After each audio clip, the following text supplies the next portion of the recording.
What's up, everybody? Welcome to the Tasteless LAN Party 2. Joined with me is State, Gemini, and Ziggy. How we doing, guys? Doing pretty good. Excellent. Good day to be here, to be doing StarCraft. I am so hyped to finally have Tasteless LAN Party 2 back. We had some downtime. I think we made some major improvements to this event going into Event 2. And yeah, let's go and just throw the schedule up on screen so you can see what we're going to be doing. It'll be over this weekend.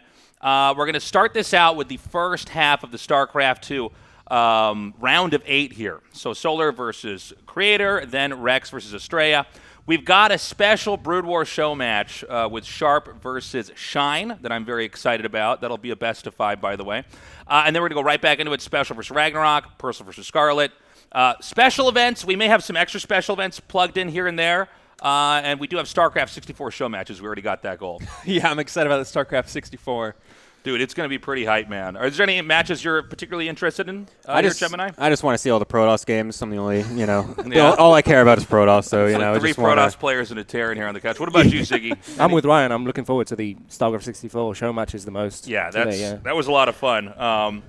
And we got a lot of the players very excited to try that out. Let's look at the fundraising goals we have here. And as you guys can see, by the way, at the top of the screen here, we already got to our first goal, which is we did unlock the StarCraft 64 portion of the show. That'll be closer to the end, probably on day 2. If we're a little bit ahead of schedule, we'll have some matches here for day 1. But here is what we're raising towards. Now, goal 2 here might be a little bit confusing, the Gemini, Ziggy versus Alligator. We'll explain that when we get back on camera here. But we've got 3K Pro Gamer Jenga, 4K Scarlett and Special are going to do a Brood War match against each other. Very excited about that. If we do get to $5,001, we will have unlocked Tasteless LAN Party 3, which would be somewhere next year. We have Pro Gamer Lego Showdown. We have two Lego Batmobiles. We've been arguing about this, how long it's going to take. So I thought this would happen quickly, but this may become a Lego stream with StarCraft on the side, depending on how quickly they can do that. Pro Gamer Operation, I think we could explain that more maybe after this best of 5. Yeah. And then I will get a Mohawk on stream. I will become a Fallout Raider if we get to 10K. I don't know if we will. We better, man. Hopefully. We'll see. See with the Mohawk. The support's appreciated, guys. This is the game we were talking about. Can you go ahead and press those buttons? So, like, you press down the teeth. What if this it bites the you? Alligator game. And it might... If it bites you, you die. It's one of the teeth. It's different every time. Jesus. Oh, there it is. And so we're going to have Ziggy, and you can see it here. Yeah, we're the Expendables. Yes. Yeah, you guys are going to be going up against the Alligator there. If we get to the goal of 2K, which I'm sure eventually we will be doing that. We also are selling merch. We've just opened Tasteless Threads on Fourth Wall, and the profits that we get from that will also go to support our fundraising goals. So look, however you want to support, it's appreciated. I feel like we had kind of a hole in Korea not having events like this. Yeah, I mean, it's nice to have something here like in a LAN setting, pretty casual. It's not like, GSL, because it's been, 10 years of StarCraft 2 out here in Korea. We've never really had anything like this before the Tasteless LAN Party, so yeah. Thank you for hosting it, man. It's going to be a lot of fun. Excited to do it and get my buddies down here to help out. It's appreciated. We're going to go ahead and go into our first best of 5. This is going to be Solar, the Tasteless LAN Party 1 champion, going up against Creator, who, of course, has been on fire this year. Yeah, Creator's been having a really good year. Great performances in GSL, and starting out with a fantastic one to You can go and start the game, Gemini. Thank you. Gemini's actually observing over here. Hello? I'm sorry, Ziggy's already observing over here. I'm not Gemini. I'm just testing you two. You got to stay on point, all right? This is terrible. Any moment I might throw a curveball at you guys, all right? So just pay attention. But we're going to be going to that best of 5 now. And, I'm curious who's going to take this one. I think there's 2 of the stronger players in the round of 8 that we have here for the LAN. Feels like a headliner right here, man. Yeah. Couldn't have picked a better 2 players to start things out. And we're going to be starting on Tropical Sacrifice here. That prize pool, or not prize pool, excuse me, the donation goal already up to 1K. So exciting. Thanks for the support, guys. We really appreciate it. Yeah, man. So, Ziggy, going into this, man, do you have a favorite that you've picked out? For this one? Yeah. Yeah, it's probably going to be Solar because he plays Zerg. Yeah. Based and factual. I don't beat about the bush. Zerg's been pretty strong the last couple years. But, Creator has made a case for himself recently, getting really far in the GSL, so maybe he's going to surprise us. Yeah, I mean, Creator unfortunately didn't get that first place that I think he wanted to get. Well, obviously wanted to get at the end of, the last GSL that we had here. He got pretty far along, but wasn't able to make it. But who knows, man? Maybe winning my crappy tournament of the year maybe that'll make up for it,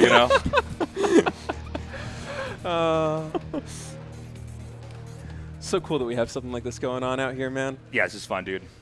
Gemini. Yo. You're a Protoss player. True. Looking at this and coming into this series, I mean, what do you think makes Creator so much better than most of the other Protosses that we've had this year? Because, to be honest, I was pretty used to Creator, underperforming, honestly, in years past. And I was kind of used to him, falling out early on in GSLs. But it seems like he's really had a breakthrough performance. Yeah, I mean, that's the thing with Creator, right? It's like you never actually know which one's going to show up.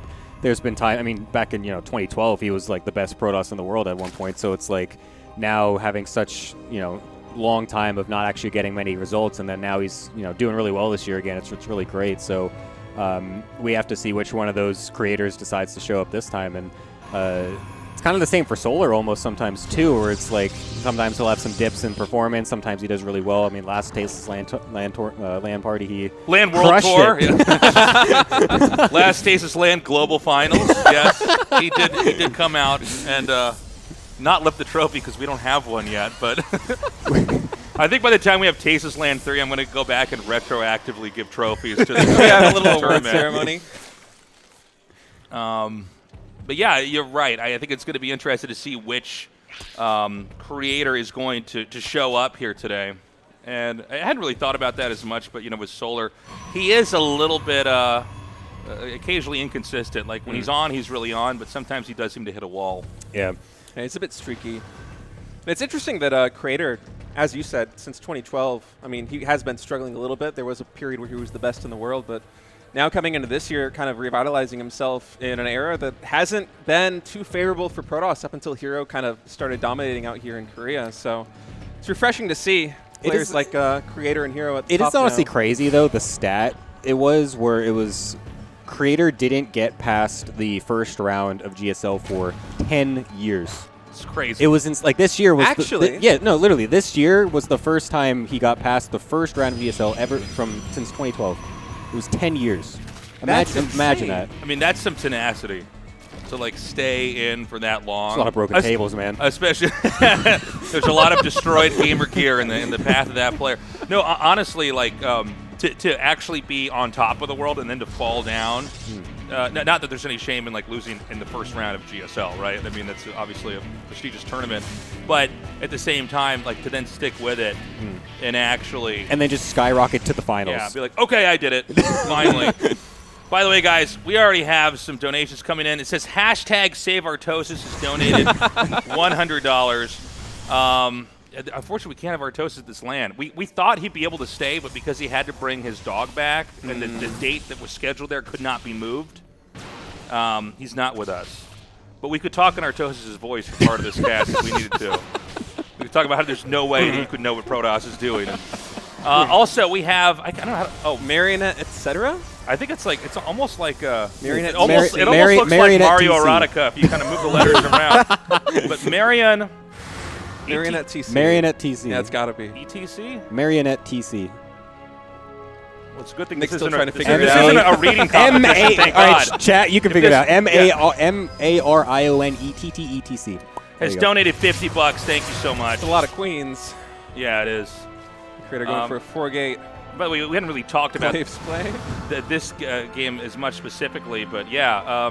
Was that 4-gate total? Yeah, it's 4-gate Yeah. Adept on it was 2 gases for a long time. Creator now taking that third base, and Solar responding quite well to it, cutting at 38 drones, building a lot of queens. Creator really not able to get anything done on his side of the map. He's going to go for an Adept drop with this Warp Prism.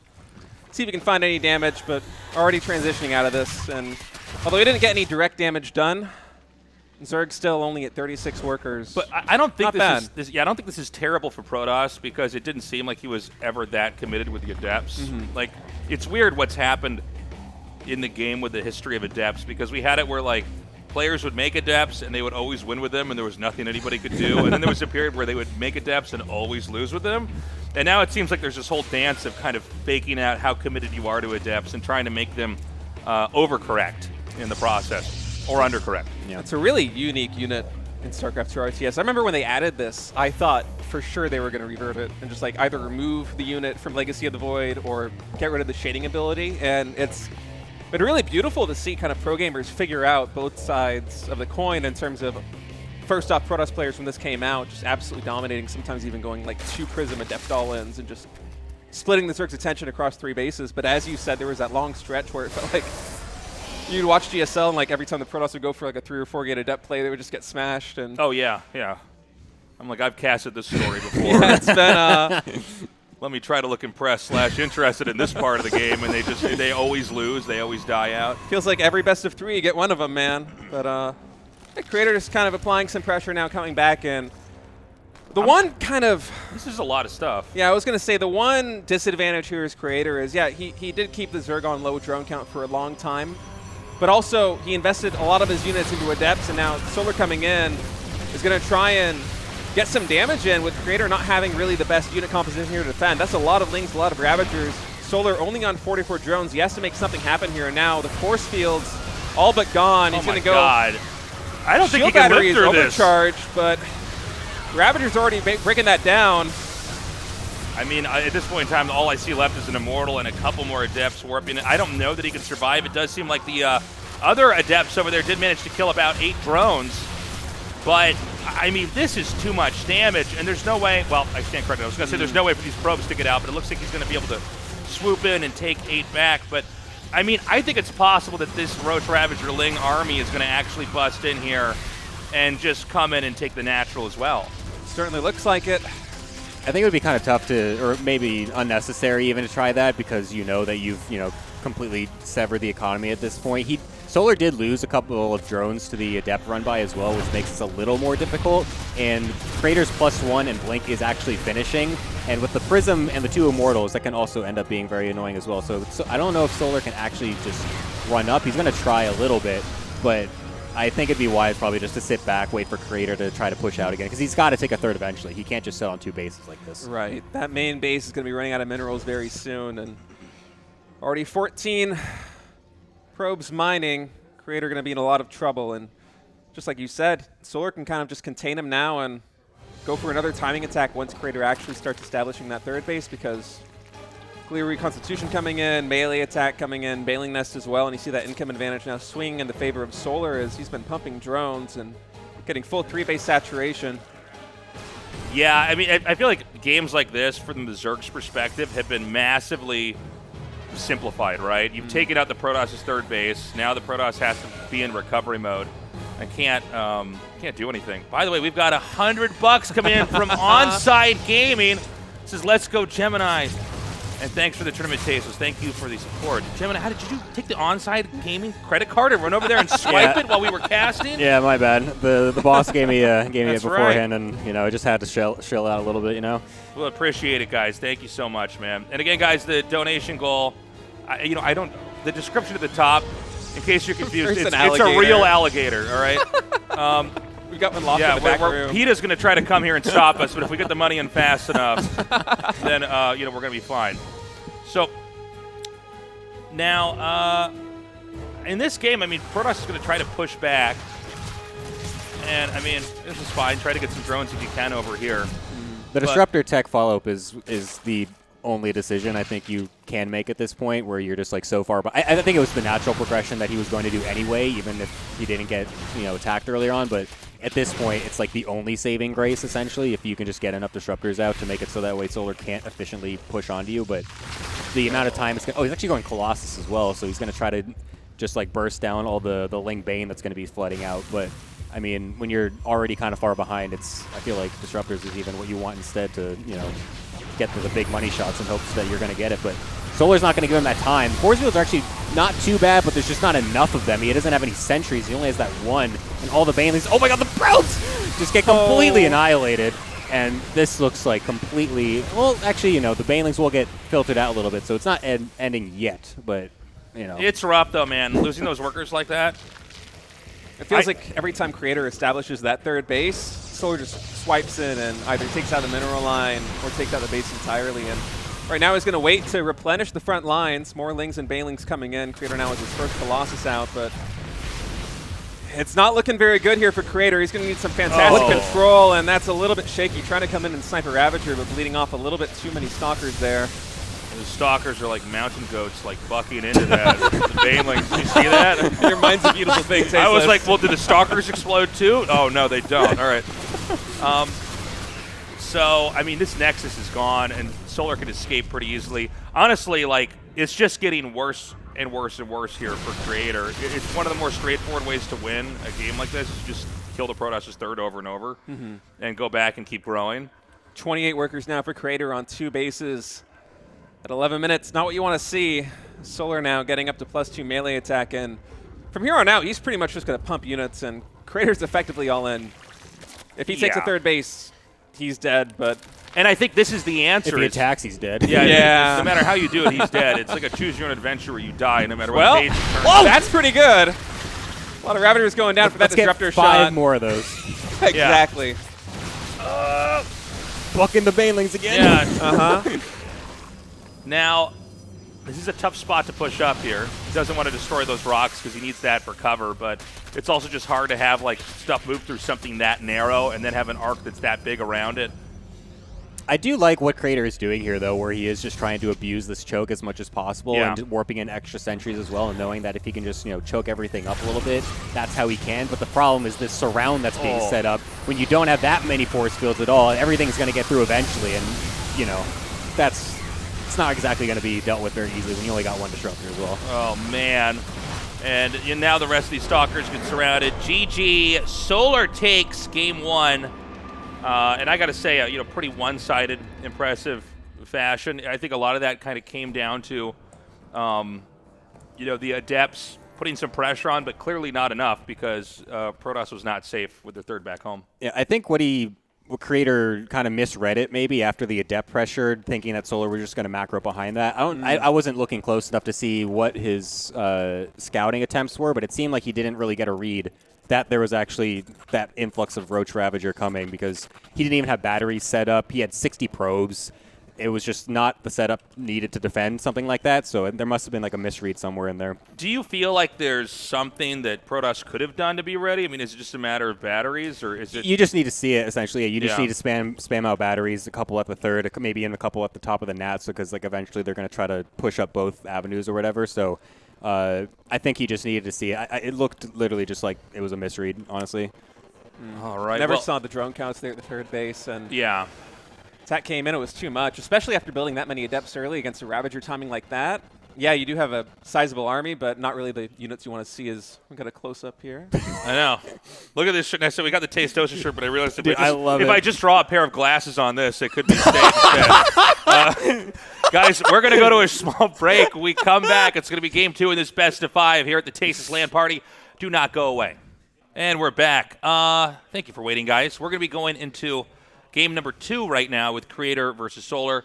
Game 1, pretty one-sided, to be honest. Yeah, pretty straightforward win there by Solar. Just recognized the situation, committed to the timing, and Creator not able to defend. We'll see what he's able to do here on Waterfall.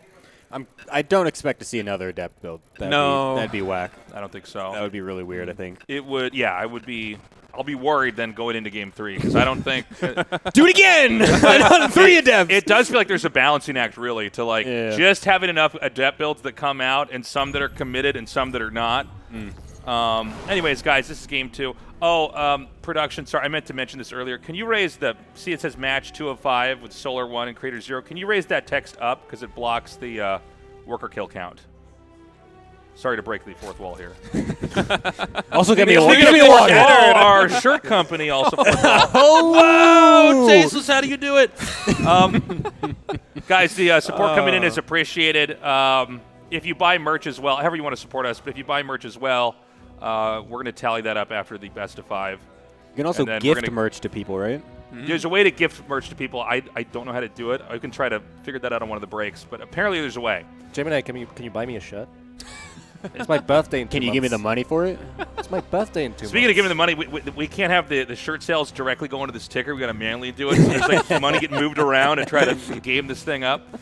The shadow economy of esports. That's right.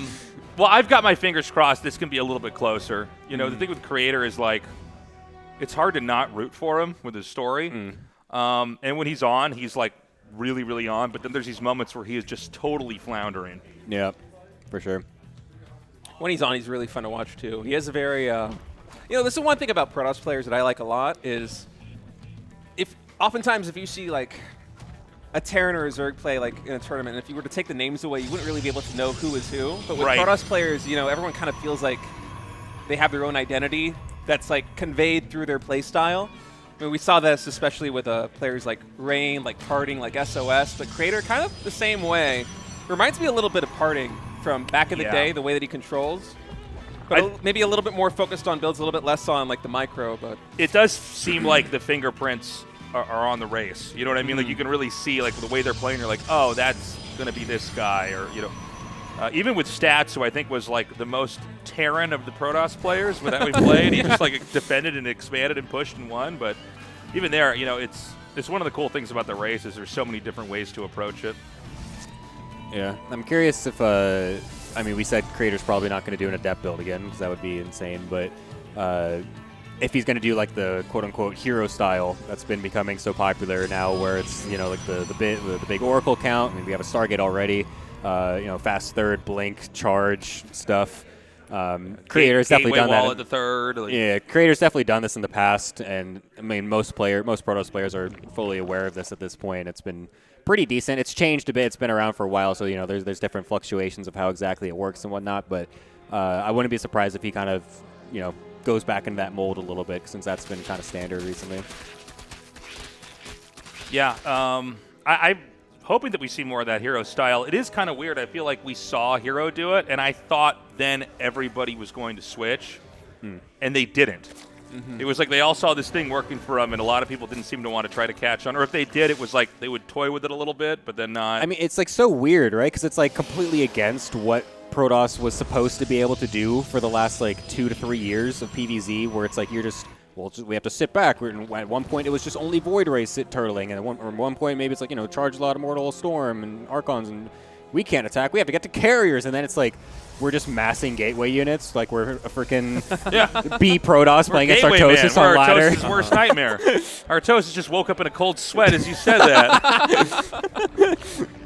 I love these gateway heavy styles, though. It reminds me of, if you guys were around like in Wings of Liberty watching at home, Adele Scott. His gateway heavy PvT style. That was when I was starting to get into like the pro gaming scene and trying to figure out the game, and he was the player that I looked up to the most in terms of the way that he approached the game. And it's fun, these gateway styles. It feels almost Brood War-esque, the way that you kind of move across the map and try to get damage done. And I mean, when Hero does it, it's kind of shocking what he's able to pull off. We've had games in GSL where Hero will go like 5 minutes into the game without losing a single unit. He'll kill drones, he'll kill lings, he'll kill roaches, he'll kill queens. He won't lose anything. Uh-oh. I was really afraid that those lings were about to get in, and we were going to have the quickest 2-0 ever. All right, here we go. Back to the commercial. No, good block there. By the way, we have from Anikitas Mavi 3 merch. I hope three merches. 3 merch. Store we're bought. I'm sorry. It's like, can you do this, Tasteless? Can you read these sentences? It says, "Love you lots. Thanks for all the welcome memories. Thank you so much." And also from an equally hard name to read, Anthony. That's how you say Anthony, actually. It's a different spelling. Thank you, Anthony. 3 items bought in the store. It says, "Thanks for all the great casting and entertainment over the years. Look forward to the future of Tastosis." Thank you so much. Ashley, Anthony, same thing. No, it's like it's all the same person. What's sounds going like on? Sounds like a really bad ballad. It's like somebody singing with a speech impediment. So we've got this. One Void Ray was made? Yeah. He's got like 3 at this point. Okay, so he's just going to commit to the Void Rays and keep massing But he's up. also going Robo Blink behind it, which is kind of interesting. So it feels like he's almost trying to fake as if he's going like the old 2 Stargate Void stuff, but he's just going to go into charge Archon below it as well. This is something that I sort of do a lot in PvZ, but I just don't make a lot of Void Rays. I just only make with the 1. but it seems like Creator's really trying to kind of sell it, which is kind of cool. I love these builds that just like try to show you one thing to completely trick you off as if it's some totally different build, and then you just switch it entirely into something else. It's like, you know, it's actually kind of like a really fun way to play, in my opinion. And I want to see if Solar actually gets tricked by it, because this kind of stuff is really interesting. He's making a lot of lings and whatnot now. He's, you know, pausing the drone count at 50. So it seems like he might be kind of reading in that there might be something happening on the ground, or he just wants to, oh, he's actually just going to kill him. That's also possible. He's going to He try. can just do that anyway. Let's see how this goes. He's got the queens dropping out here. So he did trick him, by the way. He thinks it's 2 Stargate Void. He's doing like a queen drop thing. Yeah, so he sold him on this idea pretty well. Again, this is still a lot that's going to be coming here from the Zerg. The northern part here is blocked off, so he can't just get in there that easily. Drone, or Zerg trying to figure out where to go exactly. Getting ready to break into the natural now. Oh, he did. That sentry out of energy. There's nothing blocking the wall anymore. The Lings are already in the main base, and it seems like Solar did get duped, but Creator not fast enough powering up with the gateway count. Oh. And getting caught unprepared here. I mean, this is really bad, man. They're already coming in there now, and I mean, this is so much damage. And, you know, I mean, the fact that the main is just getting shredded up here while this army is just isolated at the third, this is a disaster. It is. Probes going down to the main base. 22 probes down now in total. So even if Creator is able to defend this, 33 probes only up right now, and they're continuing to power up. A lot of Ravagers and Queens still alive. They do have the creep there from the Overlords. They're able to get transfuses off, and these Void Rays also low on HP. The battery's low on energy. It's not looking good. It looked kind of deceiving for a second. If you only look at the third base, you're like, oh, there's a lot of batteries there. Oh, the Void Rays aren't really dying. That's really cool. And then you pan over to the Nat and the main, and they're both dead. You're like, oh, wait a minute. Yeah, this is, I mean, I think this game's basically over here. I don't really see any easy road to recovery. Had the natural been corked up and he was able to hold that, he wouldn't have suffered that much damage. He might have been fine, and this would have been a pretty bad overextension, but that's not what happened. No, just a little late with those gateways. Not enough units out, and it's also tough to hold that natural ramp when there's 5 or 6 Ravagers out on the field. Those bios come in quick, and you run out of force fields. Not a lot of time, and this Zergling force here in the main base will get cleaned up, but the damage has already been done. Solar is going to retreat back home, and this is oddly reminiscent of the last game that we had, where Solar comes in, gets a ton of damage, a lot of probe kills, takes out 1 Nexus, and then goes back home to macro up, and you just know that the follow-up attack is going to be deadly. This is a tough one to sum up, man. It's like Solar just makes Zergs and kills them. It's Zergs. He's making Zergs. He gets too many Zergs and just gets in there and kills them. And Creator's like trying to be like all fancy, and he's trying to dupe He's him. like doing these like Cirque du Soleil tricks, you know, like you didn't know Protoss could do this, and then the Lings just surround him and kill him. Solar just walks into the circus performance, throws a giant boulder at his face, and he just falls off the ladder, dies. So Creator last game, he tried to take that third base. This time he's just going to commit to an attack, but you just see the army discrepancy here. So many Ravagers out. Biles coming in. They're going to land on that Archon and quickly dispatch it. Oh my God. Protoss in a lot of trouble. I mean, Creator is finding damages, but more than 100 supply down now as the Queens and Ravagers cleaning up everything, and I think we're going to see GG any second. You sure about that? Really? I kept almost interrupting you, but I was just going like, like that. Yeah, this is really bad. I don't think he can recover at all. I mean, he's dead. You might not realize how far behind he is, but it's... Isn't that the worst thing when you were playing that in a ladder game and you're like holding on a little bit, and then you're like, the game eventually ends, like, well, I kind of stood in there for a little bit. You press rewind, it's just max versus 20 he had supply. the bottom of the map the whole time. He took a hidden base in 6 minutes, and I didn't know. It's a lot of Ravagers. How many Ravagers is that? More than 13? 5? It feels like way more than 13. Big units. It's a lot, man. It's brutal. It's a lot of Zerg. 48 supply now for We're really stretching to find something to say here, guys. My favorite part was when Ryan said it feels like it's more than 13. I'm like, well, we could just count them. It's not a high number, but I play Protoss fan. That's too high a number for me. I mean, this is so over. I think this is Creator just kind of digesting the loss and realizing, okay, man, you know, he's down 0-3. If he's going to win, No. They should 0-2. add the option. 0-3 would be pretty bad. Sorry, did I say 0-3? Down 0-2, but I mean, if he doesn't pull this around, it's going to be an 0-3 is what I meant to say. He lost so bad these All right. 2 games. We're not even playing the last one. Creator's going to go with, the lose conditions for the game itself here. Okay, no, he's not going to let those buildings get killed up. All right, GG. Oh, nice. Nice. I love that. I love that the Tasteless. You guys want to be clear, that wasn't me. That was a drawing earlier. The art is incredible. It's uncanny how realistic it is. Your thoughts on the game? They should add the option for referees to just force end the match. You just do thumbs That was down and die. It's like a gladiator. Yeah, they just come and cut the player's throat.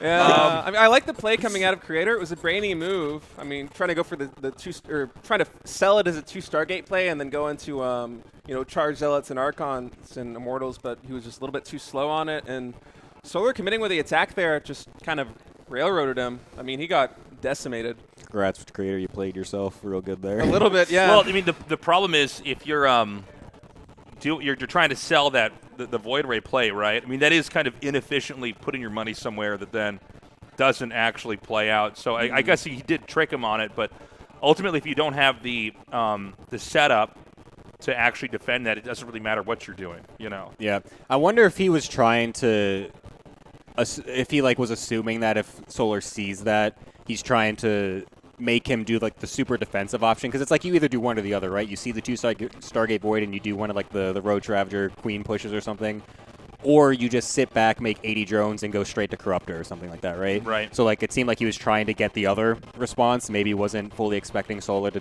go for the heavy aggression afterwards. And again, he didn't have the battery set up in time. He was, there was only that 1 sentry at the Nat to do 1 force field, and then once that was gone, the Lings just ran right up. So, Creator's trying to do something a little too fancy and maybe hoping that something else was a reaction when it was not the thing he was ready for. Yeah, he's tried to be deceptive 2 times, and so far it just has not worked. Before we go to our break here, guys, we are going to have this game that we're playing for our goal of $2,000. One of the teeth will cause the alligator to bite. Oh, hold on. Keep going. And there it is. And so we're going to have Ziggy and Gemini play that. I don't know why it's so scary. It is intense, right? And so we're going to have that game played if and when we get to our goal. We're going to have a short break. When we come back, the third and hopefully not the last game in this best of 5. We'll see you in a minute. Welcome back, everybody. Thank you for waiting. It has been a one-sided series so far. Creator down 0-2. Solar is killing it. We gave Ziggy a little break. My buddy Steve is joining us now. Steve, you want to introduce yourself to everybody? Yeah, sure. My name's Steve. Very happy to be here at the Tasteless LAN party. Rocking the merch, as you can see. Thank you for that. Yeah. Ziggy died, actually. Yeah, He's Ziggy died. He's Ziggy just wearing died, yeah. that as Ziggy's a been benched commemorance. now. I took the T-shirt from him, and here I am. Yeah. I'm a Zerg player. You're what's your rank? Best rank in StarCraft 2? I was GM at one time. On the Korean server, right? No, on NA. Sorry. Just go with it. Just go with it. Just go with it. Go with it. I mean, yeah, But on the Korean server, skilled at so. chess, skilled at age 4, just an excellent player all around. Thank you for helping us observe. By the way, we're going to hop into this game now if we can just get the confirmation for the players. I'm afraid, guys, I don't want this to be a 3-0. It's looking like it might be, though. It's looking like it might be, Solar man. with 2 timing attacks, 2 games in a row, just kind of cleaning up. And Creator Dude. really struggling to defend. Yeah, it's been rough seeing this. I'm hoping that we can see him come back, but you never know. Again, guys, we are still trying to raise money for the Alligator game. Am I going to do it again? I don't know. I feel like I'm slowly giving you I'm gonna have PTSD. I'm gonna a have buildup nightmares of of this, anxiety. man. We're also, guys, you see the shirts we're selling here. We've got little stickers for the emotes for the channel. I don't know how well these show up here. Oh, those are pretty cool. They are pretty cool, aren't they? No, we stopped showing them. Now we just look at them. Now let me point at them when we both laugh so that nobody feels included. Look at that one. But yeah, our countdown has started. We're going to be going into that game now, and we're going to see if Solar can actually crush through or if Creator can hopefully have a comeback. I'm going to be pretty bummed out if Creator just dies. It was kind of the same story as game number 1, where Creator just wasn't able to defend, so really going to have to choke up on the defense and perhaps get a little bit more scouting information if he's going to find himself in the same spot, because this is not the best start here. And from this point on, Creator really can't afford any mistakes. Well said. Yeah. Sorry. Your guys' I thought turn now. I thought there was going to be like one of those really awkward pauses there. He like summed it up so I just we needed just all to say stopped. We're something. like, you know what? You're wrong, man. What are We're you gonna doing? play whale sounds over this for the rest of the game. We don't have to say anything else anymore. Oh, look at this. Pylon blocking the I feel third. like we don't have that as often. No. A Yeah, pylon yeah. block that late, that's kind of funny. I'm curious about this. Is he... I mean, does it? So one thing I guess it could do is that if Solar was going to try to do one of those really fast pushes again, having the triangle third is a little bit better to have the forward creep, so that way it's easier to get across the map. But that's essentially the only thing I can think of that would actually be useful there. It's not. The Zerg doesn't care about if they get their third there or there. If they're trying to just do, transfer drones really quickly or whatever. Right. It makes me wonder if... I mean, we might be reading a little bit too much into this, but it could be better to go for a timing attack on the southern third base as opposed I was to the triangle literally just one. about to say the same thing. I think it's actually easier to push into that as for well. sure, yeah. It's a lot tougher for Zer to get a good surround, and also it's a little bit more of a straightforward choke. Right. Oh, look, it's depth. It's a lot of adepts. More gates. Well, is that going up to 4 now? Yep. Let's see if he does the 6 gate. That's what I want to see. That was the, for a while, that felt like the trap special, where it's like everyone just decided that wasn't a thing anymore, and then Trap just kept doing it over and over again. He beat Ragnarok with it like literally 5 times in a row, and over like 2 different series, and we're all just like, wait a minute, you can still do this thing? And it's actually just insane. But Crater for now is sticking with 4. The next 2, if he was going for 6, would be coming a little bit just in a couple seconds here, so we'll see what he wants. But Next gateway's going down. Only 4 guys on gas. You're right. Yep, there is. He's going to kill the over 2, so it's not actually going to get a confirmed scout from Solar. So yeah, there we go. Look at that. I'm so cool with this game. Look at me. I just predicted exactly what was going to happen. It was like a rhythm game you were playing. You had to say all the right things that happened. It was very impressive. Well, I got to say, I think that Creator's chances are better this time around for sure. Oh, the fake gal. I love that. I love this. Just about to point that out, too. He knows that there's an Overlord over here at the natural expansion, so keeping very few guys on the main base on gas, and then taking that third gas geyser at the natural. Trying to dupe his opponent here is... Solar seems to have a good read on the situation, though, and all right, here we go. First Adept's coming in. Psych. Got the Shade. He wants one more warp in at least here with the Prism. See him baking 700 minerals already. Yeah, we got a lot more Lings coming out here. A couple more Roaches as well.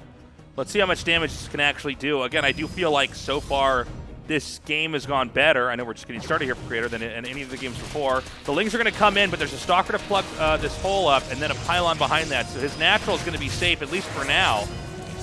Yeah, those Lings are not back at home defending, and that's a lot of Adepts. Not too many Roaches. For a second, I was wondering whether Creator might try and go for some kind of shade there, but instead just going to continue to build up.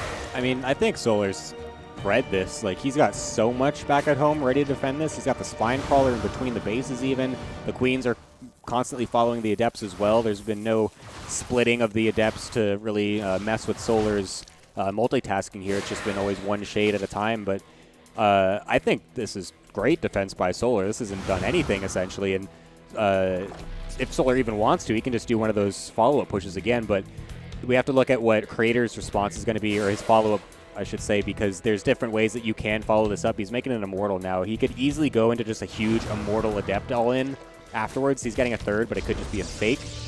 Or he could expand with continue macroing, which the Forge now seems like that's going to be what's going to happen. So this could be a repeat of Game 1 if Solar wants to. We'll see when he stops droning.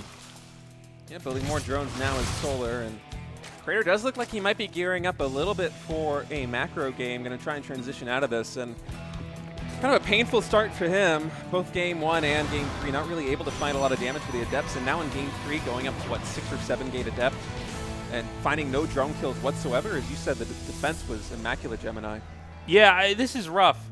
Again, I don't think it's terrible, but it doesn't seem like the Protoss, succeeded in what it set out to do, right? But I think fortunately, at least from what we can see so far, this game is actually going to go on, right? We've sort of been robbed of any kind of actual proper late game, in this series so far. So we're going to see how Creator can hang with that. But yeah, I mean, it just seems like when you have these two players play against each other, Solar just has like a very good handle on what Creator wants to do and how to either psych him out or get a good read, or he like has the instinct to kind of detect what's happening. And so, I'm still slightly favoring this game here for Solar, but I do think Creator has a better shot than any of the games before. Yep. Robotic Spay now going down for Creator. Solar opting for the Spire. Although he's really continuing the Roach production pretty much non-stop here, getting Leader Constitution as well. So you got to wonder how much gas he's actually going to bank. He's probably just going to make like the 6 Muta squad to try and fake out Creator, make him maybe overreact a little bit. Get the Prism. It's that as well is a really good thing. Since there's no Stargate, you kind of have to respect Mutas. Oh, please no. Oh, no. There's nothing in the wall! Oh, no! Oh, this is a disaster. So many lings in the main base. Luckily, Creator does have a lot of adepts and a lot of gateways ready to warp in. Oh, actually, no. Not This too is much damage. This is actually great. That's actually really good. Yeah, no, this actually went great. What's the was Nat a look mate. like? Now you're trapped in here with me. What's the Nat look like? Did any lings survive down He there? pulled probes all- immediately, and then the lings Wow.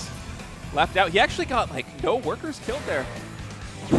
Man, that was looking really What? scary for a moment. Oh, okay. Well, hello, roaches. Roaches. We're just gonna walk in roaches, no Ravagers even. Like, what, were we watching Wings of Liberty? Like, what, what is this? He's from a different expansion. Now, well, he's going to try to chase him out. There were lings north of this position, and I think they're going to counterattack in now. Please have something. Okay. Oh, okay. nice. Ooh, even Oh, a and even a Ruppy. disruptor. Man, for a second I thought that Adept wasn't in position to fully block that one off. Yeah. What did you call it? A Ruppy. A Ruppy? Oh, okay. Ruppy? Yeah. Is this They're the called new Ruppies. Is this the new caster meta? I don't know, but Ruppy? me, M. Canning, we all call them Ruppies. Ruppies. I kind of like that, Ruppy. actually. Ruppy. Well, he's going to hit these workers down here, but, I mean, this is a lot that's hitting the Zerg right now. Not exactly the best angle. Definitely more optimal for the Zerg here, but there are 2 roaches in the back. He's going to shimmy away and try to not take too much more damage here. This hatchery's... sorry, it's not really low. I thought it had low HP. Like, this hatchery, it's actually at the full hatchery's health. at full HP! Well, That's an Creator- interesting idea to just kind of to play-by-play like that, like all the non-exciting parts. He's making probes! The extractor's down! Yeah. But yeah, Back of the Protoss's base, all the buildings are still there. Oh, no, they're not. man, Creator's taking a ton of damage. Once again, down to 33 workers. And yeah, he is standing toe-to-toe a little bit here at the front with Solar, but the story back at GG. home is him losing everything. And Solar wins. Solar going to take a convincing 3-0 there. Just had an answer for everything Creator had up his sleeve. Man, brutal series. So that's it. I mean, Solar wins. Props to Solar. Of course, the Tasteless LAN Party 1 champion. Back. Returning to defend his title. I got to say, it was a brutal series, to be honest. I feel bad for Creator. It was a tough one. Game 1 and Game 2, they didn't feel very close. We got a little bit more of mid-game action there in Game 3, but it felt like Solar just had a response for everything Creator did. In Game 1, he had the perfect read on counter the Adept timing. In Game 2, he wasn't duped by the 2 Stargate kind of fake out, went for a timing attack, cleaned that up, and then Game 3, just out-macroing him. Comes in with the mutas, gets a ton of damage back at home, and that's going to be it for Creator here. The Tasteless LAN Party is Solar's going to move on with a very nice 3-0. Like All right. how we just have the last one, that's right. the last tournaments thing shuffled in That the camera's back. on a rope, like swinging through the venue. By the way, guys, if we can put me on that camera over there, we're trying to raise some money. We're gonna go to that No, Tasteless, we can't. You're not in charge I of got to this run thing. over there with the alligator and put this on camera there. Here we go, Creator. Very nice setup that we got here. It is. Thanks again to Core for letting us use their studio. I love working with these guys. Props to Solar. Is Andy available? Should we do an interview with Andy? Andy, you want to come over here? We have the can I GSL have you hop translator off for a himself. second, Yep, absolutely. Steve, and we're going to have Andy come take your headset. And do we have a... Oh, okay, so this microphone can go for Solar. Look at me try to figure out how my show works. So you Solar can grab this mic here. Here you go, Solar. Andy, you can have a seat over there. Should we get like Solar over here so he's on frame? Well, they or- can No, just no, go no, to no. the other Picture? camera. All right. We will figure this we out. go. Have fun translating, Andy. All right, to- Andy do, from the will do. GSL, our translator. Andy, thank you again for Hello, coming down guys. here. Solar, congratulations. Okay, are we just going to do this in English? His I was English about is to say, like, yeah. do we need? This is actually a great segment of the show. If we just make Andy obsolete and we just talk like this, I'm like, all right, Andy. Let's just make Andy ask the questions. We're not going to talk. Andy, what's up? Solar, congratulations on winning. Did you think it was going to be that easy? Actually, I was pretty confident on this world. I thought I didn't expect easy like this. Oh, I think the mic's off. Oh, was the mic on? Here, let me see it. I think Yeah, it's good Hello, now. hello. Yeah, perfect, there we go. perfect. I was pretty confident in ZBSP actually, but Creator is good player also, so I didn't expect easy like this. But yeah, things going well. What did you think Creator did wrong back there? It did seem like he wanted to do a lot of stuff with the depths, and it didn't seem to have very much success. I think the Twilight is not that good build actually. I think the Stargate is the best build Okay. as always. And so just, Stargate by far the best. Anything else that he should have changed? Also, I know him like he has some patterns that play against Jerk actually, and he always playing with same patterns actually. So yeah, it was very easy to play Brian counter actually. So in game 2, Crater kind of made a couple of Void Rays and then started transitioning into Gateways and Immortals. Yeah. Did you expect that it was 2 Stargate play and you were trying to kill him? Or did you just think that you had a window no matter what? Yeah, he play like he sometimes play like this, but like he's the Stargate into Void Ray patterns. Like he played quite a lot actually. So I prepared the 4 Queen with the Oler and the Leviathan Lingrush because this is really tough to defense as a Protoss. So yeah. Did you do that because you knew he was switching to ground and like it wasn't really Like- 2 Stargate, or did you actually like think it was 2 Actually, Stargate? that's not that important. Even he plays Ah, 2 okay, Stargate, okay. he's still that. Yeah. Yeah, okay. It was just like he's just gonna lose. Yeah. I'm just so good. I'm gonna kill him anyway. Final question. Solar, you are the champion of the first Tasteless LAN party. What are your chances, you think, of taking Tasteless LAN party 2? I think this time is more tough than last time. I feel. So maybe 50%. 50%. Who are you most afraid of? Ragnarok. Ragnarok. Okay. Fair answer. That makes sense. I have headphones on, and Josh is wearing a mask and trying to talk to me. This is insane. What do you think about the? So up next, it's Rex and Astrea, right? Yeah. Rex and Astrea is on the other side of your bracket. Who do you think will win? And whoever you think will win, how do you think you're going to do against them? Actually, I think Astrea has pretty decent chance against him. So I'm pretty afraid of Astrea too because he's also very, very good for us player. So we'll see tomorrow. You afraid of any mind games versus Rex since you guys are in the same place Actually, right now? I don't care. Damn. CBC All right. always the blocks their papers. Well, congratulations on your win. Wishing you the best of luck in the future. Oh, yeah, here. Pause it over here. We're going to give you a Tasteless LAN party shirt. By the way, we saw Eli from Fourth Wall was gifting merch during the game, so we didn't have much downtime in that Thank you last so game much. to talk about. No problem, man. Thank you for coming back and being part of this. We want to kind of build this show out and do more stuff like That's this. the trophy from last time. We didn't get you. Yeah, we don't have a trophy. We hope by the Tasteless LAN Party 3, we retroactively give you a trophy for Tasteless LAN Party 1. Guys, the support is appreciated. Check out the merch or donate directly to support the stream. We will have the Alligator versus Ziggy and Gemini if we do get to our goal today here. We love you. We are going to take a short break. We come back. Rex versus Astrea. We'll see you soon.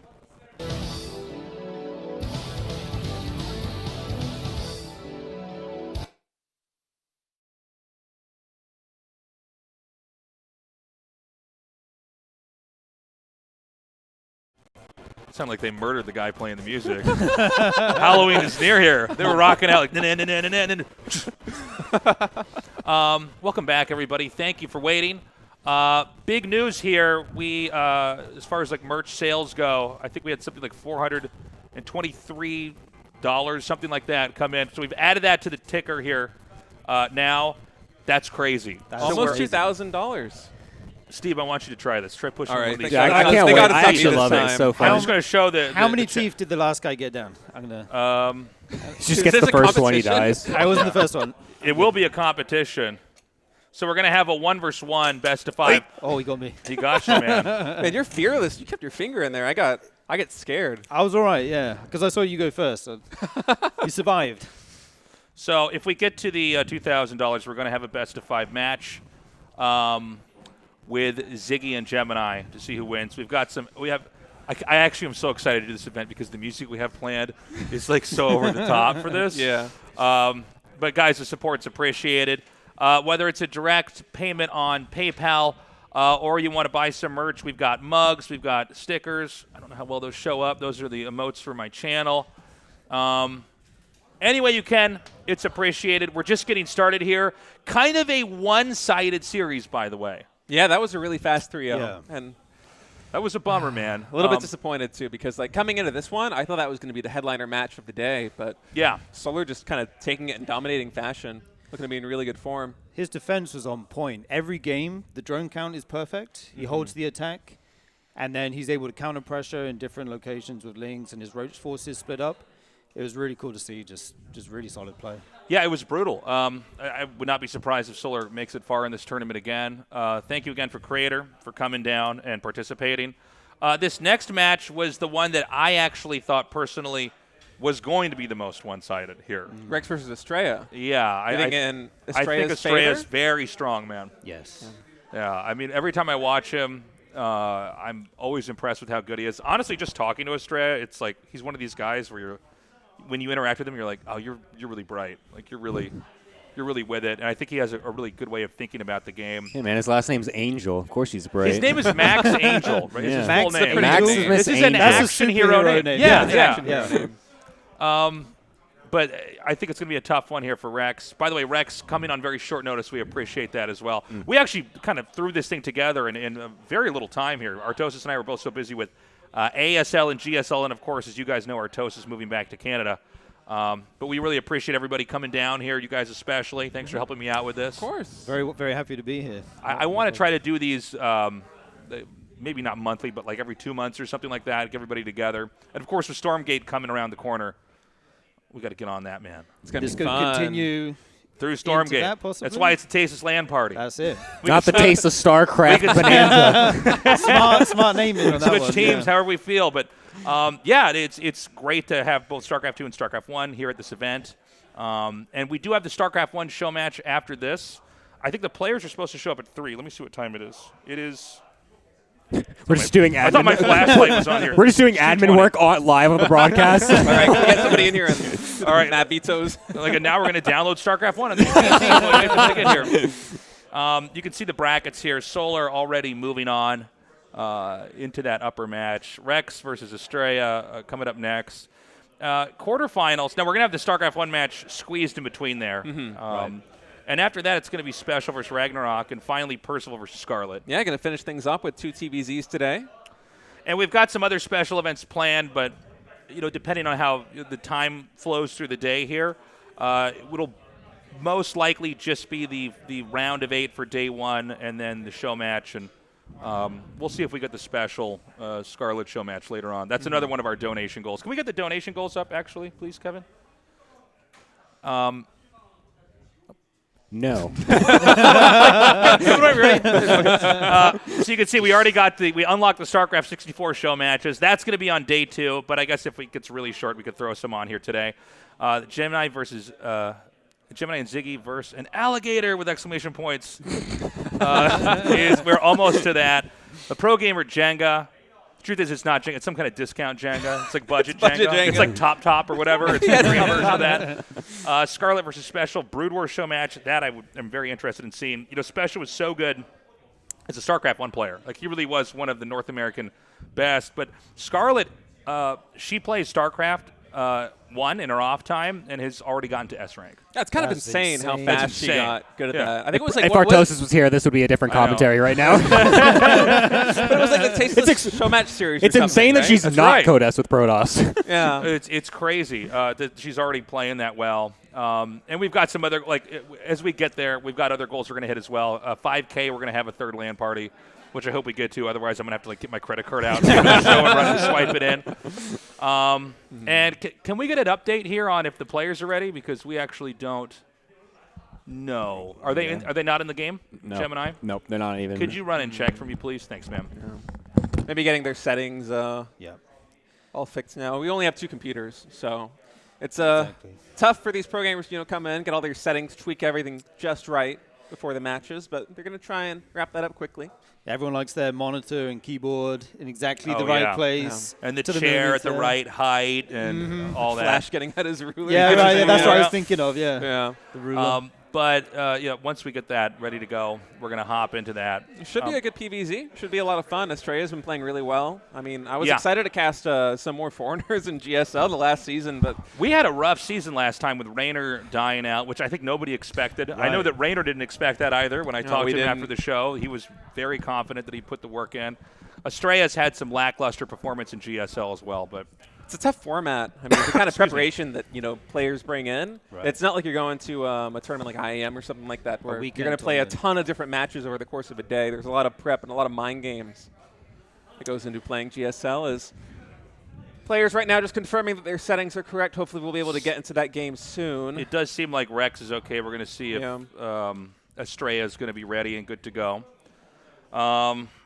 But yeah, this is fun. I'm glad that we have more people down here to kind of hop in and cast. And so, Steve, thank you so much for coming down here. It's great. It's so good to see offline StarCraft, right? Yeah. It's so much more It's fun. so than it's so anything great just to be online. here in the venue with the players, see the reactions, and the atmosphere's different.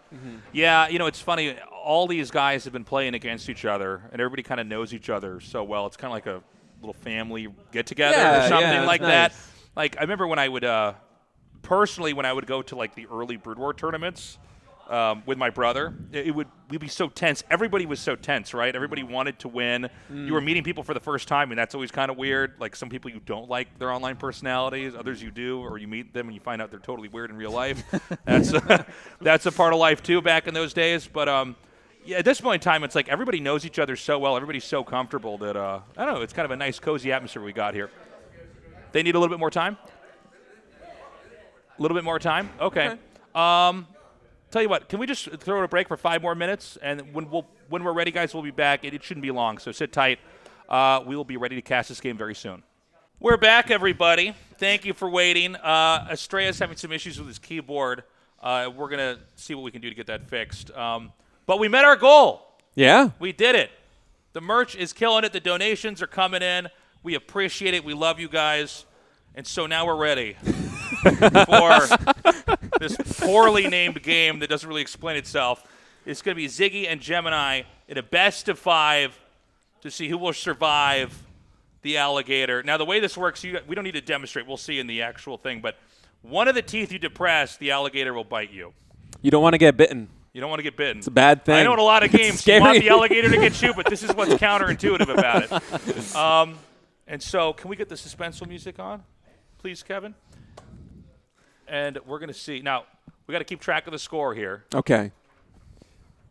Who's gonna go? You don't have to pick on Rock, paper, teeth on your scissors. size. Yeah, who goes first, actually? Okay, rock, paper, We need scissors. to admin this. Bye, Rock, bye, paper, Bo. Oh, come on. On 3. I lost and I went. Yeah, how did you it took you like 2 I extra wasn't- seconds I to wasn't, throw like, it, actually looking. 1, 2, 3, you rock. and then you lose. How do you lose that? I'm just a All bad right, rock, all right. paper, scissors player, When we I say guess. 1, 2, 3, You go on 1, 2, Who 3, actually shoot. does that other than Koreans, though? Isn't it always rock, paper, scissors, shoot? No, 1, 2. You go on 3. On 3. Not after. One, You follow the 2, tempo, man. 3. 1, 2, Okay. 3, shoot. Okay. No, you Okay. go on 3. Not after 3. On 3. We'll do On 3? All right, Wait. on 3, on 3. when 3 is said, Yes, it yes, has yes, to be yes. shown. Ready? Rock, paper, scissors. Okay. All right. All right, I So like that good. that was We all got under that. the table, so we couldn't see it. But I didn't realize. Sorry. yeah. I'm not used to this sitting on the angle, like- ground underneath the table on a camera. Okay, so wait, did you hear that music? Oh my God. The getting games have nervous. started. I won. Does that mean I go first? Yeah, no. Isn't that a punishment? Can we get a You get close to up of choose. All right, here we go. Good luck. This is where we find out that Gemini actually has a child. Oh. It's very intense. The Oh, middle Ziggy's tooth up. has been depressed. Ziggy's up. Let me get this. Sorry. Table's not clean. Is he coming Oh, in? Jesus. Whoa. Ziggy. Pulling the croc forward here. You didn't even touch any. Oh yeah, you No, did. Yeah, he did. Okay, He did. Sorry, I couldn't see it. Ziggy opting for All the right. right tooth there. Gemini carefully making his next selection. Careful, He's going to go Gemini. for the right incisor. Oh! God. Very safe. Back over to Ziggy. Tension's high. Not that many teeth left. Did you it go push it? in? Push it down? Okay. 4 teeth. Careful touching the top. It might. Already safely disarmed. Gemini now coming in. It's actually kind of scary. Oh! Ziggy wins Got the him. first match. Ziggy survives. We put the score on the screen here. Right now, Ziggy's 1-0. All right. I'm the referee here. Yeah, I don't know. Yeah, Oh, you just pull only it up. I'm okay. qualified to do that. Was it winner goes, or was it winner starts? Yeah, Go ahead. that would Let's make go sense. winner Yeah. starts. Yeah. All right. Ziggy going to come in now. Feeling confident from his previous victory. It could be any of the teeth. Which one do you want me to do, Josh? You're gonna get bit. Okay, Ooh, good okay, call by okay. Josh. How many teeth are there total? 1, 2, 3, 4, 5, 6, 7, 8, 9, 10, 11, 12. 12 teeth. 12 teeth, 2 out of Okay. 12. Oh, Man, that was scary. Over here. Oh my God, is this going to be Solar vs. Creator all over again, Gemini? It might be. Don't make me nervous, man, please. Okay. Okay. Not that many teeth Gemini remaining. quickly dispatching that tooth. Ball's in Ziggy's court now. Oh, he's going to go for the front lower teeth. Oh, poor play Got going him. for the front Tied tooth. up 1-1. Rookie mistake. You should have gone for the molders, my friend. But Ziggy a little bit behind on the alligator meta here. Gotta get a better build, man. All right. Gotta start off nice. 1-1 here. We good? Okay. Gemini now coming in. It's not that one. Looked like he was considering a corner tooth for a moment. Instead, going to go for one of the middle teeth on the right side. That would be the vampire fangs if it was a vampire alligator. Excellent analysis, No Tasteless. problem. That's why I'm here. Which one's it going to be, Gemini? Ooh, All right. that was scary. High risk Ziggy. play going for the corner. We haven't had any first tooth Gonna moments clear out yet. the No, we sides haven't. first. No way. Gonna come from the side. The alligator doesn't see it. Ooh. And he lives to see another day. Caught him off guard. Doesn't see it. Yep. No blood in the water just yet. Gemini going dead on Fake center out. here. No! He Whoa. jukes him out. Look at that. Baiting the alligator. Alligator thought he was going to my come from the God. middle, instead going on the Oh. side. Not that one. It can't be the same one twice, can It it? can't be. It can't. what it was. Mathematically We're gonna find out impossible. this is the worst game ever. It's just the same tooth. How long is it gonna take us to realize? Both players now tied 1-1. What if I do two? Can I do two at the same time? No. You can No, do all of why them. would you I'm do just- that? I'm just like You can do You all of them fool. at the same time. Gemini's like, can you guys push my teeth in? It's like, no, that's not what the game is. Oh my God. This one's going Wait, down to hold the on, wire, wait, Tasteless. Music. We gotta get that where song did back our music on here. go? Okay, there we go. All right. It's not that There we many go. teeth remaining. There's Otherwise, it's just a four- couple there's of only adult four men left. playing a Four children's teeth game. remain. 2/3 of them already disarmed. I it's gonna come dodged it. I down. dodged it though. Doesn't matter, Gemini. You're a loser. Still- Match point now. Ziggy looking to be the first ever Tasteless LAN Party Alligator champion. Alligator tamer.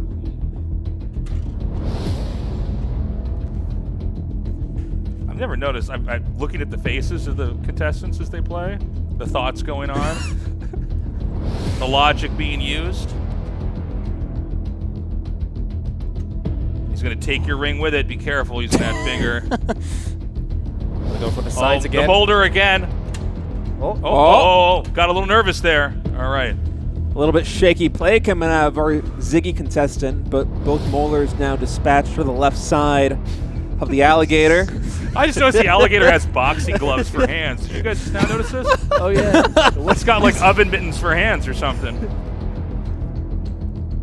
Ziggy now coming in. Ziggy. Why do you guys Center keep right. thinking I'm Ziggy? How did Wait, this is What? Yeah, the second I did- Now time you today. both done this. Hello? Like You guys look so do similar. I It's good. What is exist? he? Like, You guys are practically twins. Come on. All right. Oh no. Gotta go for the sides again. Okay, Molder play.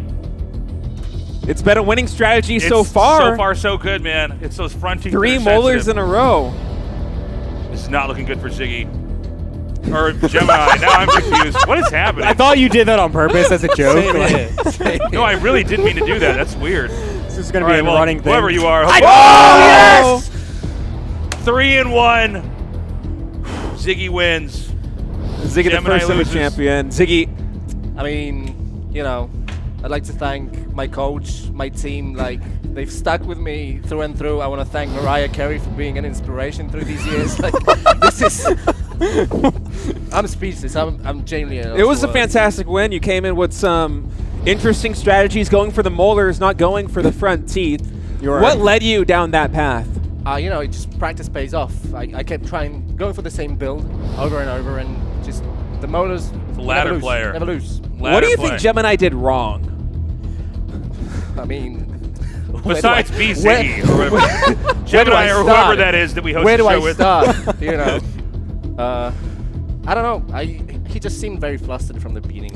And the rock paper scissors debacle threw me off. I'm gonna be honest. I just couldn't recover from Yeah, that. that's right. That was not a game you were expecting to play. Yeah. Are we ready with the keyboard? I can't. Yes. Okay. All right. Guys, we're gonna go to a very short break here. 5 minutes. We're gonna be right back, and the match is ready to go here with Rex, who looks like he has a fencer's mask on, and his reflection versus Astrea. We'll be back soon. Hello, everyone, and welcome back to the Tasteless LAN party. I'm State, and here we have a special guest joining us in the commentary. We have Scarlett. Scarlett, welcome. That last segment was a lot of fun. A little alligator duel there between Ziggy and Gemini. I'm sorry we kept getting your names wrong. You guys. That's like the fourth time. I really don't even understand like how this has happened. I mean, the similarity facial. I don't even know if that's do we the though? faces. Yeah. Guys, thank you so much for reaching that 2K goal. If we are able to reach 3,000, we will be going into Pro Gamer Jenga, although it's not exactly Jenga. We have like kind of a cheap knockoff Korean version The Korean of Jenga. rip-off version of the Jenga, yeah. Like the copyright-stricken Jenga. It's like called Top Top or something. So It's called Jenga. So any donations, if you want to direct donate, that'll help us reach our goal. If you want to buy some merch, hoodies or shirts, that also helps us reach our goal. And guys, I think we're about ready to get into Rex versus Astrea. So let's hop into it. Let's Oh, go. sorry. I literally forgot to ask if they're ready, but they're just spamming the chat with random emotes, and so I assume that means they are ready. Thinking about the Yes, alligator we're game good. too much. Yeah, man. Kind of a tilting loss. I'm actually I'm more tilted that you guys just don't know my name apparently, like than anything else. Like I just don't exist anymore. I think was it Tasteless that made that mistake first early on in the show? Yeah, yeah. And then I don't know. And then you just I did it, and and then Tasteless did it like 10 seconds later, not as a joke somehow. Like I thought he was making a joke too. like okay. All right, guys. Rex versus Astrea. Keep in mind, we got best of 5s for every single match here. The Tasteless LAN party. Inverted. What? Right, that threw me off too. Yeah. Oh, is it Yeah. Where do I even change this? mouse and keyboard? I would think. Invert drag scroll at the bottom. What psychopath does this? Hello? I'd play with that. Holy. I just Do you? observed with that. Are you and serious? it's tough, honestly. That was the default in like Warcraft 3, so I was used to it. Was it really? Yeah. I don't remember that. And Wow. Same. Dota as well, because it got it from Warcraft 3. That makes me wonder if I actually Everyone play who plays with, the game's a psychopath then. That makes me wonder if I play with inverted because I started with Warcraft 3 as yeah. well. You know. It feels so weird to do it the opposite way. It's I'm so pretty used to it. unintuitive. You go one way and go the other. Like it feels strange. Yeah, certainly does. Well, Astrea coming in here with a quick scout. Gonna block the natural expansion for Rex. And Sasha, we were talking a little bit about this matchup coming into this. You think Astrea is favored here? Yeah, I think he's pretty heavily favored going into this. Yeah? Solar was kind of saying the same thing. Solar will be facing the winner of Rex versus Astrea. And in his interview, he was talking about how he thinks that Astrea is, a really strong Protoss player right now, and he's most worried about facing him. Yeah. And also, I know that they've been practicing together a lot recently for the DreamHack matches. Like, Astrea played with Rex for Rex's match against Haas. And then, same Astrea played with Rex for his match against me. So they definitely know how each other plays. And I think that favors Astrea because he's a stronger player. So do you think we're going to see some mind games coming into this match, or Yeah, maybe a little bit. maybe a little bit? Faking a bit of all-ins. Will we see the Adepts this game? That's the question. Maybe. I mean, considering the way that the series against Solar went for Creator, it wasn't the best performance. Right. I mean, kind of shaky, not only on the offense, but also on the defense, Like, we had a 4-gate Adept build in game number 1 with Creator. In game 3, I think it was like 6 or 7-gate Adept also, just not finding any damage, no drone kills, but Yeah, it would have been nice to see one Stargate game thrown in there just to mix it up a bit. Well, he did go for a Stargate, I think, in game 2. Game 2 on and Waterfall. yeah, and then Solar went for that. He went for a 4-queen drop with like Ravagers and Lings, and just absolutely just destroyed him. I mean, the defense of the third was pretty strong there for Creator, but when he came into the natural expansion, everything just fell apart. And Rex now getting some scouting information. It will be a Stargate here for Astrea, so no Twilight Council just yet. And it was interesting to me that Solar, in his interview, kind of said that he doesn't think Twilight Council openings are very good in this matchup right now. Sasha, do you have the same opinion? Twilight Council openings, it's more about trying to trick your opponent a little bit, like throwing them off. If they know exactly what build you're going to do, they can definitely get a little bit of a lead if they play well. And with Stargate, it's like the more standard option. So if you think you can win in a normal game, Stargate's definitely the safer way to play. Right, we do see that Stargate coming down now, so we'll have to see if it's going to be Oracle, Void Ray, Oracle, or double Oracle, or what he's going to go for here. Yeah, a couple different options. Astrea going to opt for the Oracle to begin, and so we have a little bit of downtime. Want to thank a Noose Baby for buying or gifting 2 items of merch. He says, loving the new merch. The Tasteless designs are hilarious. I agree. It's like one of the best shirts that I've ever seen. I'm wearing this t-shirt right now. The fabric actually feels great. It's very comfortable, and the designs are sick. All references to games that we all know and love. So. And that was the most amazing plug I've ever heard. That was great. I'm so impressed.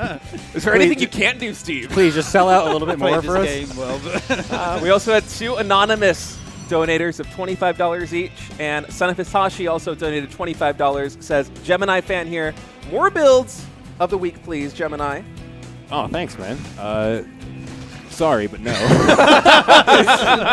Yeah, that's unfortunately that's something that I don't quite have time to do anymore, but I do appreciate that. I'm glad that they're helpful, been helpful in the past. First Oracle comes in, gets a couple of drones there, and then deflected by Rex. And right now an 8 worker discrepancy here between Astrea and Rex. What are your thoughts on that? An 8 worker lead? It's pretty nice to get 3 drones. Usually the Zergle kind of catch up to the Protoss around the high 30 drone count, so when we see he's still ahead here, it's definitely very good for the Protoss. Yeah, he has to spend a couple drones on this Spore Crawler, the Evo Chamber. Obviously, due to the production cycles, he will catch up eventually. 7 drones going down already, starting to become significant. So we'll see how much more damage he can get done here. The Adepts are shading in. Yeah, not going to let that finish. And now Twilight Council, Forge, and Robo coming in all at the same time here for Astrea. So looking to transition out of that Stargate play, just going to be the 2 Oracles. Not too heavy on the air, but no Spore Crawler here, and that's going to be a little bit more damage, even catching the drones in on the transfer. 6 drones in total going down, and although Rex was able to claw back in the worker count, Astrea pushes him back down, and now, once again, significant worker lead in the favor of the Protoss player. 13 drones in total going down there for Rex, which is a lot more than we often see from 2 Oracles. And we do see the +1 melee coming out here from Rex, so he might be playing a very Lingbane heavy composition where you might split your army into 2 places and try to hit like the 4th and the natural, or catch the Protoss out of position and get some economic damage done there. Especially once you get that +2 melee, if you start to one-shot workers with those Banelings, that could be an option here. Yeah, this build's got a lot more popular this year since the Protosses have been playing with Blinkstalkers a lot more commonly. But we see here Astrea is going into the Charge and the Archons, the Immortals.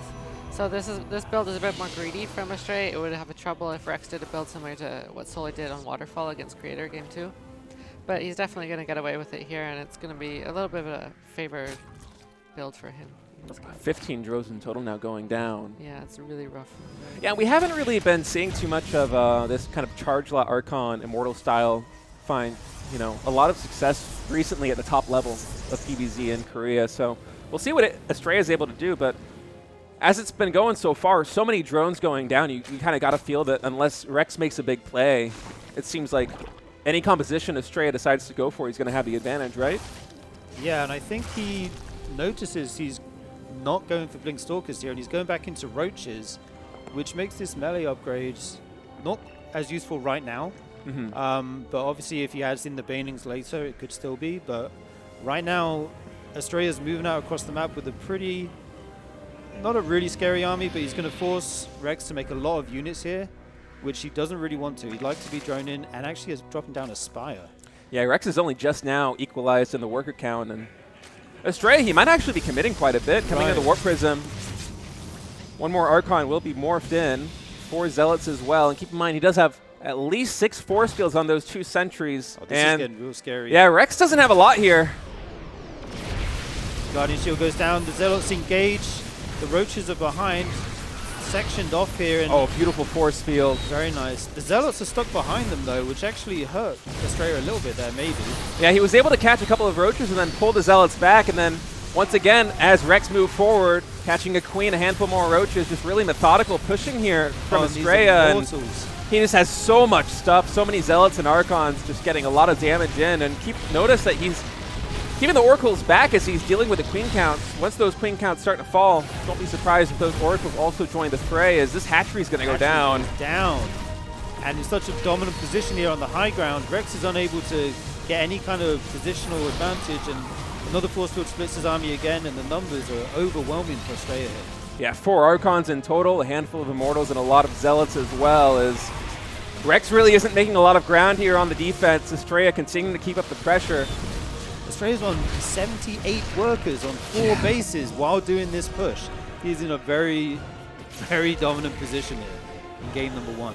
Even the Stasis Ward buying him a little bit of time there on the retreat. And Astrea, after killing the 4th base there for Rex and having a 4th Nexus up of his own, feeling confident just to kind of retreat, regroup, build up his army just a little bit. And now a mutalist transition coming in from Rex. 5 mutas in production. They will eventually be able to catch this Warp Prism, but Mutalisk's not very good in a straight-up fight. And you got to think that Astrea, once he sees this transition happening, is going to go for the killing blow, right? Yeah, I think it'll make him attack right away. You never really want to just let the mutas get value over time, and he doesn't really have a great way to deal with it right now. He has no blink yet, and he has no Phoenixes out, so he's probably just going to attack you. Right, and he does have the overwhelming advantage in the ground armies, numbers-wise. And now we see Rex going into those Banelings with the +2 upgrade. So he kind of had to halt his game plan for a long time here, switch into Roaches just to deal with that push. Now he's going to try and go back to it whilst getting damage with these Mutalists and see if he can get back economically. Yeah, the mutas are able to find a good number of probes, 8 going down in the main base, and Rex at the same time, he recognizes that Astrea might be going for an attack, and he's going to try and keep him on the back foot here, moving across with his army. He has to watch out for that Stasis Ward. And surprisingly, the Warp Prism not captured by any mutas there, not going down. Instead, Astrea going to get a lot of counter damage in, 8 drones in fact. I love these Stasis Wards everywhere in these key choke points to make sure that these Ling run-bys aren't doing the damage they could potentially. And the mutas are trying to get some damage done, but seem to be repelled whilst he moves across the map here with his high-value tech units. He has the Zealot attack on this other base here. Yeah, Astrea trying to hit from 2 sides, and it looks like this hatchery will go down barely. Yep. So close. Those 4 Zealots finally able to finish it off. Another Warp in the main base, but Roaches are ready and waiting for it. But it's really just a diversion as Astrea is going to be hitting the next base. Storm goes down, hits all of the Lings and a lot of Roaches, and 4 Immortals, 5 Immortals in fact, getting a ton of damage in. Follow-up Storm's not good enough, but man, the force field section off the army. 2 hatcheries go down, and Astrea is going to win map number 1. GG comes in, and man, that was a nice win out of Astrea. That was some nice Protoss play. Very clean, and I'd like to know, what do you think about the choice to switch into the Roaches after getting that +1? I think it's definitely the safest way to play it for Rex. You can kind of try and defend with Ling Bane, but it can be hard against the Archons. Right. So switching into the Roaches is fine. The biggest problem for him is he lost way too many drones to the Oracle pressure. True. And it just made it hard for him. What we saw Astrea do with the attack, it wasn't really an all-in at all. He was on 3 base saturation, making a 4th and +2 behind it. Yep. And generally all he wants to do is trade out the Zealots, use up his sentry energy, and even just killing Zealots for Roaches and forcing out some units. That's enough for him, but getting the 4th base, that definitely just ended the game right there. Effectively. Right, the economic situations almost looked reversed, right? We saw the Protoss on 4 bases with 78 workers at one point to like the 66 maybe of Rex's on 3 bases after that hatchery was taken out. And yeah, he just had the macro cycles go in with a big army supply advantage. Beautifully summed up. Guys, we're going to go to a short break. When we get back, map number 2 between Rex and Astrea. Hello and welcome back to the Tasteless LAN party. We just finished map number 1 between Rex and Astrea, getting ready to go into map number 2. Astrea looking really good in that first map. Nice, solid play. Got a lot of drone kills there with the Oracles. feeling pretty confident in his chances of moving on? Yeah, I think he's going to keep playing this way, pretty standard. Maybe switch up in the opening, like Nexus first or something. But, you know, I think he's definitely really favored. He probably feels confident going into it. And do you think this map choice will have any impact on the strategies we see here in game number 2? Yeah, I mentioned Nexus first because Nexus first is actually pretty decent on this map, so it might change up the opening that way. But I still think most likely he'll follow it up with Stargate or something. Yeah, Astrea is one of those Protoss players that kind of goes Nexus first more than others at the top level. At least in my experience watching him play, it feels like he does that almost once in every series. Yeah, he definitely plays it more than other pro players. And this map is especially good for it. You can go like 1 gate and a Cybercore and wall off at the natural, so you're really kind of safe, and it's far, so Zerg's not likely to 12 pool, but I don't think he'll do it, considering he's scouting so early. In the end. Are any Zergs doing like early pools as a response to that on this map? As a kind of mind game? Not really? Not really, no, because, I mean, Astrea is the only one that does Nexus first, really, Okay. so. Fair enough. It's a risky play, too, if you go for against a gate first opening. With Yeah, how fast yeah. the Protoss players scout in the current meta, if you go for pool first, Yeah, it exactly. could be devastating. Yeah, I know 12 pool was popular for a while there on the ladder. When have 12 pool, 6 pool, and 4 pool not been popular? Yeah. But especially versus Protoss, though, if they are greedy, you can sometimes get those cheeky wins. We do see Gas pool after the hatchery. Oh, he has the hatchery at the third base here, right? Yeah. But yeah, he was forced to take this location. So on this map, you can kind of choose between which third base you want to take for the Zerg. And I think the bottom one's getting more popular considering Rex's spawn location, because then you can go towards the gold base faster. Whereas the way Rex is expanding, it's going to take a long time before you can ever take the gold base. So What are the advantages of going for kind of the triangle formation of bases, though, as opposed to moving towards the gold? some people prefer it for defending against the Stargate units, I think. Oh, that makes sense. And then you generally have more choices for the next expansions. Like your 4th and 5th are both equally close to you. Whereas if you go for the south base, you kind of... Do you feel like Yeah. you're generally forced to go for the gold, given the position of it? Or is it just almost always going to be the choice because of how coveted that gold base is? Well, you have to take the gold generally as like your 5th base there. And it's pretty far away, so it influences your playstyle a little bit. It's harder to defend, so you're making more units in that case. But I think it's nice for Berserk regardless. Astrea once again opting for the Stargate follow-up here. As we actually had a couple more donations come in. Anonymous, thank you for your $10 donation, as well as Quirky, donating 3 items of merch. Thank you guys very much Thank for you supporting so the much. Tasteless LAN party. I, of course, want to see the Pro Gamer Jenga Absolutely. at our next goal. What's the difference between this version and the normal version of Jenga? I Do you don't know exactly. I know that it's kind of like a rip-off or like a knockoff of like Yeah. the actual Yeah. proper version of Jenga. But yeah, we'll have to see. I mean, like it's wooden blocks, right? Like how it can't be that complicated. yeah. Maybe it's like maybe they use like some kind of cheaper wood or something. I don't know. This one, if you take the piece of block out, the whole thing explodes. You die. It's like made out of cardboard or something. I imagine it'll be pretty much the same.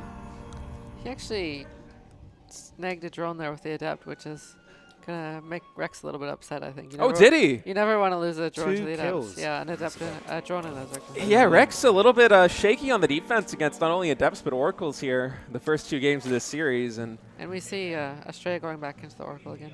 That's a mental victory, right? When Yeah, you get exactly. one drone with that one adept. One drone is never like that big of a deal, but you get a little annoyed when it happens. Yeah, and we already see the third base coming down here nice and early for Astrea. So he's going to be looking to power up into something in the mid game here. The Robo Bay is coming down. Yeah, it's following a up quite with fast Robo, isn't it? Yeah, it's similar to what he played last game, Robo, and maybe Twilight Forge, going into the Immortal Charge Archon again. So you think we'll see the same style here? Yeah, you would go Twilight first if you want to go into Blink. So it's Right. And we do see the Evo Chamber coming down again for Rex, so this could be +1 melee again. Yeah, Astrea is doing pretty much the same thing, throwing down that Forge and Twilight Council yet again. And suppose he feels confident, given the scouting information that he has gathered, not only with the Adept, but with these 2 Oracles now coming in. And this defense is going to be key here because we lost so many drones last game. 3 Queens ready in position, only 2 lost so far, and the Spore Crawler is going up at this base. So he's done a little bit better this time round. Yeah, but the reason why he's able to do better this time is because he was oversaturating the main base where there were 3 queens. He didn't quite have a spore crawler. Oh my goodness. Oh, he got the Oracle. He does. Yeah, he did get the Oracle, but I mean, for Rex, it's not really the ideal situation where you're pulling in an extra 5 or 6 drones to the main base. You're losing not only time of the drones traveling between these bases, but also you're losing the time of them mining in the main because it's going to be very inefficient oversaturating that mineral line. So I'm not sure he knew it was Oracle until that moment. Yeah, we saw him have 2 drones in the natural, and then he pulled them back to the main and made a spore pretty late. So he might not have seen the Oracle until they were pretty close to his base. But after getting one of the Oracles, since Astrea only made 2, he's probably feeling pretty safe now. He's probably not going to make any more drones going forward. Yeah, he is still slightly behind in the worker count, which by 60 you would like to be slightly ahead. Yeah, for sure. Yeah. And well, we see 12 drones in production. So that'll do it. Third moment. That'll do Zerg's it. moment. I was at the end of the cycle or the beginning of the cycle? 'Cause you never The ebb and flow of Zerg Right. macro. And we do see these Immortals coming out again with the charge and the +1 attack. So do you think we'll see a similar push here? Most likely, yeah. Even though he hasn't gotten as many drone kills, you think that he still goes through the same follow-up, same timing? Yeah. It's definitely not something super committed. You don't have to kill them. You can back off if you need to. It's nice. It also prevents the Zerg from doing something like playing mutas really greedily with no units, because Right. they have to make units when they see you moving out. Again, making the roaches in response to this. Yeah. And 10 coming out. I think he's going to be in a much better position to hold this without taking too much economic damage, like losing this 4th base. And hopefully this game will go on a bit longer. Certainly in a better position than the last game. Yeah. Didn't lose double-digit numbers of No doubt. drones just yet. And Astrea, before moving out on the map, instead going to be gearing up for a 4th expansion. So kind of keeping pace here with the Zerg. Zerg 4th hatchery about to finish as Astrea is getting ready to plant his down. And Again, we see the prompt attack. The Zealots go down here to the south, and although they do join up again with the main army of Mortals and Sentries, chilling out on creep right now. He's taking out a few tumors. He's pushing in. Let's see the force fields. yeah, good number of force fields in the pocket right now for Astrea. 3 sentries, all with about 60% energy in total. Rex is ready. This is a healthy-looking Zerg army with plenty of transfusers here. And the Bio's raining down, forcing to back off. Archon's now backing up this Protoss army. Yeah, Rex getting a nice arc here on the defense.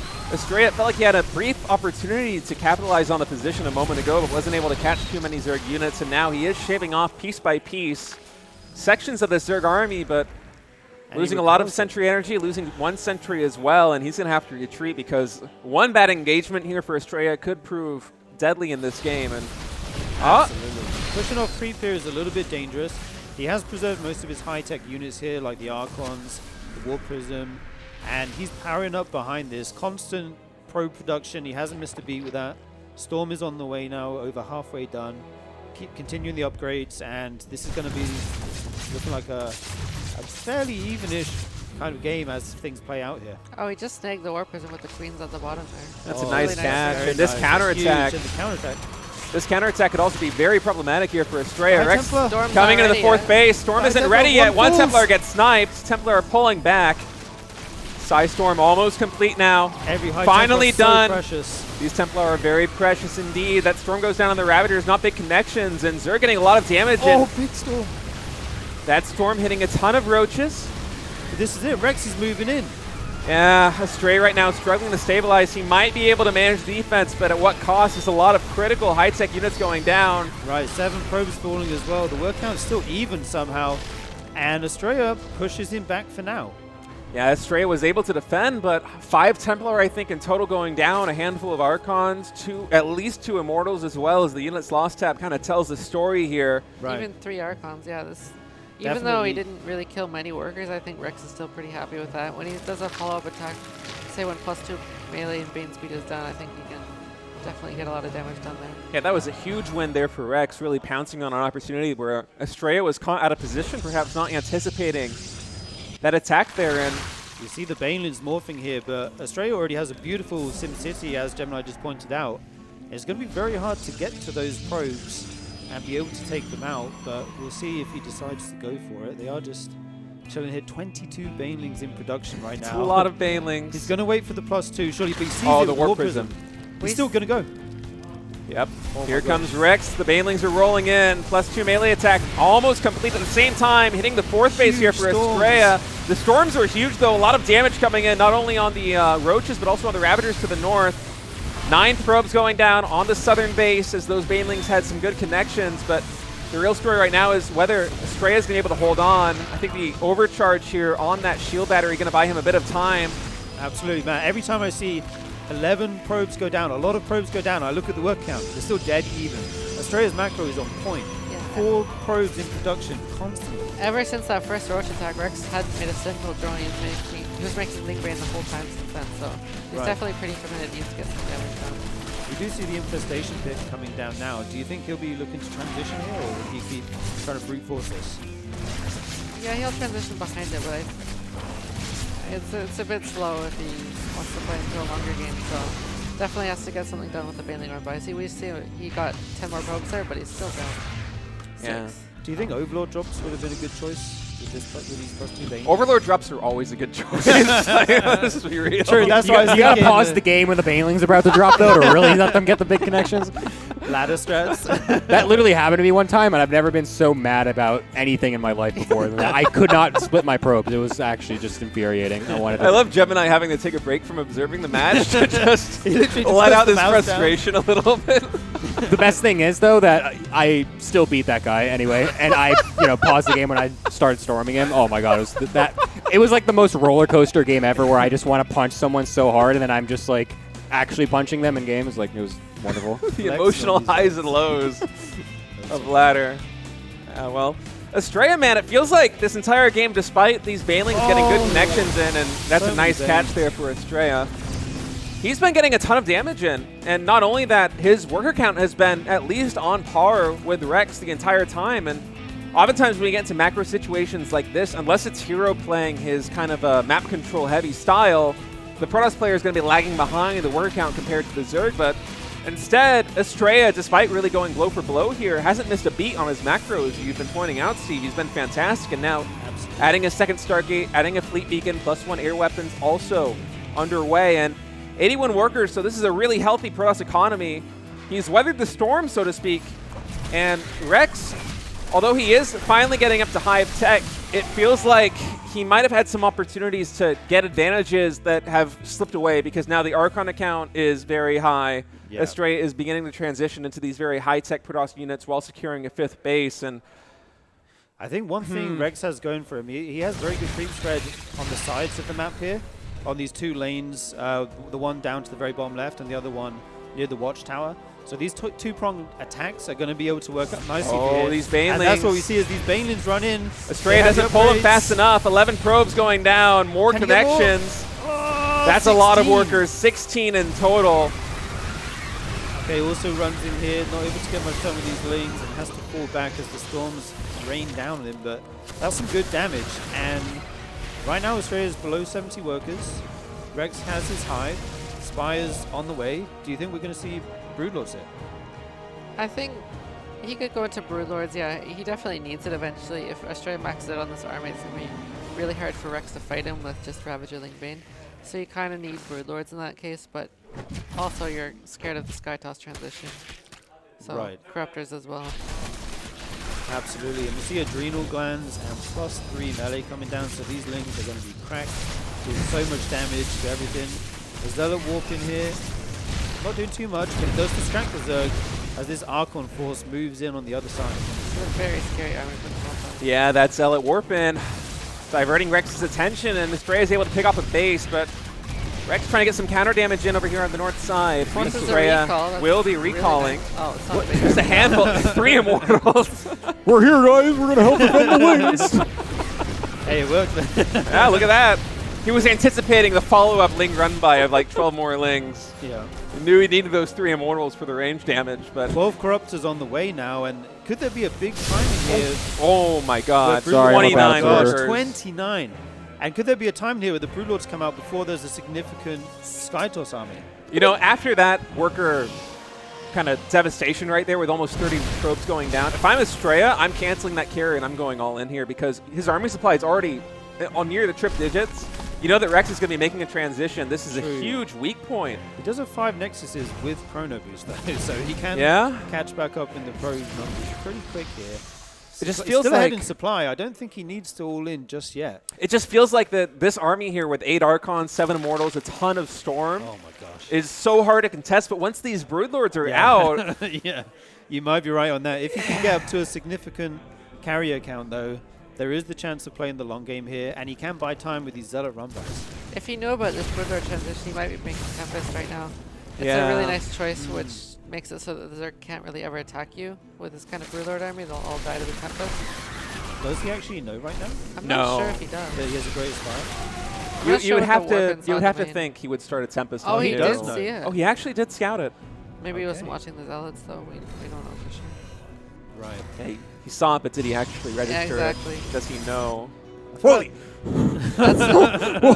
How many High Templar is that? It's a lot of Templar. Okay, there we Okay, go. going into This Archon is so side. many Archons, man. That looked like that one game you were playing on stream, Scarlett. Yeah, Someone yeah. screen capped that. I just see 53 you. High Templar. Man, I almost wish we were like back at Wings of Liberty so we can get like an Archon toilet with this many Archons. Like that's like look at this army. It's ridiculous. It's nothing but Templar, Archons, and Immortals. This Astrea. I mean, despite morphing in all these, he still has 1,500 gas, and now he scouts the Broodlords. He continues carrier production, not canceling them, not making Tempest. So this is the path that he's decided to take here to counter. Yeah, he definitely didn't know about the Broodlords when he watched that many Archons. Oh, nice storm. Big storm with the Ravagers here. And both of them, well, Rex is now maxed out, so he can't make any more Broodlords. Astrea has a bit of supply to play with here. What do you think he should max out on here? Just pure carriers? Yeah, Carrier or Tempest work too. Either one. Just something in the air. It's interesting that he's considering to opt for the carriers, though, as opposed to mixing any Tempest, because as we said, I mean, Tempest with that range, coupled with an Oracle, could really be problematic for the Zerg, who doesn't have much anti-air besides these queens. Right. Yeah. Is he just going to go for Neural here? Or what's his choice of anti-air going to be? He's Corrupt? Oh, gonna these have to use Archons. the Queens for anti-air, which is not the best choice. And But Rex is microing the Oh my Broodlords as gosh. well to prevent the Archons from getting back, and keep in mind that Astrea recall is most likely on cooldown. oh, it's back. Does Finally You now are back. wrong, State. I've never seen someone more wrong in my life. Still, though, a ton of those Archons do go down. Big pick-off for Rex. And that's Yeah, what he that needed. was a good pick off there for him indeed. Is Astrea, he will be able to leverage this new supply into more carriers where Rex is kind of suffering in the anti-air department. And Just no Getting- Corruptors out. This could be really rough to be Right. attacked yeah. with the Carriers. Can we get a look at the unit tab really quick, Gemini? There you go. Yeah. 5 Carriers, yeah. Even if he maxes out on pure Corruptor here, will he have enough? Yeah. I don't think so. These Brewers are just dead, This is a right? real Yeah. problem right Zerg now. can't recall. Gee, He's and he out. just GG. GG is called. Rex feels like he has no answer for the carriers. I guess he had no idea this was underway, and The Broodlords are too slow to run away there. They're all dead for free. So yeah, Right. it was No really way rough to for get him. out of there. No anti-air. Woo. Ready to catch those carriers. And oh my gosh. I didn't quite expect it to go that way. I mean, we kept seeing the Right. carrier count build up and build up and build up, but I suppose that Rex was just caught completely off guard. We were scratching our heads wondering what the answer to the air army of Protoss was going to be, but instead, just going to tap out. He never Yeah. actually scouted the main base of the Protoss, I think, for a long, long time. So maybe he saw so many Archons and thought there wasn't at all an air transition. Yeah, well, I Right. mean, it's almost unintuitive, right? With how many Archons that Astrea made. Yeah. He had like double-digit number of Archons, Yeah. it felt like at some point, and on top of that, he had Templar with Storm, and he still had like 2K gas nearly banked. Right, so much gas this game. The 5 bases were very quick. The probe count was huge. Even though he lost, like, how many probes did he lose that game? Must have been close to 50. Yeah, 50. Up There was there, one like- point where he lost 30, and then the first bailing attack with, I think, +2 melee Right. was able to catch a good number. And I think the good thing for Rex, though, is he can look at that game and say, oh, I actually defended the original Oracle harass very well. I got into the mid game in actually a decent position. yeah, I think he had chances in that game. yeah. After he was getting so many probe kills, it really felt like Astrea was on the back foot. But Right. Astrea just kind of masterfully transitioning there into the late game with the air army, able to catch Rex unprepared and close that one out. Is Astrea now leading 2-0. And guys, we're going to go to a short break. When we get back, map number 3 between Rex and Astrea. Hello, everyone, and welcome back to the Tasteless LAN party. We're in the middle of Rex versus Astrea. Astrea right now leading 2-0 in a pretty convincing fashion. He seems to really be on his A game. Yeah, the game The last game went pretty well for Rex until like the very end, and then all of a sudden he lost. He had no anti-air ready. Yeah. But I thought the game was in a good position for him for after he defended the first Immortal Archon attack. I thought so too. Even if he hadn't moved out with the Broodlords, or if he had, I should say, if he hadn't moved out with the Broodlords, I felt like he might have even been in a good position if he was just defending back at home, because then maybe he would have some time to get an answer there for the carriers. But he just seemed completely blindsided. And guys, map number 3 is ready. Are we going to get another 2-0? It's Astrea right now leading 3-0. Excuse me. I was like, yeah, of course we're going to get a 2-0. It's 2-0 already. Astrea right now leading 2-0. Well, he's sweep Rex. What we have? Oh God, 9-0. Kevin. 9-0. My goodness. There we go. It's okay. Pros players can't count. It's fine. Astrea's playing really well right now, and guys, want to thank you again for supporting the Tasteless LAN party. Shaman Frank for getting 3 items of merch. He says, thank you for hosting Tasteless LAN party number 2. It is our pleasure. It is so good to be doing this. It's so good to have a nice LAN atmosphere event here out in Korea. It's nice, you know? Like, it's been a long time. Absolutely. Like, what, 10, 11, 12 years of StarCraft 2 history here in Korea. We've never really had an event like this, so it's a treat that Tasteless is doing this. It's so much fun. And Space Cadet SEA as well donates $69 in a Nice. Sasha, what does that message say? Protoss best race house would we old people with low APM be able to compete. What do you think about that message, Ryan?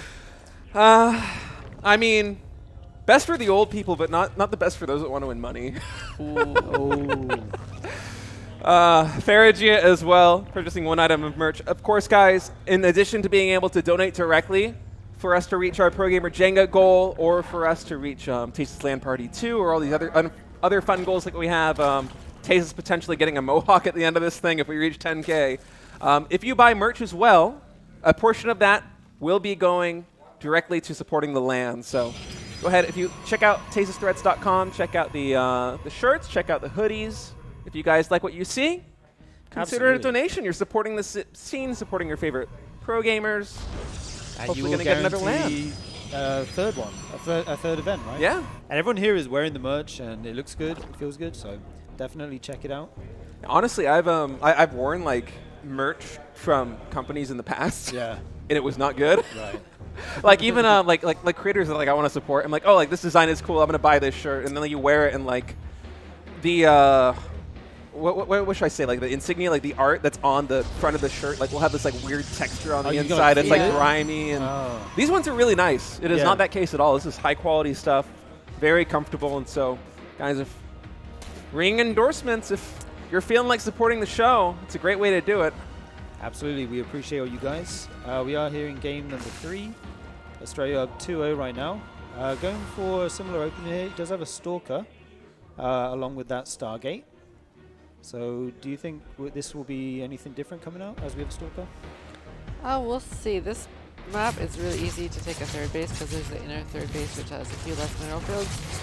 But it's definitely probably Astrea's map pick here, and he might throw in something different, like a Stalker build this Look at time. this Adept. Oh my god. This Adept's on a Did he journey. get to... Out of range. He's got the lings, though. Yeah, got got the the Ling. Lings and the 1 drone again. You take that trade, right? I As think Protoss? the Zerg is not too unhappy about that. Yeah, one drone for 1 Adept is not too shabby, but you'd like to shut that down completely. But you know, if you're playing a perfect game, we do see that first Oracle coming out here. So let's see how Rex does defending it this time. It's not actually that bad on this map to lose the Adept, though, because he doesn't need it to secure the third base. Yeah, you can't get too much damage done with that Adept Yeah, now anyway, true. right? Like, Yeah. he's going to confirm the scouting there, check the gas geyser, make sure that there's not anything absolutely insane coming out of Rex, and does get a drone for his trouble. Do you think losing that Adept suggests that you might not be going for an Adept push later, or is that not really matter? I don't know if it makes that much of a difference. Yeah, I guess it's just 1 Adept. Yeah, If you trade it out well, maybe it doesn't. yeah. It slows down the Zerg as well, so True. you can afford to make another Adept later. Yeah. Double Forge. Oh. Double Forge and Twilight coming Yeah. down. Yeah, that's an interesting This kind of change. No robotics facility, double forged Twilight. What do you think we're going to see? It could be Blink, could be Zealots. Hard to know for sure. But it's definitely taking advantage of the map where it's very easy to defend these 3 base locations. Right. With just the choke at the front. I feel like I've seen Hero do this. Okay, it is blink. It is blink. Yeah. Maybe going to see a little bit more of a hero-esque style of Protoss play now as the Oracle's once again coming in, trying to find some damage. They got to be careful, though, because there are 3 queens on the flank. Was able to get, what, 1 drone there? Excuse me. Just the one. Yeah, just the one. A very good start for Rex. That Stasis Lord going down. Oh, Rex didn't realize in time. Barely skirting away. 2 drones still get caught. That's still good for Rex. And it was close. Yeah, very close. And for the first time, we see him going for +1 range instead of that melee upgrade. And a fast, and a layer as well. So the one time he chooses to go range upgrade, the Protoss is not ideal. Never lucky. Never lucky, yeah. Never lucky. As the shirt says. The merch. Speaking of merch, Flex Money and CapCB, thank you also for your support, picking up an item of merch each. Gauntlet Wizard with $50 says we need a runaway. We need a runaway for the Tasteless styles. Tasteless Fashion Week 1. That would be so sick. No, we could honestly kind of do that. There are so many designs, and like all of us are wearing a different shirt right now. Yeah, dude. All the pro gamers going down the catwalk in the Tasteless merch. That would be sick.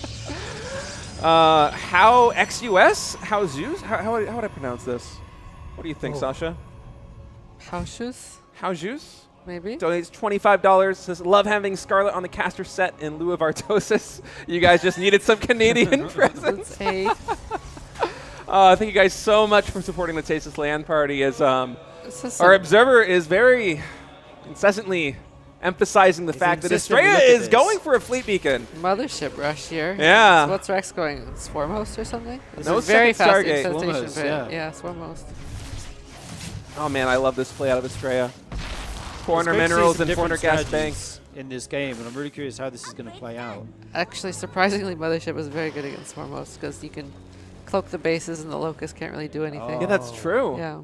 Is Astrea just doing this? Like, is this like a thing he's doing, or does he actually somehow sniff out the Swarm host without even seeing the infestation? I heard them talking about that Astrea did this earlier against Rex. Oh yeah. Like a few weeks ago or something. They were talking about this earlier today. And was that like a total meme, or was? Yeah, it was probably a bit of a meme. Well, he's up to. Because I know I remember. Do you remember Prince did like a Mothership rush and like an actual build versus some Zergs like last year? I'm not sure I saw that game. It was actually kind of sick. Yeah, it's surprisingly strong. And he confirms the position of these Swarm hosts. You want to catch the pros by surprise with the first wave at least, right? Right. Yeah. And he sees it very early and is going to be able to force the wave out before it even gets to the base. The creep is very nice for Rex, and because Astrea took this base on the bottom, it's pretty close to his base. Yeah, the creep spread for Rex right now is fantastic, but these Swarm hosts just getting absolutely nothing done. Rex has only got 68 workers here, so he needs to get some damage done. Oh, a lane drop in the main gun. Yeah, Rex is trying to find damage where he can, but he's getting deflected both on the main base and over here at the third. Sees the mothership now. Excuse me. This is when it's going to get tougher when you can't see anything, right? Yeah. Yeah, Rex is going to have to make something happen, and here he comes in with the roaches. Those Swarm hosts not yet recharged. This next wave could be huge. Yeah, he's up 50 supply. The queens are here to shut down the Oracle. The mothership's not here. Yeah, the That's pretty mothership's not good out for yet. That huge investment has not paid off yet, and the big wave coming in now, this is going to be massive damage on this fourth base. And Rex is pushing. He's not even using the Locust to fight the main army. No, he's focusing down the pylons. He's Right. trying to get rid of the defenses over there on the fourth base. And now Astrea, at risk of losing that cybernetics core, he's going to have to replace that straight away as the mothership finally arrives. But man, a lot of damage has already been dealt here. The aggressive blinks, will he keep going? Overseers Yeah, are two here Overseers. already. So no. 2 Overseers in position will reveal this army. Oh, Astrea going for a my really God. ballsy move here, blinking under and picking off both Overseers, but there's a third one. Yeah. Pocket The guy that Overseers. just keeps on taking sunglasses off his going face. again. Like, you're not gonna get me. Oh, he goes in again. Oh my gosh, and Rex is destroyed. Oh no, he can't see it again. You can't He's see him not again. defensive. Yeah, he sniped the third Overseer, but man, the Stalker count right now all the way down to 4. As Astrea has pretty much no army to speak of, 104 army supply to 21. As this mothership rush really not getting its money's worth. Hey, I love it. I respect it. You know, we love to see it in Game 3 here. Show us a different build, something exciting, you know. Hasn't quite worked out for him this game, but it was really cool to see. Yeah, the situation wouldn't be as bad for Astrea as it is if he hadn't lost the Cybernetics core, because it's still only about 3/4 of the way done. Right. And he's still floating 1,000 minerals or so, even after working in all these Zealots, and that's not the unit that he wants in this situation. He needs Stalkers. Time War going to come down for the Mothership core. That's not going to do very much. Yeah, and he's pushing through. If that first Locust Wave had hit a little bit later, this could have been really good for Astrea, because he has so many upgrades on the way. The Mothership was coming out. But Rex hitting a crisp timing here and is getting big damage. Even these Lings reinforcing now. Overseer's showing everything, and Rex overwhelms Astrea in game 3. Yeah, Rex with some really smart Swarm Host play and catching our Protoss player a little bit unprepared there. He went for 2 Forge, he went for a Mothership, and Astrea is just kind of in the dark. It's a little too greedy from the Right. Protoss. Yeah, I mean, It's 2 like, if Forge. you leave me alone Yeah. for long enough, It's like the a no- game's done. It's like a no rush 20 game, man. Like exactly, yeah. two Forges, 4th base, Mothership. Yeah, he's on like 7 gas too. It was how many workers did he have as well? He did like the Astrea thing where he was up at like 80 plus Yeah, workers. yeah, The yeah. Astrea Almost thing. 80. Yeah, the Astrea thing. Well, I mean, like, He wanted a respectable macro game. yeah, Rex didn't give it to him. I mean, we saw the Mothership there with the like at the same time the Swarm Hosts were coming out, and we were thinking, Yeah. oh, this isn't too bad because he'll be able to cloak the bases Yeah. from the waves. But Right. Rex cut his drone count quite heavily and just really emphasized the roaches and the timing attack there and got a ton of damage in. And Astrea was never able to get the ball rolling. Even the little Ling drops as well. Yeah. Just Yeah. like 3 probes here, 4 probes there.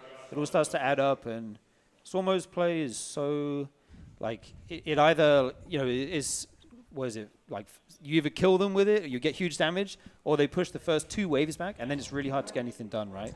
Especially without a Nidus, which you often see.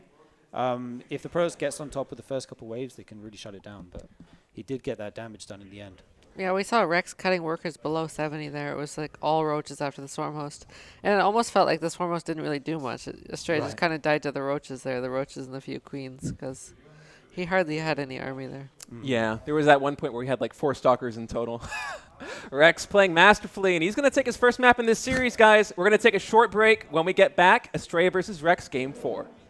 Hello, and welcome back to the Tasteless LAN Party 2. As we're about to go into game number 4 between Rex and Astrea. Astrea right now leading 2-1, going to kind of an interesting build there in game number 3. 4 bases, 2 Forge, Mothership Rush. You don't see it very often. For the fans. Gemini, are we going to see that on Build of the Week? Dude, no. I was talking to like Scarlett. Like Prince literally did like a similar thing where like we were saying you used to do this years back. You make a mothership. You actually do like a formatted build, and then you rally the mothership all across the edges of the map and recall into their main and kill them. It's so much fun. It's great. It's like actually amazing. It's one of the most fun builds to do ever. Like, I haven't competed in like 5 or 6 years in StarCraft 2, but sometimes I will still like go on the ladder and I'll just be like, I'm gonna do it to this poor Gold League guy. It's like I'm unranked, right? You're actually just the complete jerk. I'm unranked though, you know. Like after you don't play for a long time, like you got to grind back up. I'm so just sitting here doing it grind versus through like gold. 5-6 Korean Zergs or whatever, and you're here smashing some kid that's coming back after 6 years of playing. And like, I'm gonna play some StarCraft. Oh my God, there's a mothership in my base. It's so much fun though, man. Just get one mothership, you move it all the way around the corner of the map, and then you force field their ramp like the good old days. You know they don't have any Ravagers back then. Scarlett just face palmed. Disgusting. That guy's probably 35, probably come home from his job, loaded up StarCraft, sees that Gold League. Oh, yeah, all right, nice, comfortable game. Mothership pops up. This dude just like hates his life. He's That's coming me. back I'm after that guy. such a 12-hour That's me. workday. His boss is just like grinding him, like, Warren, get this thing out. He's just like, I just want to play some StarCraft when I get His home. marriage is falling apart. His children hate him. That's cutting a bit close. But yeah, Oh, you just described every StarCraft player's life. Oh my God. Oh no. StarCraft players don't get married. Cool. Damn, we're going okay. No, I'm joking, just of gonna go back to course. observing now. Yeah, So- yeah. I'm joking. Is that a cheese wedge that just popped down under his spawning pool? Yeah, Is it's it the a spray. And we got He good old. forgot his spawning pool or something. Why?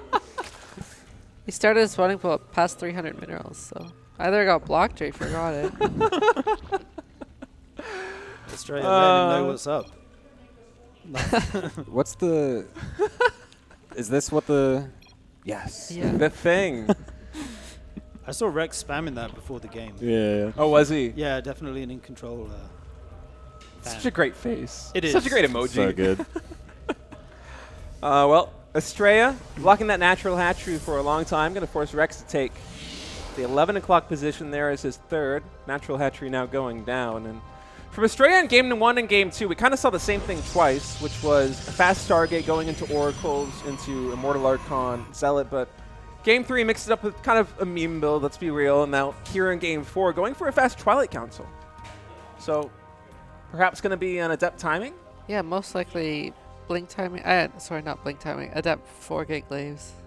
But we'll see what he adds next with his next 100 gas. Do you think that, I want to pick your brain a little bit on this, him going for 4-gate glaives in this situation, is that more of a build order mix-up because it's a best of 5 series, or do you think that Waterfall is a little bit better for this build in general?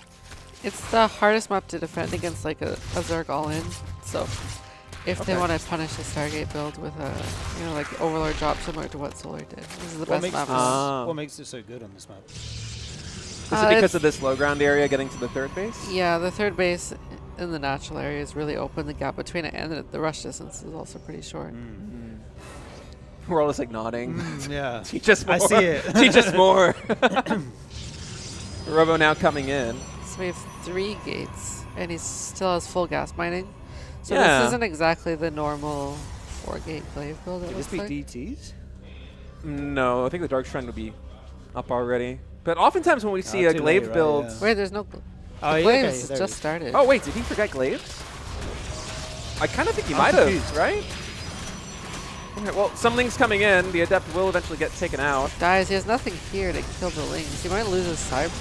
No, there's no way. He's going to warp it more. Fuck the hole there. It is unlucky that he lost the Adept, though, because if you're a little bit quicker there, with the shade in and the pylon behind the Adept, you are able to get the shade off before the Adept actually dies. Right. But Rex does have his Roach Foreign down here in good time, and he's making units. He's stopped drone production right now, so he's at 42. I think the normal number here is kind of like 38 to 40-ish, is it? oh, he's gearing up for a timing. Yeah, normally you want to stop around 40 drones against this, but like, there's no fourth gate. The glaives it's really late. It should be done around now. You think he's doing this because he's afraid of the build? Not going for a timing? You think it's going to be a lot of Adepts? Because if I'm Rex coming in, getting 1 Adept and not finding too much more Protoss, I'm really feeling pretty confident. 3 workers and a lot of lost mining time here is actually significant, as the big push hasn't even started yet. I don't think there is going to be a big push. He's already going into disruptors. Yeah, that Rotogate finishing up. Yeah, perhaps Astrea, after seeing those Lings early, deciding that he won't be able to get too much damage in. And Yeah, luckily for him, he went for 3 gateways as opposed to 4, so it's not much of a commitment. Right, and he has resumed pro production again. He has the gas on his natural, so he should be looking to tech up here. He's going into disruptors here. Right. Yeah, against a very Ling-heavy composition, and critically, there is no third base up yet for Astrea. Oh, is it disruptor dropped? Suppose so. Adept push with disruptors. No Warp Prism speed, I don't think. Do you think he'll use the disruptors I love at the Gemini front, trying or to like- trying to click on the robotics bay to show us Dude, the upgrade. dude, I hate that. But the Observer AI... I literally hate that. That's the thing I hate the most about observing in this game. It's so annoying. The Observer Get these stupid overlays out of here. This is gonna be the default AI UI. Observer UI doesn't show it, so he just frantically waves the mouse in front of the production tab. It's like, look, no upgrade, nothing. Yeah, no Warp Prism speed. All right, first a Disruptor shot coming in. Not able to find too much, so just going to settle for a hit there on the Queen. But so far it feels like Rex has been kind of artfully deflecting pretty much everything Astrea has thrown his way. And Astrea, this third base at 6 minutes is quite late. Right, it's been a bit of a wonky start to this game, honestly. Like, Yeah. I don't know if Astrea was gonna commit to a few warpings of Adepts and go and change his mind after delaying it, like missing the upgrade slightly. And this is, what he's come up with on the fly. Blink is coming down now. We see more Stalkers being added, as a Forges as well. He's going to try and secure this third base. Economically, I'd say he's pretty decent for Rex. He's already at that 3-base saturation. But what Astrea has going for him are these 2 disruptors, which in a Warp Prism can actually do a lot of damage if you're caught sleeping even once. And defensively, it's going to be tough for Rex to push Astrea as well, because those disruptors, they're worth their weight in gold, coupled with those shield batteries. Sorry, say the minerals. Worth their weight in minerals. We're not playing Warcraft 3, sorry, just letting you know. And it's 7 minutes, and Rex has just started his Roach speed upgrade, so he's not going to be able to have map control for some time here, even if his army is good. But oh my gosh, actually catching this warping forces the disruptors to fire, backs off, and now he's going to have to split as best he can to avoid these shots. Banelin's just more. It's a little scary here, though, for Astrea.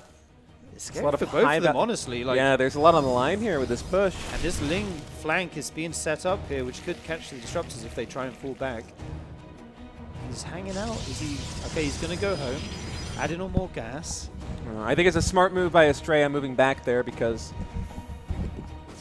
not really able to get too much damage in is Astrea's. Rex had a good number of units in position to defend. Now, Astrea coming in with these Warp Prisms and 2 Disruptors are going to be going back across the map, and Rex is moving across. No bailing speed yet, though, makes me think that he's not going to commit to a push. Right, and he's actually droning behind this a lot. We've just seen 2 huge rounds of drones come out, 11 in production there, so he will be going into the 85-ish drone area, and that's going to set him up for a long game if he wants to go that way. Yes, certainly. Yeah, and he has Bane speed, +1 melee's finishing. Maybe we're going to see him try to go into the style he seemed to prefer in the first 2 games, like these highly upgraded Banes, try to do some worker damage.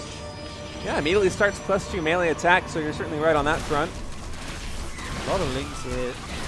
Yeah, Not gonna going to be able to get that base. They do have to pull back. Oh my gosh, big disruptor shots. Oh, those are 13 huge! drones! 13 Oh. drones go down. Astrea getting the money shot over there. That's so many kills. And that's what we're talking about. 2 disruptors and a war prism, so dangerous. If you're not looking for 1 second, suddenly the economic situation could be flipped on his head. He still has a good drone count, 78, and he is going to go back up into the A's here.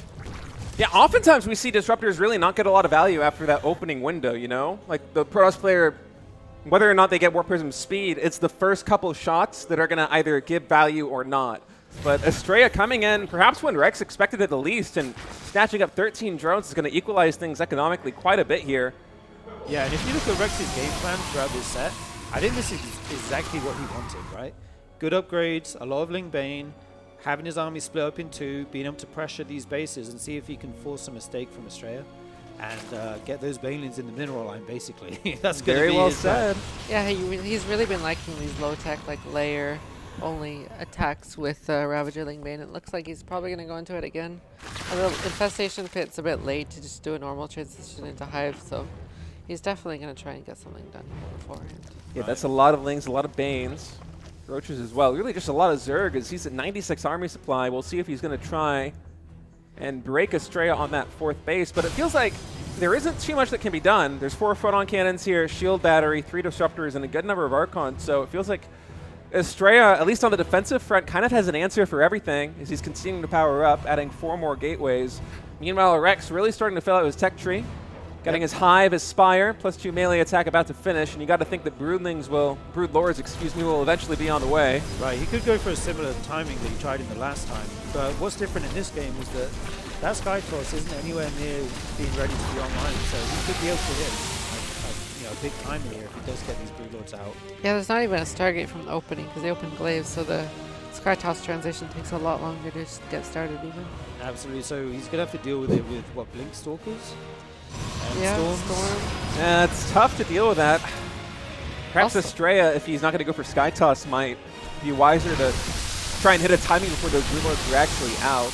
Maybe, but the way Rex is set up here, he's positioned on both flanks to try and run in and do a backstab and kill a lot of probes if Astrea does move out on the map. So it's tough to move out, but he's going to try here. I think that Oh my gosh, that's this a lot of army is so Archons. scary. And Rex is playing such a Baneling heavy style. Look, Right. there's so many Banelings, there's so many Lings, there's not a lot of high-tech units here for Rex, and So this many composition Archons. for Oh my Astrea is God. just going to destroy it. Rex now is going to try and come on both sides, coming with a flank.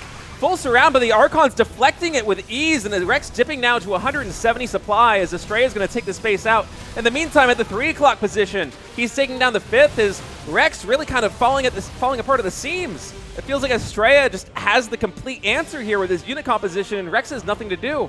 The Greater Spire starts now, but Broodlords are more than a minute away, and you got to think that Astrea is putting him on the clock. All right, this low-tech army just can't compete with all the gas put into this Protoss force of Archons, Storms, Disruptors. He's basically got everything except the air units. Like, so much value in this army, and the Lings just don't do enough damage. Yeah, it looks like Rex's plan is just try and counterattack and draw Astrea back home to buy time for the Greater Spire. Yeah, Rex is scrambling to try and buy time, and you see he's also not remaxing just yet. Starting some Corruptors, he wants to keep a bank up for the Broodlords, but That Greater Spire only halfway done. If Astrea realized the situation, and he might have an inkling of it now. Oh, this is going to be scary, this warp in here. Yeah, this warp person coming into the main base. Oh, he's no supply open though, only one zealot. Oh. This is the worst feeling as a Protoss player. You're like, I'm so good, I'm going to harass. But he sees the Greater Spire at 80%, and I think that's going to be the trigger for him to come in and attack now. Right, he actually gets a great scout there. And look at this Protoss army. That's so many Archons, 5 Disruptors as well, a handful of Stalkers, and you got to think that... You need a lot of Broodlords to deal with this army. Yeah. And he doesn't really have that much of a bank, only 600 gas, 151 supply. Even if Rex makes as many Broodlords as he can, he's not going to have much of a ground army to accompany them. And you got to think that Astrea, if he pushes in for the kill, he'll be able to secure this victory with a 3-1 here in this best of 5. 21 drones, 22 drones going down, 5 Broodlords on the way, but they are not going to be ready in time. Trying to counterattack here with some roaches, but they can't even get past the static defense.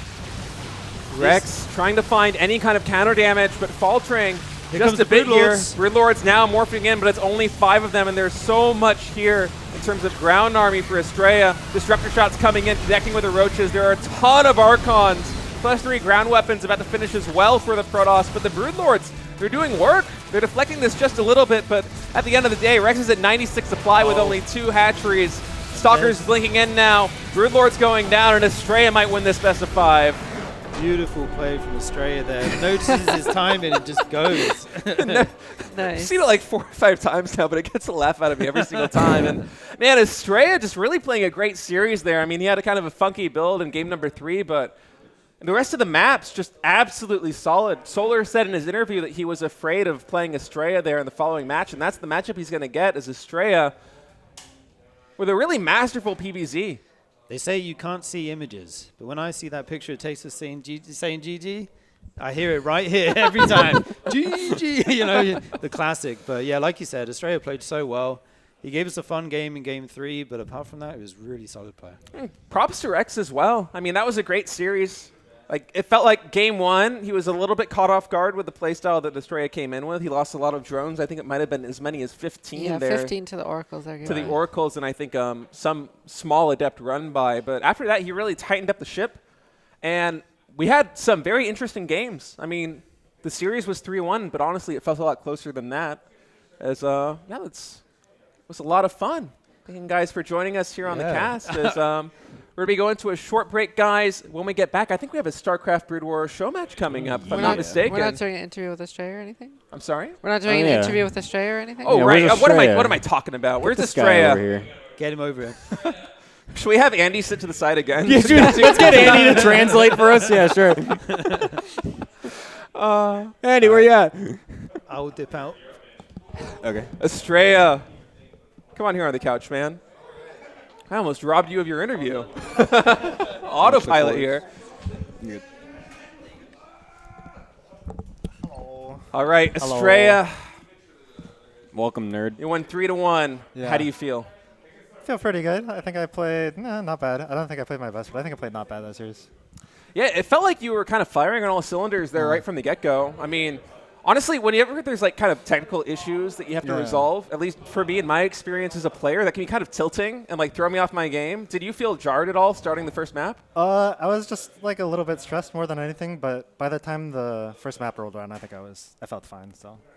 Yeah, you got like 15 drone kills there in map number 1. What do you think went so well for you in that one? Because oftentimes we'll see Protoss players, they try to find some kind of damage with oracles and they're not really able to get anything. Was there like a weakness that Rex had that you were exposing, or do you think you did something particularly well? I don't know. I just move my oracles in circles, and sometimes the queens aren't there, and I shoot the drones down. So. Can you at least make it sound like our race like takes some skill or something? Like you're sitting here, I'm just drawing pictures while playing. It's like, what do you know? I'm here like, man, Astrea, what do you do right? What do you think you did wrong? It's like, oh, I just go in circles in Protoss, dude. What do you expect?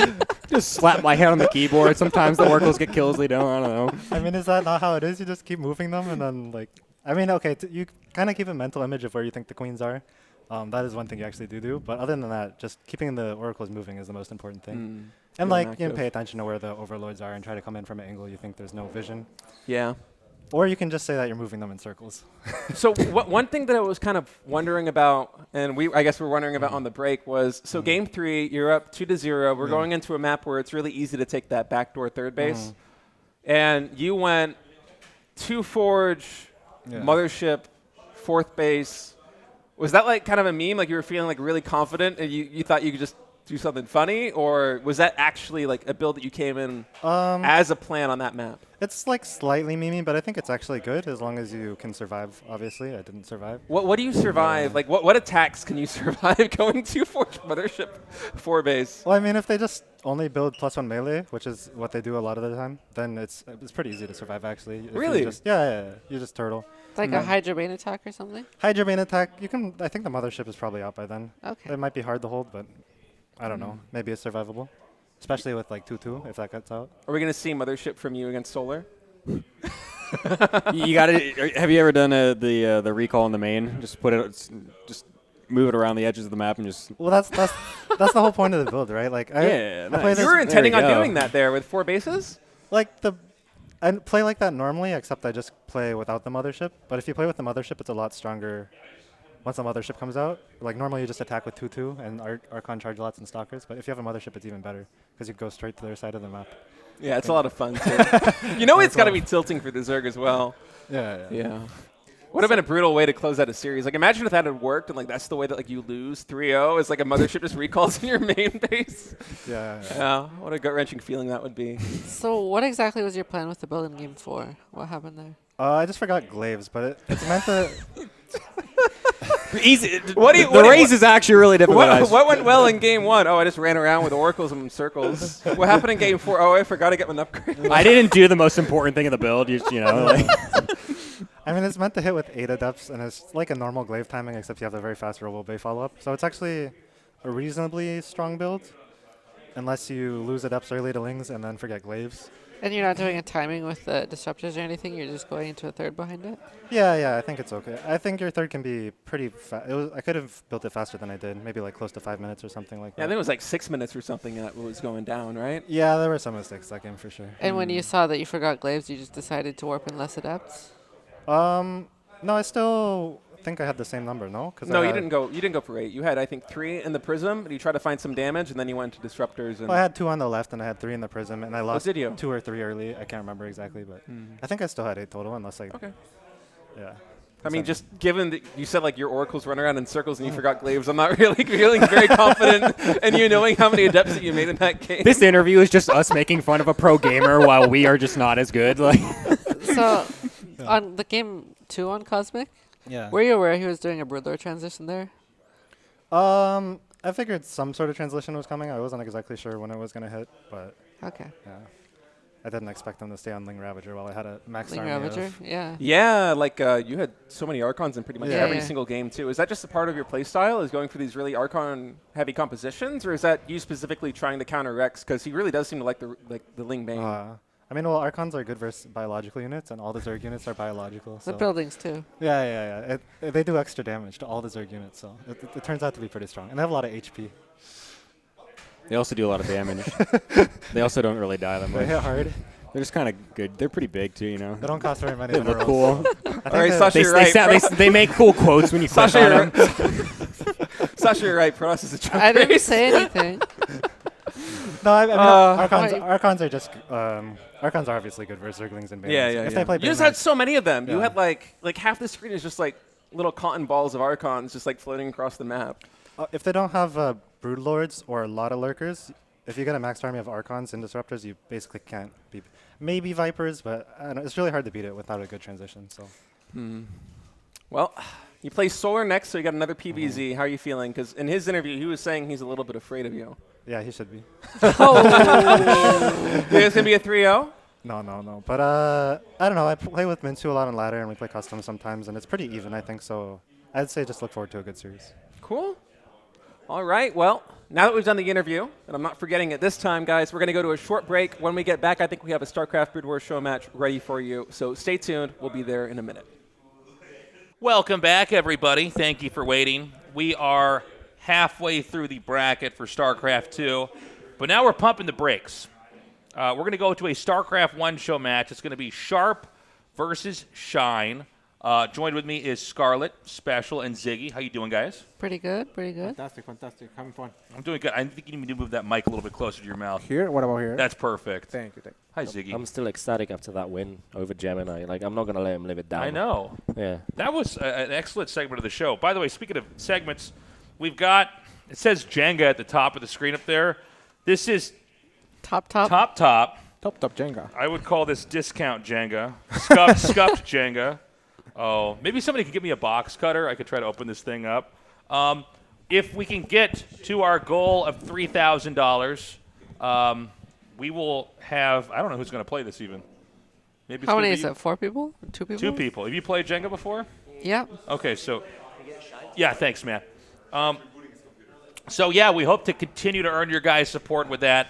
In fact, we put the graphic up of all of the goals here. You can see we've got this all layered out here. So $3K for the Pro Gamer Jenga, $4K for Scarlett versus Special, which I'm hoping we get that. I'm very interested in seeing how you guys That'd be fun. Excited do for against that. Special. Of course, a legend in StarCraft 1, but way in the past, right? You Way spent in the past. Most of Way your in the time past. in StarCraft 2. But Scarlett, you're, I don't know what, I'm assuming you're still S right now. Is that correct? I haven't played in a while, honestly. Okay, probably still S. She got S? She got S. Of What, you're like a course. 2350 MMR, right? Now I'm scared. What? S what? is good. S Of is- course it's It's good. crazy. I got like 2,500. When was the last time you played Brood War Special? I think last time I played was against Tasteless, actually, in the show. Yeah, I match. think so. That was, what, like a year ago? Yeah, that's Something what I like was saying, a year It was ago. fun. But, yeah, I think it'd be interesting to see these two play. Before we get to that goal, we are going to try to push the Jenga goal. And then if we can get the goals back up on screen, please. $5K, no, not just, and $1 for Tasteless Land Party 3. $6K, we're going to do the Pro Gamer Lego Showdown. We have 2 Lego Batmobiles, and we're going to have teams see who can build it first. And some people think this is going to take a while, so we're going to find out if this turns into a Lego stream with StarCraft content on the side or not. Operation, if you're familiar with that board game, we have something on part of that board game like out here. $10K, I get a Mohawk on stream. I would love to see that. So you're going to like shave the sides? Well, I'm going to have someone else do it. I don't trust myself to give No, no. myself a Mohawk. I really want to see the Mohawk. I don't know if I would shave down. I would just have it super short. Okay. I got hair plugs in the back of my head. It's hard to be the Mohawk full on. Can't be that A punk Mohawk rock is with a the hair Mohawk. plugs pulled in the back of the head, the scars from that. But, yeah, we'll see if we can get to that. And, of course, we've got merch. We've got tons of great shirts. Everybody, well, I guess Special's not, but the 3 of us all have It's very nice. shirts. I had a hoodie. Yeah, very you got comfortable. I like the excellent quality hoodie. of this Thank one. you, man. Yeah, it's very comfortable. Yeah. Yeah, I'm actually glad it came out as well as it did. And so, I don't know, I feel like I take these Jenga blocks out. I'm like, now the money's going to come in. Looks like normal Jenga. Yeah. This past tournament rules for Jenga. I don't even know where maybe we set that up on the table there. Maybe we do it here. We'll see. Are the players ready to go? Yeah, Ziggy? I'm being terrorized by both of them Okay. to start. Oh, yeah. That's a Yeah. pro gamer thing to do to spam. Go, go, go, go. We are going to hop into this best of 5. It's going to be Sharp versus Shine, Brood War match. Let's hop into it right now. TBZ. TVZ. I'll take this one back. Is Shine still the observer for GSL? Yes. Yes. Yes. For most of GSL, he does have days off here. And I don't know if I have game sound. Do you I guys don't have game sound? sound too. We'll see if we can fix that, but if not, it's Not dependent. as long as the chat has game sound, I guess it doesn't really matter. Right. So, I mean, Special, Tell me about it. how much have you been able to keep up with Brood War? First of all, you were like one of the best Terrans in all of the Americas. But, you know, do you follow it still? And if so, how different do you feel like it is, especially this matchup? Okay, so I actually played until like even when StarCraft 2 was out, and back then they already were doing like bio into mech and stuff like that. So I would say I can follow a little bit, and I still watch sometimes. So I know really, no, I don't watch all the time, but I still watch sometimes, and it feels like it evolved a lot. Look at this, like there's like a proxy, like a forward barracks. Yeah, 8 racks forward. 8 racks, forward racks. Like this was I used to do this as well back in my day, but it's actually not that great against pull first. Yeah, I mean, it's definitely not what you want to be going up against pull first. I'm kind of surprised to see Sharp open up with a forward racks against Shine. I mean, Shine is by far the cheesiest, most aggro, weird builds, like the cheesy Zerg builds, especially Brood War-ish builds. Yeah. This guy is like the king of that. I remember I think there was an OSL that he did really far Yeah. by doing stuff like this. Like There was an really ASL he made to the finals. no, but I mean like Yeah. back, Oh, in the back in the back, day, back in the back day. in the day. OSL, like Yeah. very bad, all back in the day. I remember watching this. Like, I remember because I remember Artosis used to say, one of the most cheesiest players ever, how he gets so far in a tournament like this. Because he was, OSL was one of the biggest tournaments Yeah. Oh, for sure. back in the day. Yeah, but here he's going like, is that what, like 9 pool? What's the 9 pool? Yeah, it's 9 pool. Yeah, but no extractor, no Ling speed. Right. So that's, again, with Shine, everything always, like the normal is, whatever's normal for Shine is weird for everybody else, I feel like, when I cast it. I feel it's good that he's going to SCV scout the 9 pool, because otherwise I will see how he's going to defend it. But since he's going to scout it, Is he going to fly the barracks back? yeah, what I was thinking. Cause, Yeah, he has it's to a do it. full wall in this position if you have the barracks under the 2 depots That's good. Yeah. on a vertical wall. Imagine he didn't scout him first. I think he would be in so much trouble. Yeah, he would be. Oh, yeah, he might already be dead. We'd just be going into the next game. Hey, is the in-game music off? Can we just do a quick check for that? There we go. Is that a second barracks going on the high ground, by the way? Yeah. Yeah, okay, so I've seen this before. So this is engineered to look like you're doing an expand build. Of course. Yeah. And then you're just going to do a pretty steady push. But the problem is like, if you don't get some damage out with this or punish them a little bit, it does feel like the Terran's not in a very comfortable No, it's position. super winish, Oh, It's yeah. very, very winish. But I like it since, like there's no, in the Overlord, there's no Overlord to scout this. And actually, Shine is going 3 hatcheries so quickly. Yeah. Like, and the 3rd hatchery is like an actual base, and he's going to get scouted, dude. Man, this is crazy. Oh! Yeah, he is going to get in. This is crazy, man. So is this a kind of bio-stem firebat marine medic Yeah. push on one base? Basically, yes. Yeah. And I feel like since he's not really going to be able to scout it, and his gas is so late, he's not even going to have like some kind of tech. Unless he makes a million sunkens, I don't know how he ever going to defend this. And yeah. what, Oh, sorry, go ahead. I was going to say, one thing to point out for the StarCraft 2 viewers is that Zerglings in this game have not very much vision. So you might not be able to actually see that there's no natural base, even if you get close to the wall. Oh yeah, for sure. Whereas in StarCraft 2, the Zerglings have the same vision as any normal unit. That's a very so good you would point. see it. Yeah, a lot of the Zerg units, they seem to have Mutalisks as well. seem to Scourge have very low vision. Oh, Scourge, it's Yeah. like the worst. Yeah, exactly. But it is it's a funny position these two are in right now, because if your third base gets scouted and you took a third base really fast, it does feel like the Zerg is going to feel pretty uncomfortable, right? But to top that off, Terran is actually about to have an extremely quick attack here. Yeah. So this is going to be a very difficult mid-game here for Shine. Okay, it's He's- moving out. Yeah, Okay. so he sees it. the medic, he sees what's Got to happening throw down Sunkens right away. just so fast. And I don't know if he can do it fast enough. Yeah, I don't think so. Does he even have speed on the links yet? No, the link speed is not done because the He's gas only was so late. putting 1 Sunken. Okay, 2. 2 sunkens. But I don't think they're going to come up in time, sadly. Yeah, right? this feels really bad. And he's reinforcing me with Firebats, which is the right choice, because actually links in StarCraft 1 are super strong against Yeah. this kind of stuff. So making Firebats as a follow-up, I like it. So once, it seems like one Sunken will finish, but the second one is not even going to finish in my view. Maybe. No. Oh, really rough. It is super rough. You kind of need like 1 Sunken done per medic, and they're not even done when he gets there. So Yeah. No link speed as well. that's what it is. That's it. GG. All right. It kind of feel like at the beginning, it felt like very good for Shine with the 9 pool. Yeah. But then, since he got scouted so quickly with the SCV, he was able just to fly the barrack back home and do like a 1 base pusher. It was a very nice like adjustment on the build. yeah, based on for when he sure. scouted. For Yeah. sure. Yeah, I mean, there's not a whole lot else to It was pretty quick, to be honest. the game we're Yeah. trying to unlock here. It's also very dependent on like the spawns because he didn't get the Overlord scout. Exactly. The Overlord couldn't. Yeah. So if Terran was in top left there, the Overlord gets to the natural first, and he sees that there's no CC, so it's easy. Right. It's easy for him to prepare for the push. Whereas in this case, there's no way for the Overlord to get there to see that there's no natural. And the second sunk in later than the first as well. I think he Yeah. still would have died no matter what. Before we go into game 2, we're going to take a quick break here. We're going to be back in 5 minutes and continue on with our show match of Shine versus Sharp. Stay tuned. Welcome back, everybody. We continue the Tasteless Land party on here with our show match of Sharp versus Shine. There's not a lot to unpack about that game. There was nothing. It was a masked. It looked like an expand build, so it was well hidden. and then the timing attack comes out. I think Shine's third hatch getting spotted makes him even more stressed out. It's like, well, he could attack here or my natural, but then when that push came out, I mean, it just ended it. I really think the key point of that game was the first SCV scout scouting the 9 pool. Because if that doesn't happen, if let's say he scouts to the left with the SCV first, the 6-lings come in and there's no wall.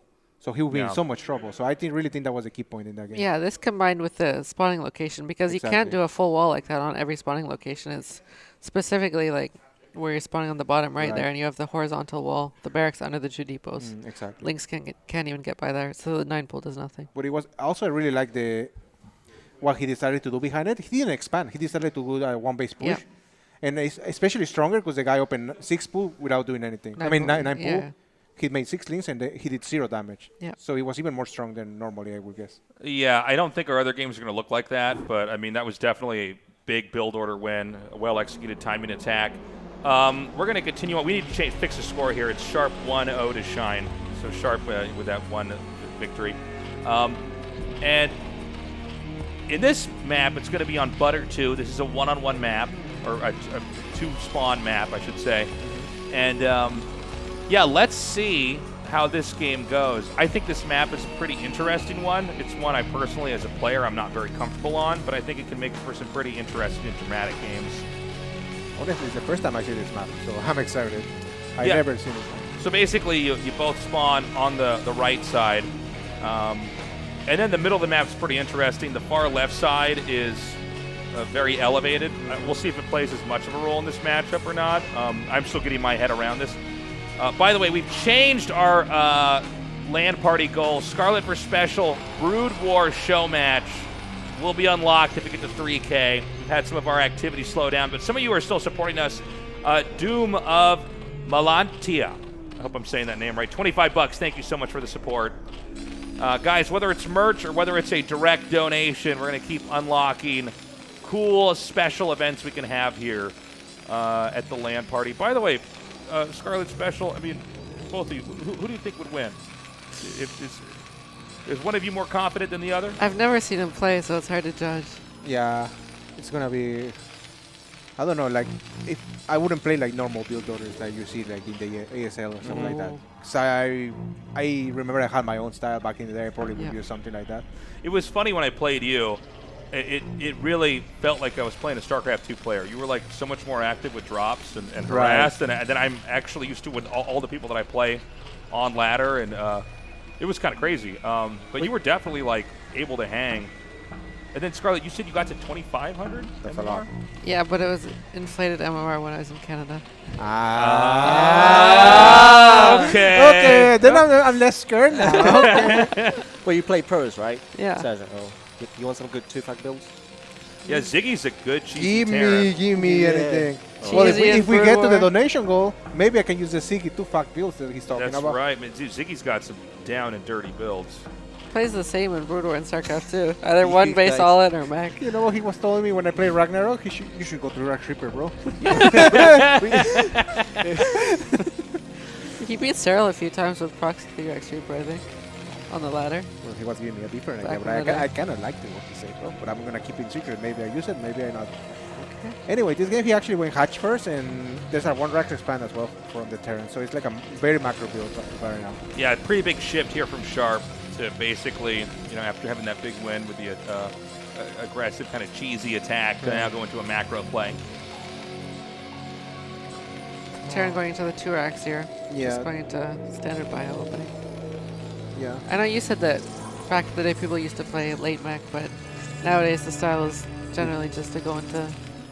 Just keep bio? Yeah, keep going bio and make science vessels. Nobody really switches to make anymore. Yeah, It's no just one. SK Terran. But like, Sharp was one of the players in like 2017, around that time, who just kept playing like 2 Factory Goliath. So I wouldn't be too surprised if he tried to play something like that against Shine, because it's a much safer build. You go into a starboard much quicker. Do you do that off the 2x opening? Huh? Oh, no, never mind. No, just like a factory, expand into Yeah. a second factory. Get an armory. So it's going to be a 2-hatch mira from what I'm seeing, right? Yeah, probably. Yeah. By the way, guys, we got a $100 donation here from Red Dwarf, our Dying Star viewer. StarCraft Brood War, yes. Tasteless LAN Party, yes. Showmatch, yes. Thank you, Red Dwarf. I appreciate the support, guys. Oh, he's gonna get scouted. He's gonna scout the 2 hatch. Oh, he did it. But he sees a lot of lings. Oh, this is it. He's gonna get killed. I don't back think there. if there was a third hatchery, he would make this many lings. Oh, I could be wrong. And he's seeing the second gas time, and I guess Is this SCV gonna get in there? it seems like. Oh my God! Okay. Not Well, he didn't see the third hatchery because normally they put the third hatchery where he just put it. So to spread the creep. yeah, so I guess he knows it's like a 2 hatch build, but he made a third hatchery, but more late. I never seen this because I don't follow Blue recently anymore. It Yeah. seems like this is some new thing from my area. Normally people will just make 2 hatch Muta and try to win for like 10 runs and be like, I'm so good, I just make Yeah, a Muta. it seems like 2-hatch Muta has become less popular. If they do 2-hatch, it's not the same. And correct me if I'm wrong, but it seemed like, especially back when you were playing, it was like they would just wear the Terran down, and then eventually there was just nothing left, and they would kill them off. But it seems like Terrans have gotten a lot better about that. Yeah, for sure. Also, they made some fixes on the Valkyrie I saw. in this. Like it is kind of like a patch update. The spray limit. Yeah, and so now it's actually like a unit you can make to kind of deter mutas. But in this case, he's going the Thorax. Yeah, I mean, there's no Valkyrie this game, but we may see it in the series. If I had to guess, I guess he's gonna make 2 extra Raxes after this. Yeah. So we will get 4 Raxes. 2 Sunkens on the way. They're gonna finish this time. He's gonna run by. What? Is he just scouting with The his Scouting Marine, bro. Look at this! He has a scan, but he doesn't want to use it, I guess. Oh, He's they- scanned the natural Oh, ones. he's scanned the natural. Okay. And he only has 1 Yeah, contact. Oh wow! So he gets extra SCVs because of that. Is it, I think a Comstat it takes the time of about 2 SCVs. Oh, for sure, it's worth it, for sure. Yeah. It's crazy how much more ahead you are if you can skip Yeah, or like yeah. hold off on the Comstat. And you obviously, you want to make the Conscat is against lurkers in case there's like a 2-base lurker. I like that thing. you called it a Comscat. Yeah, That's Comes that station. if they make lurkers and you don't have this thing, well, you can just leave the game. So he calls it Mutas. Let's see if they do a lot of damage or just... It's only 3 to start. Takes 3 shots there. This high ground thing seems really annoying on this map, to be honest. Yeah, on some of the maps, it seems like they try to get rid of that area because mutas can abuse you so much from there. But I guess not on this map. At least you can fit turrets behind the mineral line. That is true. That's a lot of turrets, man. That's a lot of turrets. I remember back in the day when I had to make a million turrets, and it seems like it's still that way. Look at it. This turret is gonna fall off. It's being repaired, but I think it's gonna fall off. And the Muta is doing some damage. He needs second turret. He's killing with micro by him so far. Who's any units, yeah. Killing some marines, attacking the gas as well. Pretty good control by Shine. The Muta stopped with some damage. Nice, there's no body. Look at this, he's attacking the gas and he's killing some marines. He's just so annoying. Oh, this is brutal. I mean, Shine is absolutely doing the damage he needs to do, and he can probably just go under here, right? Oh my god, there's no turret. He's gonna die with this? I think it's that this game. station kind of blocks the marines from getting in. He's not pulling SCVs away, so he's lost so many. Well, He only lost like 2 weeks here. he lost one Muta. Okay, now Hold on. He lost like a lot. But I think he did so much damage. Dude. Yeah, I mean, he killed so much, and he can replenish the mutas pretty fast. Also, remember he's on 3 hatch. It's not like he's on actually 2 hatch. So he got 3 extra larvae. So he was still making mutas behind that, so he can still harass, but I don't know how early his transition will be from here. Well, I think there will be another hatch on another base if there was a Yeah. transition. I think he's just going to try to break it. If I had to get it. Another turret goes down. Just a minute. That was a bad rally. Just a Muta for that. Not great. Yeah, it's kind of funny to see Shine playing just kind of a much more straightforward brute force play. He actually got the air attack upgrade. So he's going to be staying on mutas for a while and trying to hammer the Terran down. We don't have a third base yet. That is eventually going to have to come into the game. It looks like he almost put it there. That doesn't seem like a good spot to put it at because there's 2 different ramps to get up into that area. He made a round of drones, so I'm guessing his transition. Yeah, he's making the fitness to the house. Could he go Guardians? I remember this Guardian unit. And look at this. Like, this ledge. It will look like it's nightmares. I think Shine enjoys Guardians more than most Zergs as well. Like, he definitely played Hydra Guardian a few times in ASL. Yeah, he's definitely a guy who likes to go for kind of a different okay, there's path. a lurker then, so he's gonna go lurker. But we still have the Queen's Nest, Oh, the Piler, I I wouldn't even discount him though, just like making a hydrogen and not using it as quickly. But yeah, probably going to be lurker play for sure. By the way, Sharp is really getting dragged here by these mutas. I mean, this is so much damage. I honestly think he's going to try to break him or lose the game. Like, he's going attacking with all his bio. Like all the Marines are moving out. Yeah. But it's not that much. There's 2 Sunkens. So are the Lings in position though? I don't know if Shine knows about this movement. Okay, he's I think starting more. He's burning back the mutas. I think Yeah. this is fine, no? For I think he can be okay. Okay, he's making Lings. A bunch just popped out. That's really good. This army doesn't actually look that scary. no, but yet. the one that's about to join is huge. The reinforcements are huge. Look at it. Now it becomes scary. There's no lurkers, so it's Great. breakable. Right? His third Oh, he base is cancelled gonna one of get the- cancelled on this. Damn, he's great. Put a Bermuda there for the nice control of the Terra. You know, in this kind of situation, you want to attack one muta at a time. You want to heal it. Yeah, you always want to target the muta. Mutas heal very slowly. Like this StarCraft too. Yeah, but you still. Oh, I guess that's true. Yeah, yeah. So getting damage on them is Very nice. I think he's using the bad eye of the terrain. You know? yeah. Fire bats. block. Getting aim move there. He's stealing everything right there. But it's more it's more normal to steam everything in StarCraft. StarCraft, if you steam everything, Well, kinda because you're only wanna stimming one control group, whereas in Oh my StarCraft you're stimming yeah. 50 Marines almost. Yeah, it's a difficult thing for the Terran. He's doing counter attack. He's counter attack with the links as well. Yeah, nice pick up on these. It's gonna be reinforcements, huge. too. So he's gonna look at their hatchery, but if there's some lurkers, I think it's fine. But there's no lurkers. Well, also I guess there's no lurkers. I was going to say with the factory floating, especially, you know, that there's not going to be a siege tank with siege mode out here. There's like one Marine in the bunker, not gonna stop Yeah, him it's counterattacking. He's actually coming home. He's not going for the lurk natural. It's because he doesn't know what Yeah, there, right? he doesn't know if there's lurkers or not. And I guess he's assuming there is because he definitely could have done a lot of damage. So this But is Oh my god. If we get the science facility, that would be if we could deny a radiate, that would be crazy. that be game ending, no? I mean, it would definitely make the mutas a continuous threat here. Although, I don't know if he is going to get it. Oh, There there's is lurkers. lurkers. 4 lurkers. That's a lot of lurkers. He didn't get it though. He saves it. And That then we was see close. double starport from the Terran. Yeah. Oh, one son's. One is if he dies. Man, Shine plays so crazy. Like he doesn't care about having their hatchery, you know? Like I'm just gonna make lurkers, mutas, link, 3 hatcheries on my base and try to kill you. Does he have a hive yet? Because he made a queenness. Okay, so he's gonna go Defiler. I think he's gonna be so strong, right? There's gonna be like a push with a Defiler and Yeah. well, he's making 2? Okay, that's obviously a mistake, right? There's no way a 2 No, there's no way that's a thing. I know I haven't watched Brood War in a long time, but I don't think a 2 base No, I double mean, Defiler then thing is a thing, right? no, I think he's a little bit caught up in the moment. He's not like, Yeah. I'm going to get, consume and play. And plague. Yeah. But I think it's a forgivable moment, to be honest. I mean, he can keep pushing in here. Again, Right. with no tanks, if you get a moment to be shoved like this, you're just Yeah. going to wreck these Marines. The medics are dying, so this is very good for Shine. He's trying Oh to my make that. god, this add-on panic. being made in the front. This is so crappy. Now, I assume he never got siege mode earlier. I didn't No, see an for sure. add-on. He's not upgrading it either.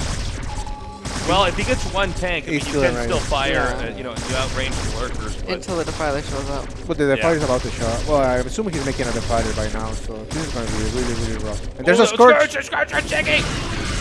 He's microverting well the business right there, sending him back to the bunker so he doesn't die. Very well. That's very important because he's about to have an irradiate, so it's going to be one less lurker. It almost feels like this factory is partially for walling. The lurkers can't run in. No, actually, that Yeah. one tank, use one tank. He's very helpful right now. It's actually keeping him alive. He's going to try to dive on the tank. The tank is surrounded. It is taken out. He already killed a lurker though. He used it on the one on the right. He's gonna die. So it's gonna be only 2 lurkers. So it's much less of a threat. But he has no way to clear the lurkers once the Yeah. Dark Swarm shows up. Okay, well he's not really out of the map, so he's forcing the usage of his spell here. And he actually targets the lurker. That was crazy. So there's only 1 lurker. I got to say, He did get Plague. He got both upgrades. yeah, there The you go. double upgrade on 2 bases is a thing. You guys taking notes? This is crazy. Now, we should point out, we've given a lot of attention over here to the Terran side of the map. The Zerg is just now getting his third base up. Yeah, he's super, like, I don't know if He's all-in low is- econ for He's sure. low econ. I don't know if the all-in is the right way to say it, but he's actually very, very, like, committed. Yeah. I guess is the right word. So we got the Irradiate on the next Defiler. We'll see if we can... There's a dropship Oh, he going does out. get the Dark Swarm out in The front of dropship's gonna die to Astrea. the torch? Oh my god. Oh my Oh, this is God. pain. I assume that was full as well. Yeah, had to be full. That was such a nice play by Shine. Oh my God. He Oh, really fire did. bats. Oh, at least the fire bats can hit you. Yeah. But it does so little damage. Actually, 2 more show ups. So one hydrant got the science level. They were down at 1 HP from the both plague. played. Yeah, nice play from Shine there. But the lurkers died to the fire bat, right? Yeah. And there's another one joining up right now, so there's gonna be. There's a fire bat range upgrade, right? I don't think so. I think the marine one's actually upgrades a little bit, or no, not right now. I'm not sure. I was catching their toast and he mentioned like a range upgrade for the fire bat. And I was Well, like, it gets a range I on just the. like stayed really quiet. I'm like, is that in the game? It gets more range on the bunker for sure. I'm pretty sure. Oh, is that right? I think so. He gets Okay. 1 more range on the bunker. Yeah, bunker increases range units by +1. Oh, okay. So no matter what, the fire bat just shoots Yeah. further in the bunker. Yeah. Interesting. Okay. Oh my god, these lurkers are in such a good position. There's no mana one. for them. Oh, there we go. Oh, there we go. One more Dark Spawn before it dies. Oh, this is so annoying, man. As soon as they started to look like he's just gonna die. Yeah, even though the supply looks pretty even, this is pretty bad. Yeah, Yeah. supply in Brood War is more simple than StarCraft. And especially in this matchup, one of the things is building up the science vessel count is very important. Yeah. So losing the 2 earlier is really painful because that's basically your only way to clear the lurkers and the filers is to irradiate. So Yeah, since there's no tank, there's no mines. Exactly. There's nothing else. So every science vessel you lose is very, very bad. Obviously, for people that is from StarCraft 2, Marines do 0 damage when there's Dark Swarm. Swarm on any unit, basically.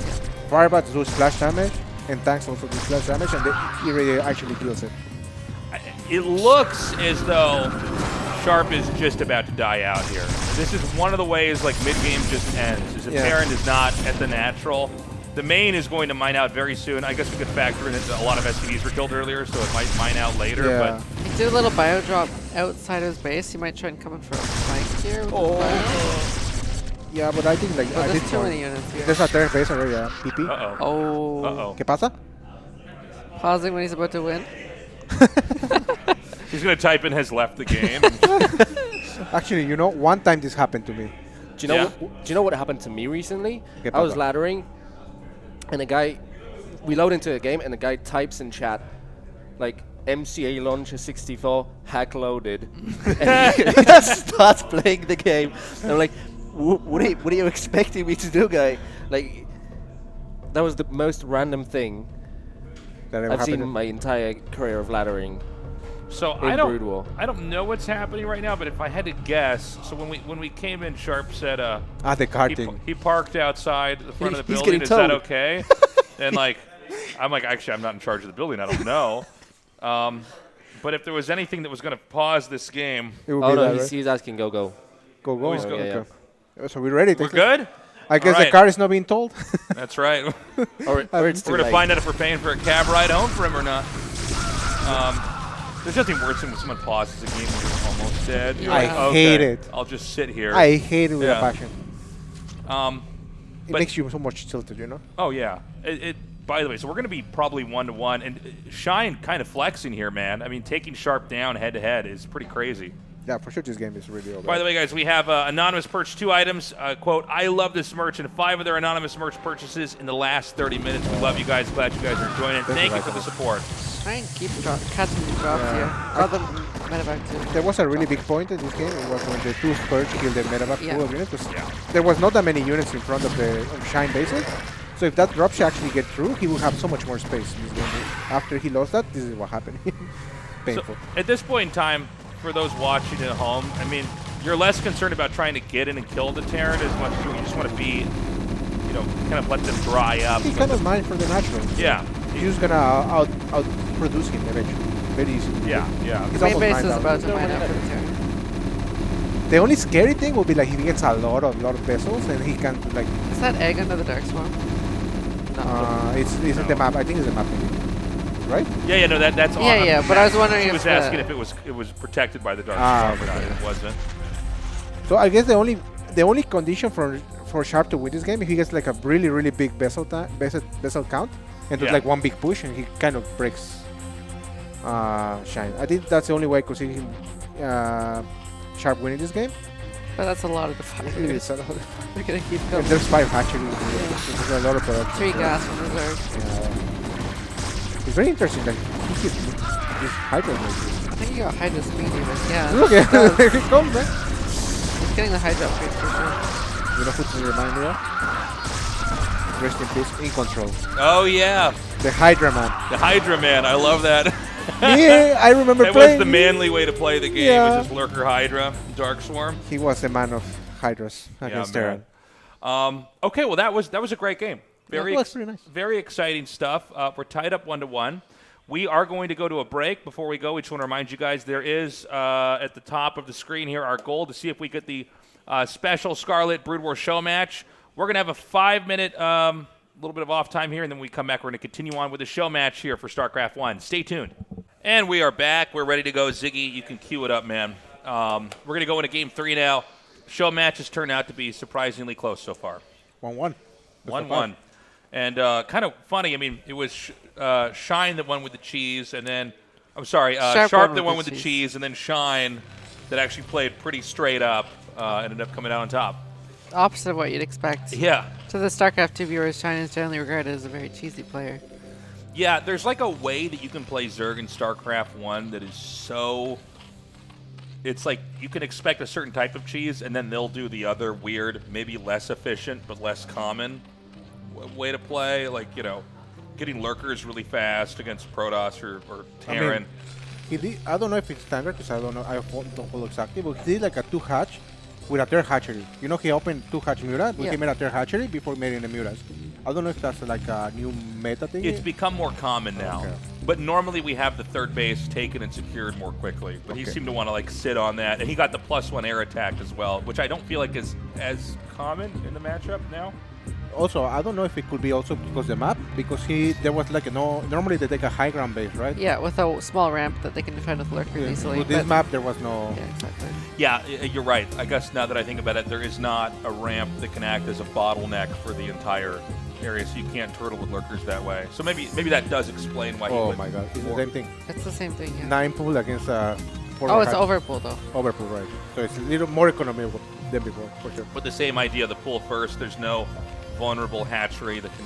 Oh, but this time the depot is on the high ground, so there's not going to be a wall, I think. Yeah, you can't do the full wall in this vertical kind of wall in with depot barracks. So this time it's actually better for Shine, it is. Yeah. Unless he gets scouted again by an SCV, he can, I guess, make a bunker or something like that. So I don't know how you defend. Marines are so bad against slow links early on. It's crazy. Slow links are so powerful in this game. Do you think Shine's going to make 6 lings off this, or is he just playing it to be safe against the... We shall see. I guess if he I makes mean, I'd be surprised if he made 6 lings, but I mean, if he was like a map hacker, that would be like the most ideal. Well, thing he to did do. it on the game 1. But Yeah, but it was 9 pool. 9 pool. Yeah. Overpool, I feel like it would be pretty surprised. Yeah, but I don't think he's gonna, because Yeah, he it's made the just hatchery 2 as lings well. to start. Yeah. But it's still nice that he doesn't It's go nice. hatch first and he's not taking any damage. He to was gonna make a ARs. bunker, and he double scouted, you know. Yeah, yeah, yeah. So look, the Marines going back because there's like a hatchery timing is late. Yeah, So if it's no- hatch first from the Zerg, like 12 hatch or Yeah, 11 hatch, then I guarantee you, if bunker it was there. faster, we have bunker right there. So it's only 2 links, it seems like, unless it's extra large, but also links. Okay, no, it's only 4 links. So I guess the question now for Sharp is going to be, do Is I he- just make a command center, or do I have some other kind? I feel like he can't do that Yeah, strat from no, game no, 1 again, right? He's making a command center, but he actually, this time is so much worse because he went racks first, then supply depot, so he actually already cut the CVs, and he has to keep making Marines, otherwise he will die to like the links. Yeah, he's kind of locked into having Yeah. to produce this. If he doesn't, he could be punished Look, pretty 4 hard. Marines on the way. Oh, if he kills the links, it's very nice. Okay, nothing there. So there's a lair before the speed. Pretty quick lair. the CC is really late. It is late because he, as I said, he it's caps to keep making painful. Marines. A lot of people used to do this 8 racks into a 1-1-1, but Ah, really? yeah. For a while, like Flash popularized it, but I think Zergs learned how to defend eventually. So this follow-up definitely just feels really awkward for the Zerg. By the way, while we have this little bit of Alright, it's downtime, IKEA Pup purchasing 5 items, says rest in peace Artosis. We miss him too, man. We all Hopefully, miss if we can get this event to be big enough, we can bring him back. We can resurrect him. We can bring zombie Artosis back. And, That would be great. also, we want to say to Perpy Drink. Perpy Drank. Said Perpy 1-1. GD, Bobby, and IKEA Pup again. Thank you guys for Thank you for the support, guys. And Yeah. null set 11. It's actually very comfortable. I was wearing the hoodie earlier. It's really comfortable. Yeah, the quality of the clothing came out very nice. It was very nice. Oh, Okay, Link got into the main. this is big. This is a Marine. Like, this is not gonna, it's not going to be a factory, I think. He needs to scout the gal. No, I guess not. I guess it would have been better if he Yeah. did, but Yeah, he didn't. You can't click on the gas to see how much is mined, but in this case, the gas wasn't even done yet. So seeing that would give him a lot of information. That'd be enough intel to confirm that no gas has been mined yet. This is gonna be so hard, man. Like he has 1 Rex production. Like his command center is so late because he had to keep making marines for over and over and over. Normally, I remember when I played this game like a lot, you would always almost skip making marines to make the command center faster, to make your barracks faster. He has 1 barracks against the mutas that are about to be made. I mean, he has a lot of marines, I guess, sure. Yeah, it's funny how some of these openers that you do that can allow you to have some opportunities. If you encounter like a situation like this, you get stuck having to like both produce on 2 different ends in a way that you don't want to have to do. Like you have to make marines because otherwise you'll just lose your position, but then you can't make a CC as early as you want. It's partially because of where the barracks was built too. Exactly. Otherwise, you can't just defend the high ground in this case because the barracks is out front. The speed is on. There's a third hatchery again before the mutas, but this time the hatchery is on a base. Yeah. So is he doing like the same build kind of, but he made the hatchery before, like on an actual base this time. Okay, Terran going into 3 barracks and an eBay here. Yeah, there, he has an engineer, what's it name? Academy already done, so I guess he's made his team first. And there's a Comstat. It's that. Let's see where he scans. Natural first, he sees the gas. Yeah, the gas and the 3 eggs, I think the mutas are being made. If it's lurkers, you generally see less drones. Yeah. Oh, is that right? On the minerals, yeah. And they're wouldn't necessarily be 3 eggs at once. Yeah. Yeah. Yeah, it seems like when you see 3 eggs at this time of the game, it's like, okay, we're building up to this moment. So he's making turrets already. It's going to be really tight, this turret timing. Yeah. Oh, wow, man, look at the timing. It just reminded me. I remember the first time I saw the timing of the turrets finishing when the muta show up, it was Flash. Yeah. In Blue Storm, casted by Artosis and Tasteless. Is that right? Yeah. So I don't remember doing that at all. I know, but I remember. No, it's pretty crazy when you see like it mapped out that perfectly. The SCV literally will be hit but have enough hit points to then let the turret finish. And does he know like the exact muta timing off the different build orders? Yeah. They do. So like off 9 full, over full. Yeah.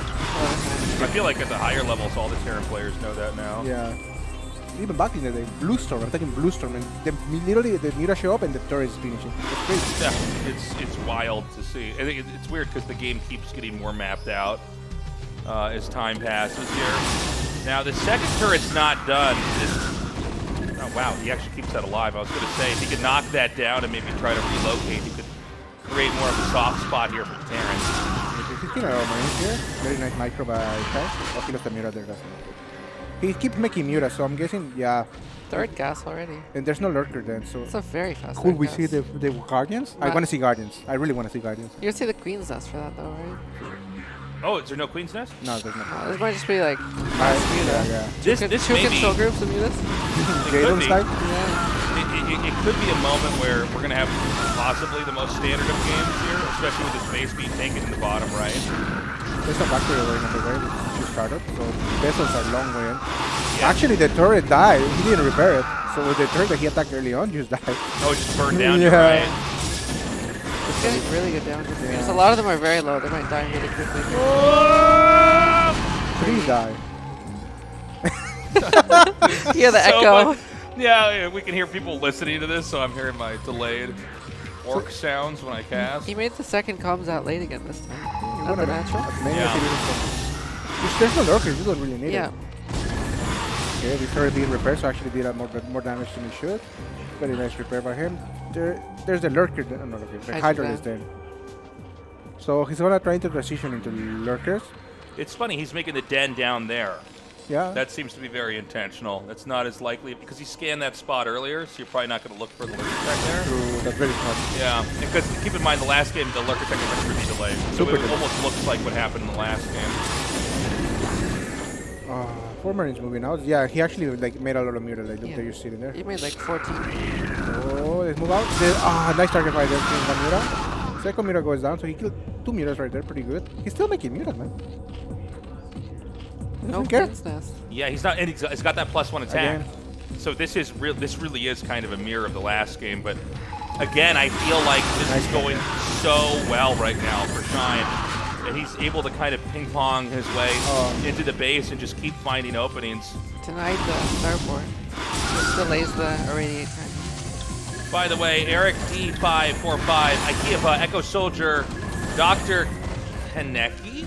Thank you guys for purchasing those items on the store. Poop Feast 420's back. He's back. He's back. The legend. $27.94.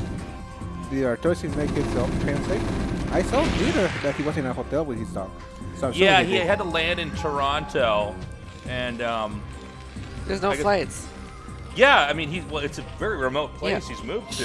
So it was one of the reasons why he couldn't attend this Tasteless LAN party is to just get the dog all the way from Korea to PEI. It was like you had to book all this stuff to get it in there, but he should be back now, I think. Maybe got back in like 12 hours ago, something like that. I'm going to Canada in a few days too, flying into Toronto at 6:40 p.m. But there's no way to get home from Toronto at that time. Is it a dog? Crazy. Oh, Oh, big fight here. No way for Sharp to get home either. This is Traded for a So lot of that Marines was there. that was No crazy. So he had 12 mutas on the control group microwave, and he had like Yeah. 6 mutas just attacking randomly. yeah. And then those mutas died out, and he had a Yeah. new full He control had to- group. Okay, this is the Hydra then now. This is the two Hydras coming out, so he knows there's going to be transition into lurkers. So which he can assume as well there's going to be a hive. So I'm assuming there's a Queen's Nest. Yeah, he had there's the a Queen's hive. Nest at the bottom next to the Hydra. Yeah, Den. he hides all of his That's kind pretty of cool. mid-game tech in the bottom right. Man, I feel like I have not casted a game where I've seen that quite, but I think it's partially because he's making so many mutas Right. that it could be Yeah. hard for Sharp to tell. Because normally you don't make so many mutas. You don't Yeah. keep making them when they die. well, also it feels like to me Shine is still playing up his reputation Yeah. in the game. Like the fact that he's hiding this. Like normally in a game you're not expecting them to keep making mutas, but with Shine because he always plays an off-brand style, he does that. So I really like it. It's kind of cool to see. Okay, but there's no lurkers, so these Marines actually can fight very, very easily. Oh, there's one lurker. How many mutas is that? Like, it's hard to tell with the stack. Okay, so it's 11. 11 Full plus an control overlord. group. Yep, one The- Overlord in there. Second lurker coming on the way. Oh, it's hot position. This could be big. It's huge. God damn it. That was great. If I was playing, I would be so mad right now. Well, this is the thing. If your vessel gets out late, you can just get punished by Yeah. all position lurkers. You don't have any recourse for it. He's killing everything. This is disgusting. I want to Not feel big. have a size specifically? It seems he doesn't have a sight, so there's no... Is he going Valkyries? He Oh is, but my it got God. caught. He thought it... He since got punked. He thought it was mass muta. he thought it was Mira, since he's hide the things, he actually didn't make... Yeah. No, bit- that's 100% what happened there. And now he sees the Defiler man with the skin. I would be crying right now. I gotta say, I really thought Sharp was gonna be the clear favorite here, and Shine is just wrecking. Well, I think nowadays, dude, we're so competitive and so close. Like, you know, it Yeah. seems like a lot of people can beat them. Yeah, everybody's so good now. It's crazy how... Good pull away. You know, the problem is that the way that you're gonna beat the Defiler is to get a vessel with a radiate, and we're so far out from that. Well, he's going to make attack now. Yeah. Well, he's gonna make the vessel, but I worry that it's gonna be too late. Like one Dark Storm's gonna come down, get in the Terrence Natural, and we're gonna recreate what happened on Butter. He's still making Valkyries.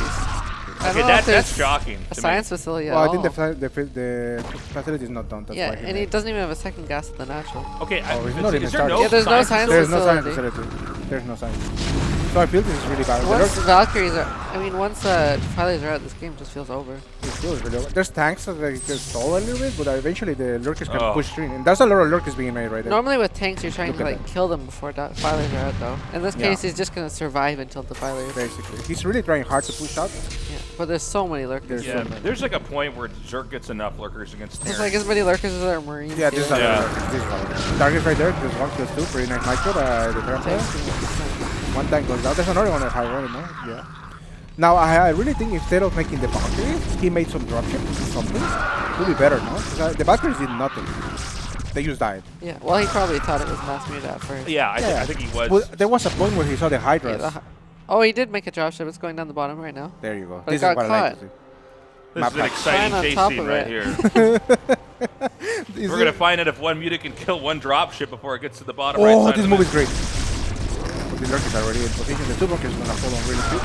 But I really like he's doing a drop on the bottom right. At the same time, he's attacking on the top right with the rest of the army. 'Cause, I mean, I think that's his only way to win this game, but he's dying anyway. Game's over. So, I think this dropship is like shift click or something. can you shift click in this game? Yeah, you can shift click in Brewer. Like StarCraft 2? Yeah. Yeah. Really? I never do that. You never knew this? No. Okay. I'm going to use it against her if we get to the shop. GG. All right. You can shift click? Yeah, you can shift It doesn't make a line that shows you did it, but it works. It'll remember it. You don't know that when you build a building, you shift click back to. You definitely know this. I know you that. probably do this and you don't know that you're doing No, it. I don't know the drop ship. I swear I didn't know about the drop ship thing. So you can, I mean, you could shift click a drop ship like go. Yeah, in like this. I didn't know that.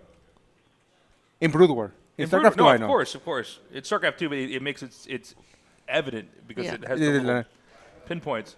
Wow. I swear I didn't know in Brood Well, War. generally you don't do it that way, anyways, because you want to drop it while it's moving. Yeah. Well, you learn something new every day. We're getting a little bit better every day here. We're going to be hopping right into game number 4. Thank you. As guys, we're getting closer and closer to our goal. We appreciate the support. I got to check how many shirts in the shop sold, all the merchants sold. We're going to add that number in here. I might do that after this game, but we've got many more goals to go here, guys. Your support is appreciated. We love you, and I love you guys. Thank you for coming down. This is great. This is so fun to have a little event with my buddies. No, it's a pleasure for me to be here. I really enjoy it. I play after this, actually, so we'll see. Are you feeling ready? I'm always ready. Do you feel like if you cast and then have to play, that affects your performance at all? Honestly, I don't think. I think it's fine. I think it's fine. I was just there watching my phone. So. Yeah, I don't think it would affect me. Now I'm actually watching the game, so maybe it's better. Me and Artosis have talked about how we find if we cast, we then can't play. We can play and then cast. But I think it was not that long of casting, so it's fine. Because normally, that's true. It's when you cast, like for example, the GSL, it's like what? like 4 hours? 4 to 5 hours. This is not 4 hours. It's That's okay. true, yeah. This is more laid back, I guess, too. More people casting. Ziggy, what are your thoughts so far on this series? Oh, the forward racks. Oh, it's just a play watch. I wasn't expecting to be casting and observing at the same time. I don't have enough brain cells to handle 2 tasks at the same time. Tasteless. Sorry. Maxed out all your brain cells. We got to build more supply depots for your brain cells. We'll give you some more, man. I wasn't expecting this to be this big of a bob. Like Sharp's normally a much more like competitive player, but this time he's just getting smacked in the face by Shine. Maybe because left and right. Maybe because Shine's car needs to be moved. He's like, I really need to win quickly. Yeah, that's true. Oh, He yeah. have to relocate his car in parking. Also, we can't forget the early game. That game was very good for Yeah, Shine and the builders. Yeah. Okay, so this is. It seems like there's like a wall on the forward for the turn, and the Zerg actually just went hatch first this game. So it's actually build order wise, it's just standard, but it doesn't end up badly for the Zerg. If the Zerg open like pull first or over pull, it will much pull. It was 12 hatch even. Yeah, it's pretty good for the Zerg. There's 2 variations of hatch first. You can go 12 or 11, and 12 is just slightly greedier. So I didn't know that get too. the greedy one. After you learn something new again. Wait, say that again? There's 2 variations of hatch first. You either go 11 hatch or 12 hatch. Yeah. And with 11 hatch, you're floating 3 larvae for a few seconds, so you're losing a bit of larvae, whereas 12 hatch, you spend the extra larvae. I feel like everybody I see online or when I cast, I feel like they all go 11 hatch. More so against Protoss, because if the Protoss is going gate first, like 9 gate at the natural and Zealot, then you definitely want to be going 11 hatch. 12 hatch is just the pools later, so it's harder to get the lings in time for the Zealot to show up. So it's basically like a safety mechanism so you don't die to that cheese. Yeah, well, not even a cheese, just the standard pressure. Oh, okay. Okay, so with these barracks like here, there's a chance. I don't know if that will happen that he goes gas and he makes a factory quickly, or there's also the chance that he just plays the normal standard bio thing. I guess he's gonna make a gas regardless. Gas, yeah. But there's like a higher chance of you going factory behind this, because you have a full wall basically, so it's hard to die if there's no banelings in this game. So you're not gonna die really. Could you imagine if there were banelings in this game? Well, they have Darkron. I think it's better. Yeah, actually, Dark Storm's pretty good. Dark Storm Plague. Lurkers and Plague. And, It's like banelings with range. So it's a 2 hatch build again by Shine. Very very nice. And I'm not surprised. I wonder if he's gonna take the third hatchery and then make the spire again, or is he gonna just play like a really aggressive 2 hatch Mira? Back in the day when I play, I remember these Zergs. I make 10 drones, I make mutas, and I kill you. It was really, really annoying, but it seems like he's probably not gonna do that. Did you start playing like the day the game came out? Because you're a bit younger than me. I mean, Brood War? Yeah. Nah. I think I played when I was like 10 years old. 10 years old. Or 11, and I'm 29. 29 now. I think I started playing at 14, something like that. But I'm 38. How old are you? 29. 29. Okay, right. Okay, so I got 9 years on you. So Wait. yeah, then you were a couple years after. Yeah, the the game game was already out. What year did you start playing? I played like vanilla StarCraft 1. Yeah. Yeah, I didn't And play then that. like I waited for the expansion pack. I would like sit at the lunch table with my friends. We would argue about like just absolute dumb thoughts about how the game worked and what units were strong. And of course nobody had internet at that time. So, but yeah, and then eventually we got like AOL in our house, and then I get exposed to the online play and kind of went from being like a guy that was just a fan of the game and the campaign to being a multiplayer. Right. I started playing because I used to play Yu-Gi-Oh cards. And then Really? next to it, there was a PC cafe. And everyone was playing Brood War there. Oh, That's how I started yeah. playing. The fastest match possible. Yeah, that's true. I guess especially in NA, there was a period where there were like lots of comic book shops, and then they would have Magic the Gathering tournaments or Yu-Gi-Oh, or and there would always be like a PC cafe either next to that or in there that was going to go out of business and not make money, but it was there, and you could at least be exposed to that stuff. That's exactly how I started. Yeah. By the way, what do you think about the hatchery over here? Well, that's Oh, very it's a interesting. close one. Yeah. Yeah. No, you want to get the base on the high ground on this map with the ramp, so it's hard for Right. the Terran to attack. So I feel like normally you could take the 3 o'clock base or Okay, 3, 4 o'clock base there. I think I know. That's what I would I think I know what he's taking there. He's gonna spam mutas because Yeah. the reinforcement is much faster. Oh, yeah, that's a good idea. I was wondering if you could like try to do a lurker drop from there without speed, but You can do that too. yeah. As long as you don't lose the mutas eventually, like you're not too scared of drops either. Yeah, it's a good Even point. though it's so close by air to the Terran base. I really think that's why he made it to mass muta. Yeah. quickly. Yeah, With the way he's been playing the past few games, it would be strong. And Sharp has also been like almost exactly perfect at having enough mutas, but maybe having that reinforcement point with that extra hatchery there kind of makes things a little bit more of a headache. Yeah, so the third time I guess perfect. Coming up in time. Marines actually not dying. That's pretty good. Normally, when the volley hits, you lose a Marine or two. But this time, nothing dies. That's just attacking the supply depot. Very, very nice. Okay, one Marine comes down, but it's fine so far. We got $10 in here from Hauxu. Hope I'm saying your name right. Sorry about that. I had to make this donation to tell Special that you can even move a ground to attack enemies along the way. Learning is for life, eh? It is, it is. Also, Anonymous with his Speed for Vendetta mask. Thank you so much, the hacker group. $25. I appreciate the support, guys. One Good. Firebite running around looking for the expansion. Yeah, scouting fireball. So actually, him scouting the hatchery here would be Yeah, huge. this is the second place he checked with it, Oh, so Scarlett, he's definitely aware. You played, will you be playing Protoss or playing Zerg in the Brood War match? Yeah, Protoss. Protoss, yeah. Scarlett's main is Protoss in Brood War. She learned from her mistakes. In StarCraft too, yeah, that's right. That's what I said too. Now, we've got turrets slowly going down here. Actually- And the Terran's going to move out, Yeah. but, like, I don't see anything to protect this. Like, this turret is going to fall. Well, the thing is, like, this move out, if he kills this hatchery, will be huge. That scout with the fireball is huge because he knows exactly what's happening, so he's trying to punish it. But going up a ramp is very painful, as you can see. Yeah, it's really hard to actually navigate the Marines up here. You kind of This is not limit. good, man. He lost too many Marines. The Mutas can just fight this now. Yeah, you're just gonna keep checking the micro. Another medic goes down.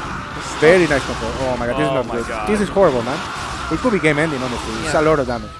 The Zerg is up 15 supply almost, which is not normal. Not normal indeed.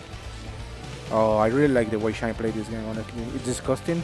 Obviously, if I was playing this as a turn, I would be crying. But other than that, it's very, very smart and very, very, I don't know, innovative because I never seen it. It could be. Yeah, Shine kind of going back to his roots in this game, right? Like, And now he's transitioning. yeah, he's got the Hydra den there. I didn't even realize what that building was, actually, until it just finished. But he's continuing to have the Muta pressure on. We don't see the +1 air attack. Oh, there it is. +1 There air it attack is. finishes as I'm talking. Muta, man.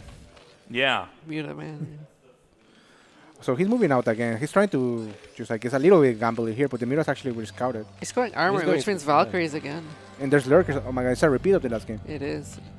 It's because you never expect him to sweep to lurkers like this, and he's just doing it. He doesn't care, man. Well, he's going to push out again. I still think it's probably Zerg favorite if he tries to go up the ramp. By the way, that was like a very Brood War moment, like watching Marines try to run up a ramp with Never medics works. getting in the way. Ramps are like the most impactful thing I think in the game. It's It just is. trying to trap stuff up and down it. It's a nightmare. Yeah, and also the fact that the way the AI kind of budgets stuff, things sort of string out into a line as they move forward. So some things coming with these meters. He's going to clean up his bio again. He lost a lot of meters there, but the cleanup is good, and also, most importantly, he doesn't get the scout of the transition. Yeah. So he's gonna make lurkers against Valkyries.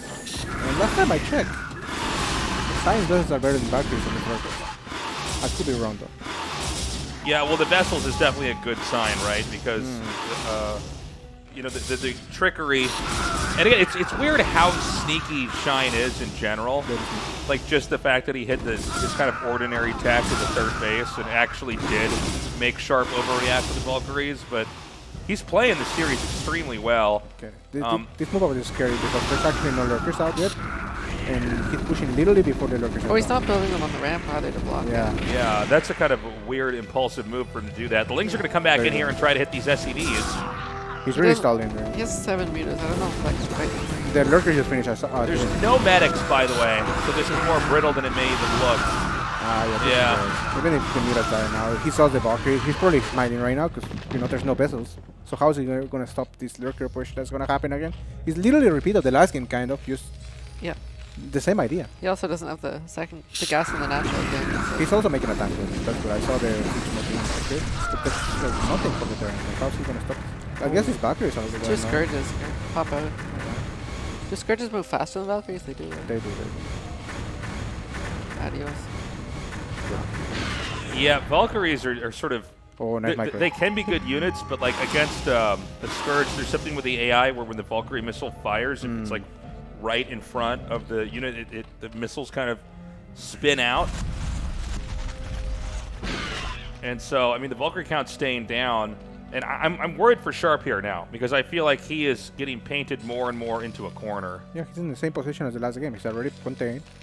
There's no second gas, so his gas count is low enough. He actually made bolters instead of tanks. It's even worse. He has mines upgrade. Yeah, where's gonna put it next to him? Yeah, nothing.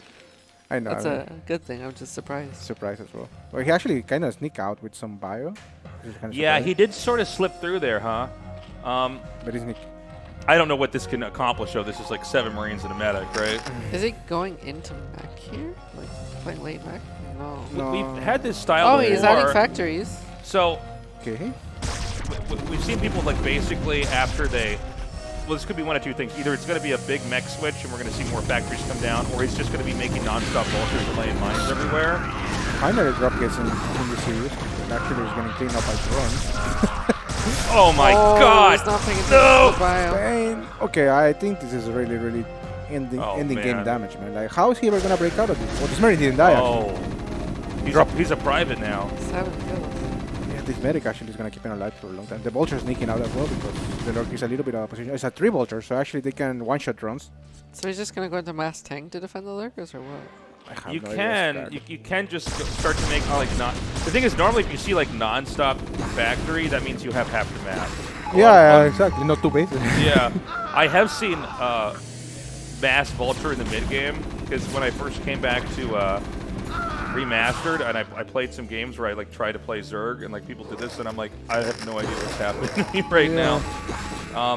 Yeah, late mech normally you make 4 or 5 racks, take map control, and then you you switch. But when you're contained like this, it seems like it comes at the time when the Terran can't engage with the Zerg at all because the Dark Swarm is sunk. I honestly think that I don't think I'm qualified enough to criticize, but I really think the Science is just a better unit. I agree. The Viper in this kind of game because it's not like super old, as he showed you in the last series, and now he's getting like... He also didn't make the Valkyrie that fast. Yeah, it's not that quick. It felt pretty late. Like, the mutas were already done. Yeah. He went mutas for a long time, and they still did a lot of damage before the Valkyrie came out. If that was something that changed, I think the Vessel would have been a better choice. Like, he went 3 racks before the factory, and then tried to push out. This game, he went eBay first. Yeah. Like 3 racks and eBay before the factory. Yeah. Tried to push the Zerg third, then decided to go Valkyrie. So he's getting punished really hard. Yeah. This game's almost over, I think. Yeah, I think it's really over. I gotta say, I'm kind of blown away here. Shine really... This is not how I expected him to win. Yeah, I mean, I thought it was going to be an interesting series, but... Hydras and Guardians. Well, after his car is getting tooled, he's like, I really need to win quick. And here we are. He doesn't want his car cooled. Yeah, that's right. He's parked illegally outside, so he's like, this is what we have to do if we want to get him to win an ASL. Yeah.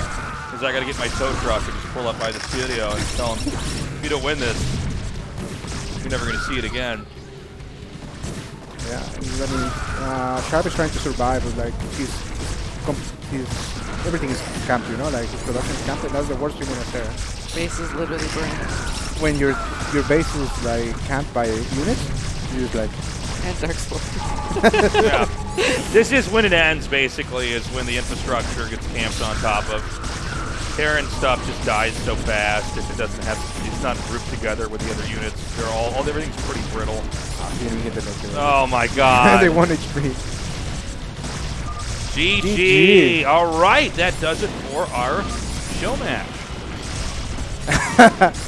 GG. All right. Well, we're going to get Shine over here for a quick interview. Pick his brain a little bit. Huge brain. Huge brain, man. I got to say, very impressive stuff. I mean, he just sort of, I like it. he's able to manipulate the Terrans so well. Let's not forget, Sharp did win the first game in a pretty effective rush, but the rest of the series was actually, I think, very well controlled by Shine. So it was a bop, man. It was a bit of a bopping. It was some boppery. Right? No doubt. I think Andy's going to bring Shine over, and then we're going to get this translated. We're going to have Andy's first translation. Is this correct? It seems that way. Remember when I had Andy come over here now? Maybe he no. You guys are fine there because okay. Shine will take this mic over here. How you doing, Andy? Good. What's up, Andy? Yeah, I'm kind of suffering from food coma, but I'll try my best. How many pizzas did you eat? I had a burrito. I had pizzas, and I'm like, oh, you're like Ryan and Max are sleeping over there. Yeah, they're in a food coma. How many slices you ate, Andy? I ate like 2 slices. Which slices of the pizza did you have? Did you go with the Korean style or no, pepperoni? Pepperoni, yeah. See, I feel like pizza's been solved. Like people keep trying to. Right. Not a big fan of the Korean style pizzas. Yeah, like the goguma pizzas. Yeah, the sweet potato the pizzas. Sweet potatoes. Shine, congratulations! 감사합니다. Yeah. Thank you. I got to say, I'm very impressed with how you played today. Were you expecting to win this as easily as you did? 오늘 정말 그 경기력 정말 좋았고요. 네. 이렇게 좀 쉽게 승리를 가져갈 거라고 예상하셨나요? 솔직히 좀 기석이가 잘해가지고 오늘 좀 어렵다고 생각하고 마음을 비우고 왔는데 좀 운이 많이 따랐던 것 같아요. 컨트롤도 좀 잘 됐고. Honestly, obviously, Sharp is a very strong opponent. So, before coming here, I had pretty much emptied my mind. But, playing today, I feel like I was able to perform better than usual. And I think that's how I was able to beat Sharp today. I wanted to ask you about one of the games. Which game was Vermeer? Vermeer is what I was thinking. On the map Vermeer, we saw you hide your Hydralisk Den and your Queen's Nest in the bottom right in your third base. Were you doing that because you didn't think Terran would scan there? And if so, do you think that tricked Sharp into going for Valkyries?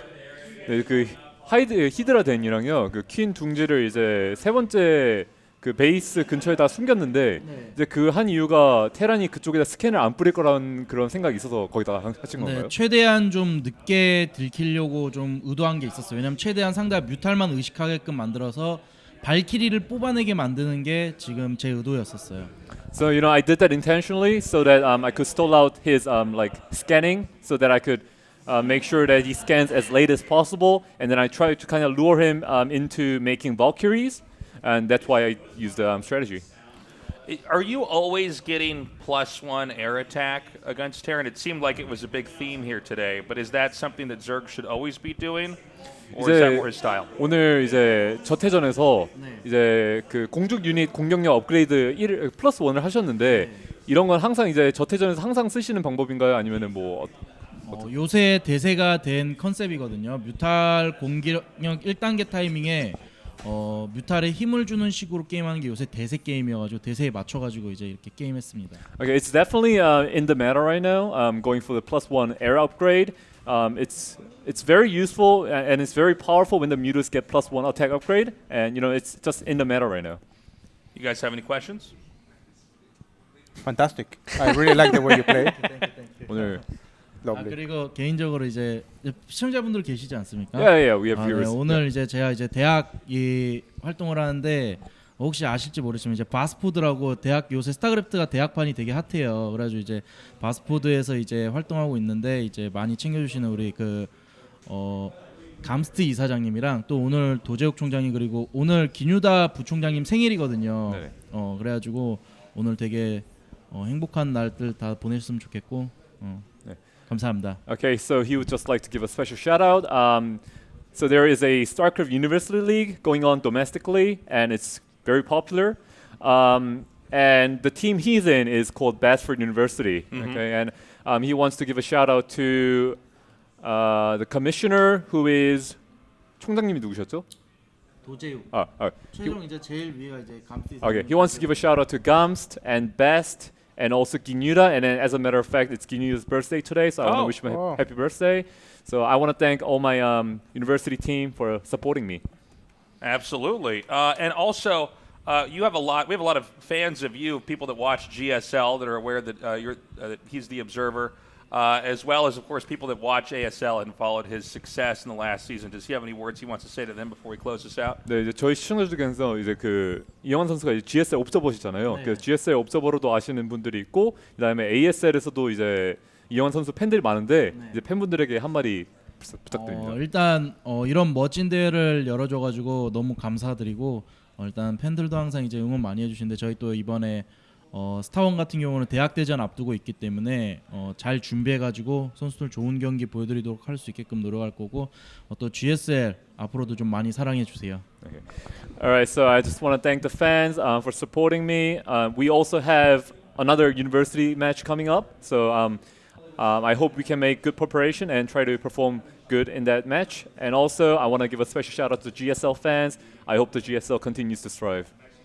Well, congratulations on your win today. Good luck in the University League, and we hope you join us again for the next LAN party next time. 네, 감사합니다. 그리고 다음 램 파티에서도 참석해 주셨으면 좋겠습니다. 네, 언제든지 불러주시면 제가 적극적으로 참여하겠습니다. Yeah, call me anytime. 감사합니다. 네, 감사합니다. All right, guys, we're going to go to a break. When we come back, I got to go see how much of the merch is sold. It looks like we're getting closer and closer to our goal. We're going to add that in there, and then we're going to continue on with the second half of the round of 8 here for StarCraft 2. So stick around. We will be right back.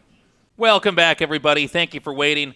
We're done with the StarCraft 1 PC game section of the show for the day, unless we have StarCraft 64 around the corner here. We'll see how the schedule is going. We have taken the profits from the shirt sales.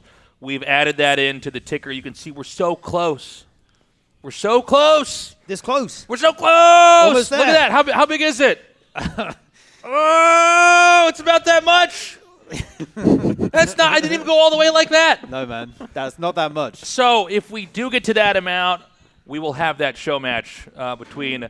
I can't talk today. Scarlett and Special. I was already doing this with Shine and Sharp and stuff. Ziggy. What's the login? We need your login, Ziggy. Oh, is it broken? Oh, yeah, this is chaos. I'll take it. Now, up next, we're gonna have. Who we have? It's Special versus Ragnarok. Right, yes. Thank you. All right. Who just got to the finals of GSL recently on a bit of a tear. It kind of an astounding run. Right. And, it was one of those finals where, it was sometimes it's the winner, sometimes it's the loser, but you see the emotions. And then me casting, I'm like, oh, I'm going to choke up here if I don't, keep it together. But, he was bummed out. He didn't want to look at his family afterwards. He was so hungry to actually take the whole thing. And you know what's going to make him feel better? Is if he wins the Tasteless LAN party, okay? That'll do it. This is a serious event, very important, a lot of prestige. Yep. No, but seriously, I think this should be a great match. Special, by the way, said he's not feeling that confident about this. Cool. Yeah, I asked him what builds he's planning on using against Ragnarok, and he said he might try to play some mech, which we've seen doesn't really work nowadays. So yeah, I'd be a bit apprehensive about doing that, but maybe he's got something planned specifically for Ragnarok. But yeah, as you say, he's not particularly optimistic about his chances. Yeah, Special has a lot of really kind of unique builds and playstyle, I think. So yeah. I don't think we'll see run-of-the-mill games, and I'm kind of excited, honestly, to see what he brings out here. One thing about Special, he's a real workhorse when it comes to playing and grinding, and he does have a lot of different approaches to the matchup. He really is one of these Terran players that knows all the different types of builds and how to pretty much execute them perfectly. Ragnarok has kind of brought. It's a very different Zerg style from the other best Zergs we've had in the region, whether it's a Dark or a Rogue. In that, like, I think Ragnarok is not good at kind of classical good Zerg play. Like, he's not good at just kind of defending and hanging on and staying ahead enough and maybe getting that late game tech and overcoming you. He seems to want to engage with the Terran early on, try to punish it, try to change the tempo. So we're going to see what happens as we get into this one. I don't know if there's a delay getting into the game, but we'll see. Are you okay, Gemini? Yeah, they're not in the lobby. They're not in the lobby? They need to get in the channel. Okay. These pro games. We're getting them there. There we go. Okay. So we're almost there. The game wasn't loading for a little bit there, and I was kind of worried, but we're good. I think it's going to be fine. We'll get them settled. No, here. like this Nothing game. can be as bad as when Astrea's mouse wasn't working and then seeing our manager Josh, I literally like, could not I'm open watching his hair StarCraft 2 on turn this gray. computer for a little bit. Oh, you couldn't get it open? No, really? it just kept loading. It wouldn't load, but we're good. We got it. We got it. Yeah, I mean, for results coming into this, what do you think? Maybe a 3-1 for Ragnarok. For Ragnarok? Yeah. Ooh, I think it will be close. I think it's going to be a 3-2 for Ragnarok. I think Special will get 2 because I think he plays so aggressive. I know he likes a lot of Hellion drops with medevacs and stuff like that and killing a lot of drones, a lot of harassment. I think it's going to be tough for Ragnarok, but I think he will take it 3-2. Gemini? I am going to say, I think also 3-1 Ragnarok. Yeah, the thing is, Special does have like a lot of the, like you were saying, the drop harass and stuff like that. I feel like that is the kind of stuff that works very badly against Ragnarok.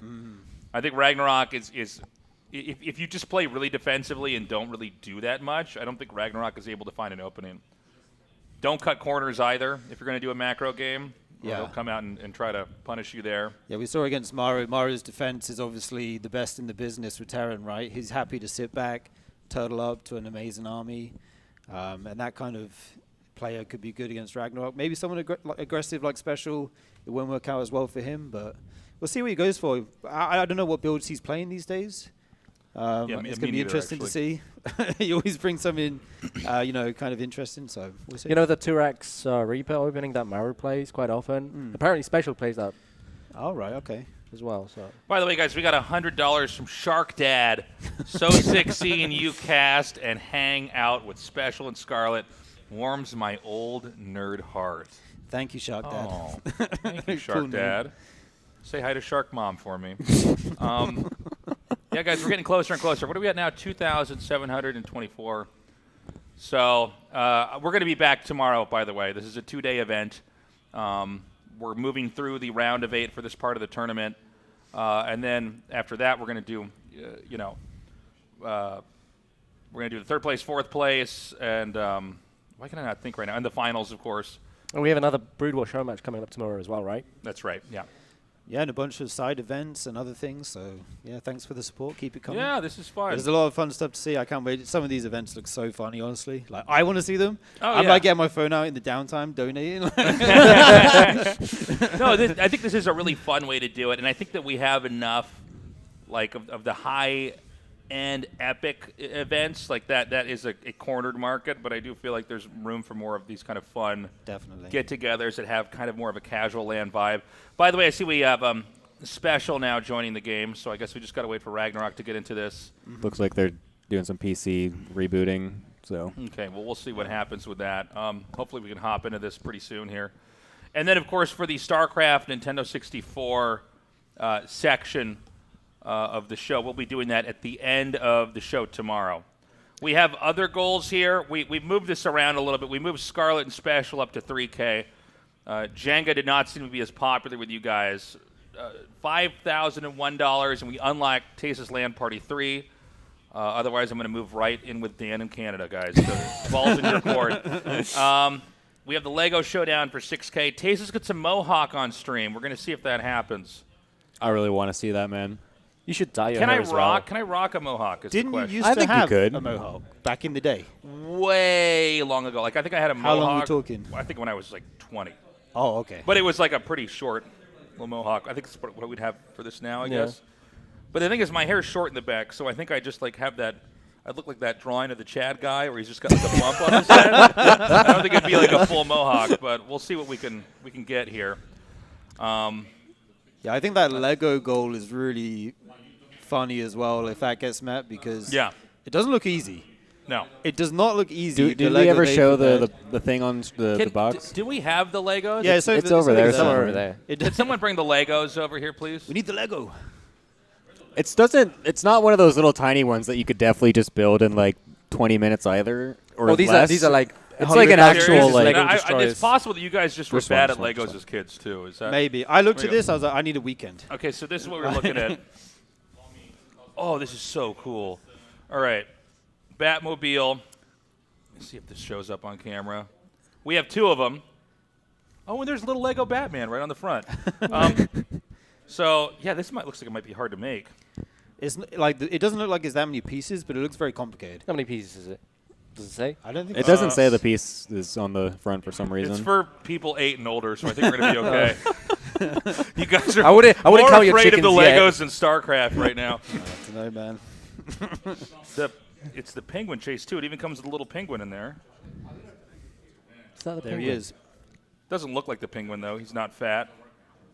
No penguin-like things on him. The penguin was fat, right? Yeah. Yeah. Yeah. See, I'm one of you. Thank you very much.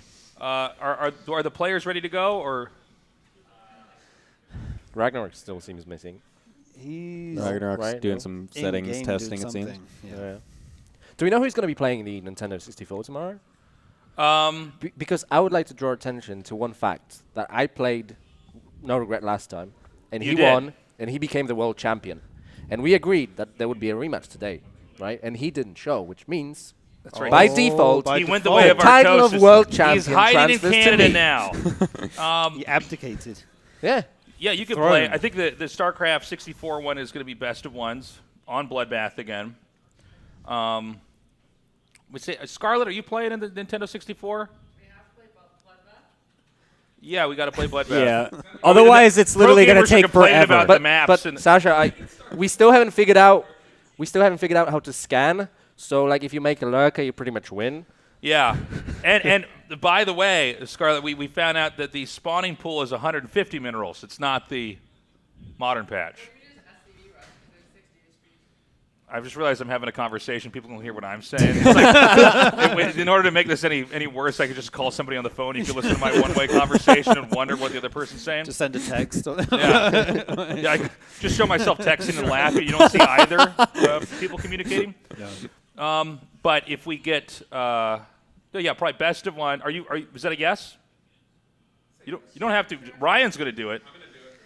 I'm playing. I actually like it now. So Last time I played, I literally didn't even know how to deselect the buildings. My mouse cursor disappeared. Like Gemini, you're not allowed to play it. I mean, I'm not even. I don't even exist. We You guys just think 4 I'm Ziggy, so. Yeah, that's right. You and your doppelganger, Gemini 2 over here. Are we ready? All right, let's go into the game. They're literally both in. Okay. Oh, Milk Bag. That's a good name. Thank you, $25. Anonymous. Another hacker man. $10 here. Hi, Tasteless. Hi, Anonymous.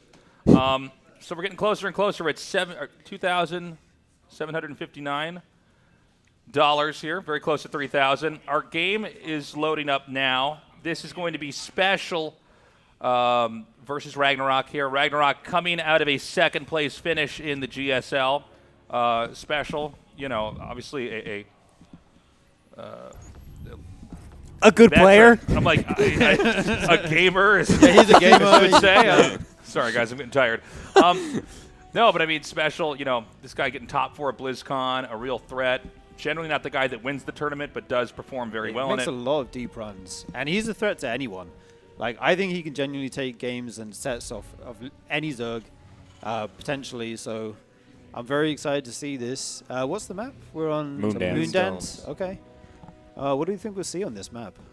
I wouldn't be surprised if Special went for like a Turax, the Turax Reaper build, because it's very popular in this map, and then you can get a very quick third command center in the back, right? You think he'll put the quite barracks safe. at the natural? Could be. You can do that. Get a nice wall going there. That's not the case here, so he's probably not going to do that. But normal opening here. Rax then gas. Hatch first for the Zerg. We'll have to see what he's going to go for. Probably just gas pool and then drone up. Oh, We do see double gas, so there's going to Okay. be that early factory tech coming out. Yeah, that's quite surprising. this isn't that shocking. Oh, you just find it surprising Yeah, from yeah, special? you don't really see this in TVZ. Like two gas opening, no expansion. You know, it's become more popular in TVP to get those mines. You know, get those drops across the map. But TVZ, not really the case. But I think it's not shocking for special to do this. I think he has these very specific types of openers. Like even when I knew him when he was really young, he liked to have an opening that did something and engaged with the player. You know. Yeah, I think we might see, we've seen him use Banshees in the past, Hellion drops, a lot of these Star Point factory units harassment we've seen, so it could be something like that. Obviously, single gas reprint of Hellion is the standard, but he's got something cooking up here. The factory goes down. Yeah, I mean, we're going into this matchup with the assumption that Ragnarok is the better player, right? So the bow is really in Special's court to try and do something, you know, try and play a quick one on Ragnarok, and maybe this is the right way to approach doing this, but... Absolutely, and we see the Lings coming out. They're going to meet the Reaper when it does come across the map. Ling speed will be on the way shortly. And there's that Reaper. See, he's got to see what he can get done, see if he can pick off any drones, Lings. Even delay that first creep tumor can be a very big deal. And here we go, the dance begins. I actually made 6 Lings instead of 4. One thing to note about this map is that there's like this free base behind the base that we're kind of seeing this this action that we have over here. And we can see already that the Zerg is going to take the free expansion. Now, one thing from the Zerg's perspective is once the Overlord is killed off over in the natural, it is very important that the Zerg figures out, okay, was the free base taken or not? Right. Because you have 2 extremely different games on your hands here if you can't figure that out. And I guess the question I'm asking myself is which one is Special going to do? Is he going to go for a powerful 2-base play post this, or is he going to play more of a macro game? And we've even seen some players that will take a pretty exterior base outside the front. By the way, these Reapers are really getting some work done here. Yeah, Special actually making 2 Reapers here. He does get 2 drones. Is there a Hellion in the natural? Yeah. Roasting a few drones, so that's a good opening for Special. But I'm kind of surprised that he didn't go for the quick third command center, because this map offers the very unique opportunity to go up to a quick third command center as a turn without any pressure from the Zerg, right? Save for some kind of Roach Ravager bust. Definitely, and maybe Ragnarok would expect that, and that's why he decides to do something aggressive, bit of a mind game maybe, or maybe that's just how he likes to play on this map. He does have a medevac coming out now. Oh, he went for a Cyclone, so he might be going for like Overlord hunting. He could try and do that with a Cyclone and a medevac, right? Yeah, that's right. Definitely, yeah. There's some high ground. Does he have any Overlords around the base? You already killed one. You killed one. He did. It was scouting the main. Okay.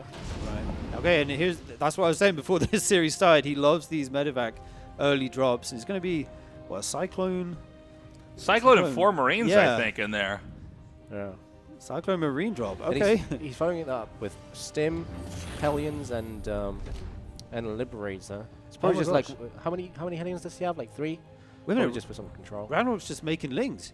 He's made a ton of Lings, and he's sitting on 32 workers, so he's definitely going to have enough to defend this if he gets them in position. This could backfire. Oh, this is horrible. Oh, no. Oh, the Hellions getting surrounded by the Lings. They were frozen in fear. All the Hellions go down. And he loses the Cyclone as well on the other side of the map. Queen's this is disastrous. Oh, no. This is so bad for Special. He's throwing up buildings. Oh, you know, he's got it. Don't worry. There's one Liberator here. They're not. Oh, never mind. Get through. Well, that was quick. Yeah. And suddenly we have Lings everywhere causing havoc. The SCVs are pulled, made on down to that natural, but already going down. We've only 3 lost so far. But, you know, we were talking about this before the series started. This is kind of like what I feel like doesn't work against Ragnarok is when you try to do something to him. He's like, well, I was already going to attack you anyways, so now I kill that, and then I get in your base and hurt you. Yeah, he suddenly made a ton of Lings, and it's worked out really well for him. He did drone afterwards, so he's back up to 49 workers now, healthy economy, and he's in a very good spot here. Yeah, especially just on 2 bases, 34 workers. He's only got that 1 Liberator to pressure his opponent, which is, I think, the crux of the matter. That Ragnarok, it's not so much about killing the 8 SCVs that he did, but like taking the initiative from Special, because Special went for that aggressive build and he just completely backfired. Absolutely. Losing those Hellions was really crucial and a great pick off by Ragnarok. If those get into the natural, as that drop goes into main, it can be easy to use workers, but we already seem ready for the next stage of this harassment with these Spore Crawlers out. Ragnarok's defense is on point. He could just safely go for a 4th at this point, to be honest. And this is exactly what he's going to do, because Special doesn't have any way to pressure him, save for that one Liberator, and it's just harassment, right? So this is going to be a free 4th base. He's already going for centrifugal hooks. 13 creep tumors being made this early. His creep is going to be out of control soon, spreading in all directions. He has that Baneland speed on the way, 1-1. So he's going to be ready for anything in this mid game here. This is the smartest sounding cast yet. It's Tasteless and 2 British accents. This is a high-class cast here. Unfortunately, I got to say, man, I think we're like too far gone for Special. I don't think you can actually recover from this. Like, this is so...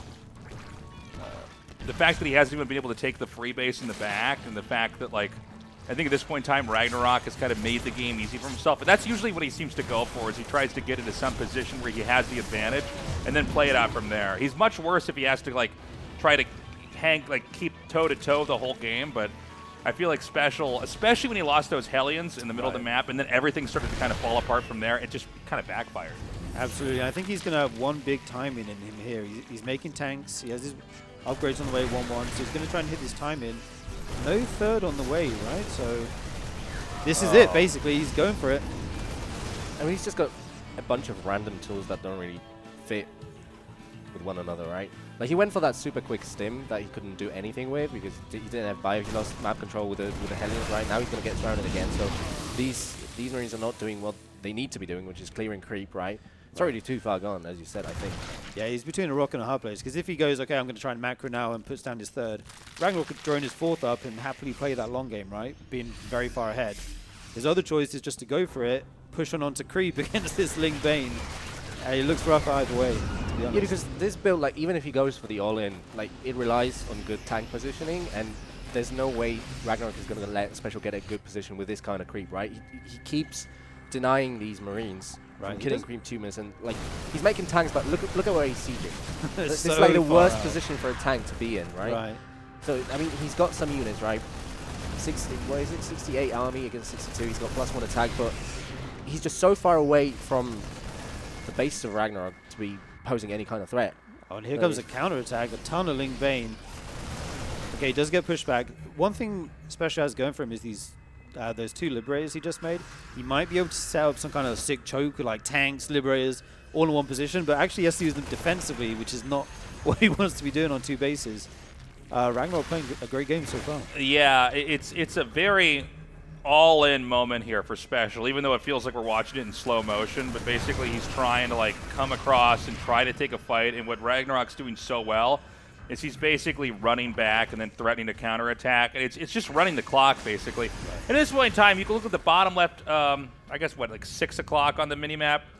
Another base is just now having drones sent to it. They're going to soak up all the minerals over there. And I think that we're probably just going to see Special's final push get clobbered, and I think from there we'll probably go into game number 2. I think you might be right about that. 76 workers for Ragnarok now. He's so far ahead. As long as he doesn't die, this game is looking very comfortable for him. And look at that. I mean, Special has been stuck in the center of the map for like the past 3-4 minutes. He cannot even try and clear the creep. He's so far away from the 4th, so far away from the 5th. And he's even getting counterattacked by random Lings and Banes. Right. He didn't start his 2-2 either, right? No. I think he only has +1 attack. No? Special. Oh, no. Sorry. He's not even getting any more upgrades. Right. It's like we were saying earlier. Like he wanted to come out and try to take a fight, and like I mean, this is like a real game you can learn from. By the way, the way that Ragnarok's handled this is just to keep the distance from that closer ever getting in. Right. The big play here was he didn't get distracted by the drop in the main, and he actually caught those Hellions in the lap. Huge fight now. Oh my gosh, so much Ling Bane rolling across the creep, making these good connections on Marines. He's splitting as best as he can, but this is a ton of Zerg here. Well, there's not that many Banes left over. He gets good connections there with the Marines. I mean, if he snipes the Banes, Special might have a chance, but nah, he's just getting run over. This is off creep as well. Yeah. Yeah, I mean, even the Lings alone, it's just too much of a threat here. So Special's going to head back.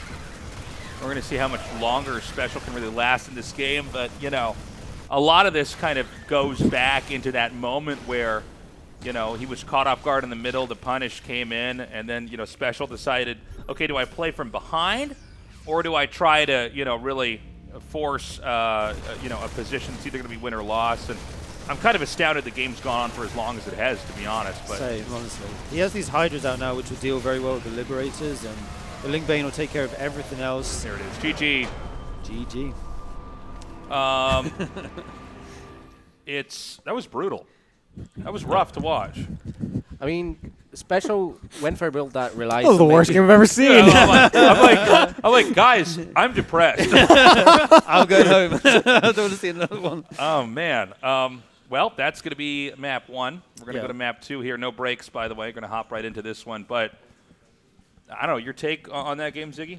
Yeah, like Special went for a build that relied on keeping every unit he made had a specific role to play in the early game. And like as soon as he loses the Hellions, the entire game plan just falls apart because he can't control the creep in the early game, and if he can't control the creep in the early game, he then can't push in with the Marines, get the tanks in a good position. So it just, you know, it's like a domino effect. You lose the first Hellions with that build, and you know, you lose the drop, you lose your the pressure you can apply on your opponent, and it just falls apart. So. Absolutely, and without a third CC, you kind of need to get some drone kills with this kind of double-pronged push. I think if he could run those Hellions into the natural, let's say he picks up like 5 to 10 drone kills, I think he's in a really good position.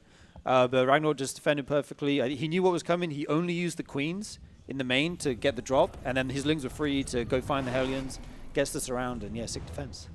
Yeah, I'm actually surprised he went like with a drop. He went to the main. I was expecting him to go like Overlord hunting on the map, which is I think that people, makes more people, sense. People do nowadays. You know, get 1-2 Overlords, get these little wins on the map. Definitely. Yeah, that was that was that was the end of my sentence there. I gotta say, I'm hoping for a better game. Fingers crossed here for Special, because that was kind of a beatdown. By the way, real quick here, guys. Reticent19, anonymous D6 Mesh. Thank you for purchasing the items in the shop. It says Mesh says sick threads. Hope to see more SC Brood War lands with Tasteless and friends. Thank you, man. Mini Titan as well. Do you think Artosis pylons should get an upgrade to make them less feeble and salty? No. I think the answer is no on that. Now, we're going to look at this game, and I'm already wondering, are we going to have a second gas taken? Oh, maybe not. Maybe it's actually going to be a 1 gas play from Terran. Yeah, looks standard. Look at that. Do you see a see. refinery there? Not yet. No, not yet. Don't highlight it. I can't tell. Oh my God, is he going to do it? No, he's not going to do it. So we'll probably see a Reaper opening here, and maybe we'll go into react to Hellions from there, and then we'll see what he's going to do. Maybe a 3CC build or something. Standard opening from Ragnarok. Yeah, going to probably play that defensive style again. I don't see him doing something too crazy in the early game, although he is capable of it. It is. He's skipping the Reaper. He's not getting a Reaper. He's not getting a reactor. Hey, could both of you guys maybe push your mics a little bit closer to your mouths? Oh, sorry about that. yeah, No, sure. I think, better? yeah, I think that sounds a little bit better. And then yours up just a little bit, Steve. You good? Yeah, that's perfect. Okay. It was pool first, guys. Just then, by the way. Thank you. I wasn't sure if we noticed or not. Sorry. my mic dude was throwing me off. So is it gas pool or pool gas? I didn't see that. I just realized that the hatchery wasn't done yet, even planted yet. I was like, what the heck? And then Wait, he went for link speed and stopped mining gas? Yeah, he might Yeah. have been afraid of a proxy. Like this kind of pool first opening is very good against proxies, obviously. He's not going all in or anything because he took guys off gas, so no Baneling Nest or anything crazy. But like you said, he skipped the Reaper entirely, right, and went for the faster CC. Yep. Just went for the Marine instead. But it's a very late reactor, so the Hellions are also going to be slightly later than usual. But, Right. you know, trade-off if you want to get the super quick command center. Oh, I'm going to find the hiding SCV. Oh. Thought he was safe in that tall Yeah, grass he was there. sleeping there. Yeah. Now, what if he ran out of fuel? the SCV ran out of fuel? Yeah, Did they could've need moved. fuel? I mean, they got little fire thrusters. They're like boosters on their backs, Yeah, right? but it's the future. It could be renewable energy. I mean, we don't know. Solar power. Yeah, so this is a bad map for the solar powered stuff, by the way. Is this one of the underwater maps? I can't remember. Is this one of the ones where they die and they float up? I think so. Maybe not. I think I literally can't answer that question, Yeah. actually. I'm like, well, I guess I really put us on the spot here, guys. I'm sorry about that. I just forgot. I thought one of us had the answer, and I was wrong. There it goes! Oh, Okay, I was wondering what you're talking that about. bunker's going to go down, though. Oh, it goes down. Special! Oh, my God. And the natural is... Oh, he has one Hellion that's come back. That's probably not going to be enough to stop this damage, though. 4 SCVs go down. That mule's running away. He's like, I'm out of here. Oh. And Ragnarok's droning behind this. This didn't go according to plan, did it? Special's definitely going to be remembered for his casting today more than the defense of this game. This is brutal. Jesus. Was that too much? I said so. I mean, somebody had some jokes like, Nick, too much, Nick, too soon. Lay off the guy. Whoa, Nick. He's going to watch this later. Yeah. This game, no, he's not. Raven coming out now. It's a very different tech. Yeah, he's learning from his past mistakes. Like last game, it was the creep that kind of killed him. Yeah. This is a good Raven map if you want to do the auto turret harass, right? Because that airspace between the main and natural, you can keep dropping them there. I saw Clem do this like a couple weeks ago. He hit a Raven there, and he would just drop auto turrets for like the next 15 minutes. It was insane in value over time. It's so hard to avoid losses with an auto turret. It just kills stuff so fast. There's almost nothing you can do about it. And until you get muters or corruptors out, you can't get rid of it. So yeah, I don't know if he's going to do that with it, or he'll probably just use it to clear creep in the beginning with these Hellions. Oh, there it is. Okay, so he sends it there directly. Oh, he's going for another one. I didn't even see that. Wow, two Ravens. This could be really powerful. If he puts both of them in that airspace and just constantly drops turrets. Oh, Hellion's running in. Ooh, not bad. 5. Soups. Yeah, that was pretty good, I think. Yeah, not bad at all, actually. But again, is the trade-off worth it? Because now, the creep spread is not going to get hindered by the Terran, for the longest time. So. Yeah, it does seem like if you're gonna run past all this and try to come in on drones, you need to like almost get the cost of the units in a lot more to get the value. But even then, I almost wonder if that's worth it. If you're also, I guess. Well, let me finish my thought, and then I'll make the next point, because then the creep is going to expand. But I do think this map, this is kind of just a headache for the Terran in general. Like, this map is so big, the Zerg in the bottom left spot, they can expand up, they can expand down to the right. The Terran is going to have to try to push somewhere, but imagine this game is, 8 or 10 minutes further out from where it is now. Where is the good spot for Terran to push? It doesn't really seem like there is one, especially if there's creep, a couple screen sizes in between the two players. Yeah, for sure. If he takes the third in front of his main there, he would have quite a short push distance down to the Zerg's fourth, potentially, if the Zerg takes it below his... Yeah, if he takes that base, it would be quite a short push distance from the Terran's third to there. So he could try and do that. But I think the key for him now is to get a lot of value out of these Ravens. But, I mean, Ragnarok's defense is already looking pretty good. And giving up those Hellions meant he couldn't clear the creep early. He had to just use them for a turret harass. So the creep's going to start getting out of control here as these first Marines move across the map. I think this map is very interesting, especially for TVZ, because it seems that Terrans have conceded the fact that it's just so big that they're not going to be able to kill the Zerg outright. So what they do on a map like this is they just focus on denying the 5th or denying the 6th. And that's what their play usually revolves around. I think that was a mistake twice. Right? Anyway. Oh yeah, I think he did double stem actually. This is good. This is good pressure from Special. 2 places, getting some links, getting some drones, applying some pressure. Not bad. It's actually ahead in supply, and the Ravens are still alive. Right. So I think that's a crucial part Definitely. of his late game here, or at least the mid game with these Ravens. Yeah, once the Muters come out, though, these Ravens will... Well, they've already left that airspace and joined up with the main army. I think the problem for Special here, though, is that he doesn't have a third CC just yet. So he's got to get some damage done here. Yeah, I guess that's funny. I hadn't quite noticed that either. In the same spot as I was just assuming that. Yeah, I just he's kind on of 5 decided. barracks. Yeah. Yeah, he's just going to try and finish this making game a lot of ASAP. I feel like this is hard to pull Oh my off, God, but I'll tell you turrets. what, this push is already looking so good. The hatchery's going to go down 100%. And so he's succeeded in what he set out to do. I don't know if he wants to keep pushing. I do feel like this is a moment that's really important in any game that you watch is, okay, now do you go back home and expand, or do you just try to double down and close in? And he's going to try to go for the closer here. We have a couple Banes here. The Muta's coming at a pretty lower angle. And I'm sorry, is there one tank above There's 2 this? tanks. Yeah, there's 2 tanks. Okay, one's Very behind good that. positions. But that's an interesting angle because usually you approach it from the side over on the right where you've got the cliff, right? And you put those tanks over there. They're getting sniped by the Mutas, so maybe not really paying off as much as Special would want to.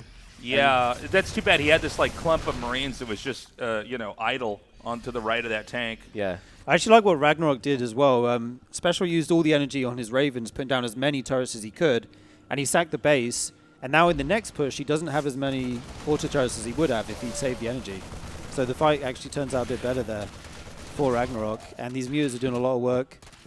Now this is Special's worst nightmare, like a counter attack when he's all-inning on 2 bases. Right. Because now he can't reinforce his attack, right? And this is, without the tanks, it's really difficult to push in. Oh my God, Somehow though, if he he's gets his managing to go base- into the third. Whoa. That could shut down a ton of the economy of the Zerg.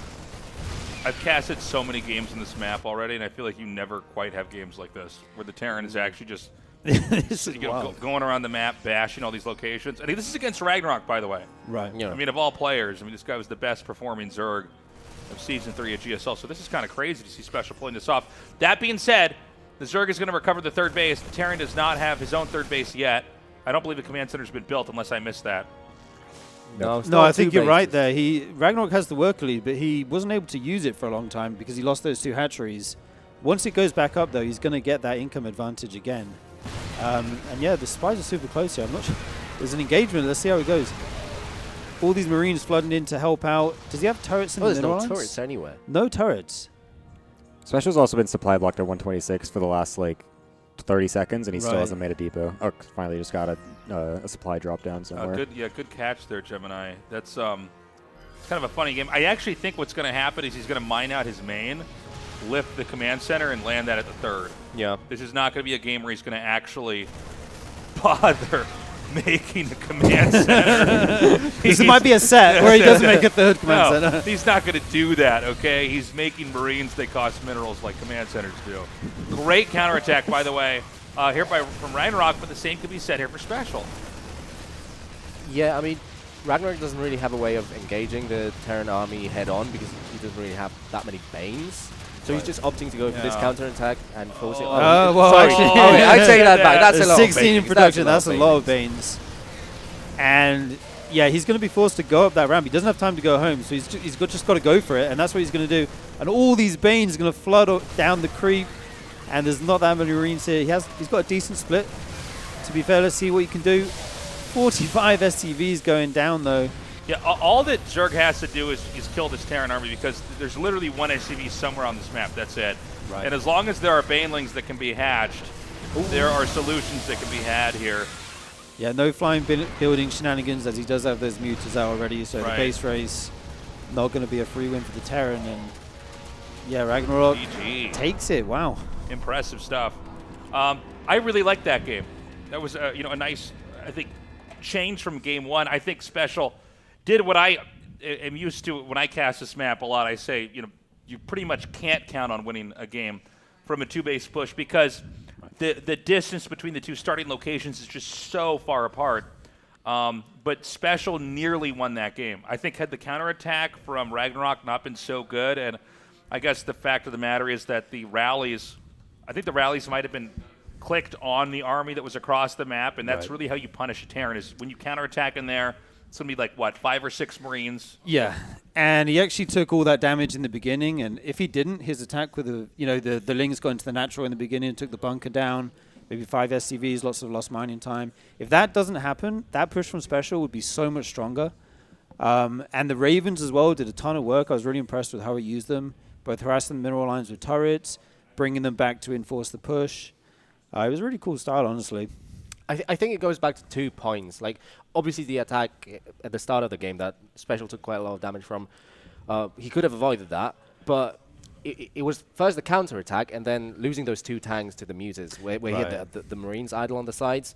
Because he had the initiative and he could have kept pressuring his opponent, but those 2 things combined and just Special lost his grip on the game. Yeah, there was just not much you could do. 2-base play 2 times in a row, by the way. We're going now into game number 3 here. Special in the bottom left, Ragnarok in the top right. We've had some one-sided series so far here today, to be honest. It's kind of crazy. Hopefully that means we're better semis. That's how it works, right? Fingers, that's how it works. If day 1 Very is often. all 3-0s, then day 2 is bangers. At GSL, there's nothing more terrifying than a really good semifinal. Yeah. It's going to be a 4-0, a 4-1. Pretty good here. All right, game number 3. Ragnarok 1 map away from getting to the semi-finals. Do you think Special can come back? Yeah, I think this map actually, I think we've seen some Terrans do pretty well on here. But to be honest, I mean, Ragnarok's in very good shape, and it's like we said before, Ragnarok is a very different Zerg than a Rogue or a Dark, where, Rogue and it's not always true, but it is fair to say there's a lot of games where they just sort of stay back and kind of play keep away from the Terran, and the Terran does everything they can to win. Ragnarok's pretty different from that. He really does like to have counterattacks and kind of engage head-on. Right. And it is interesting to see Special 2 games in a row basically commit to just 2 base all in. Although I guess in game 1, what I think we really saw was him get behind and then say, okay, now I'm just going to try and lock myself into this and try to end the game here. Whereas I think in the last game it was much more premeditated. Yeah, I agree. And this game, Ragnarok's gone for the pool first again, but he didn't get the gases early, so he won't have that speed as quick, which means he won't be able to do the same kind of timing in the natural with the Lings that he did in the last game. So Special should be able to kind of do his early build without any interruptions here. Yeah, could be. What's his fast reactor, Ziggy? I think he might try and go for some kind of overload snipe somewhere, maybe like send six Marines to the other side. We've seen something like that recently become more and more popular. Just slight Marine pressure in the early game because Zergs just don't expect it. But scouting the pull first, right? He might be a bit apprehensive about moving out. Special, that is, with these Marines. Because his factory's late, which means his Hellions are also going to be late, which means his creep denial is also going to be late. So, yeah. I don't really like this opening. Is the early pool 2 games in a row literally just Ragnarok being like, you're going to 2-rax me? Yeah. I think so, yeah. I think I know what this is. Could be that. Or it could be Ragnarok thinking that Special might go for a command center first, because then you can kind of punish it with a pool first. Yeah, you can sometimes kill that SCV, delay it for a while.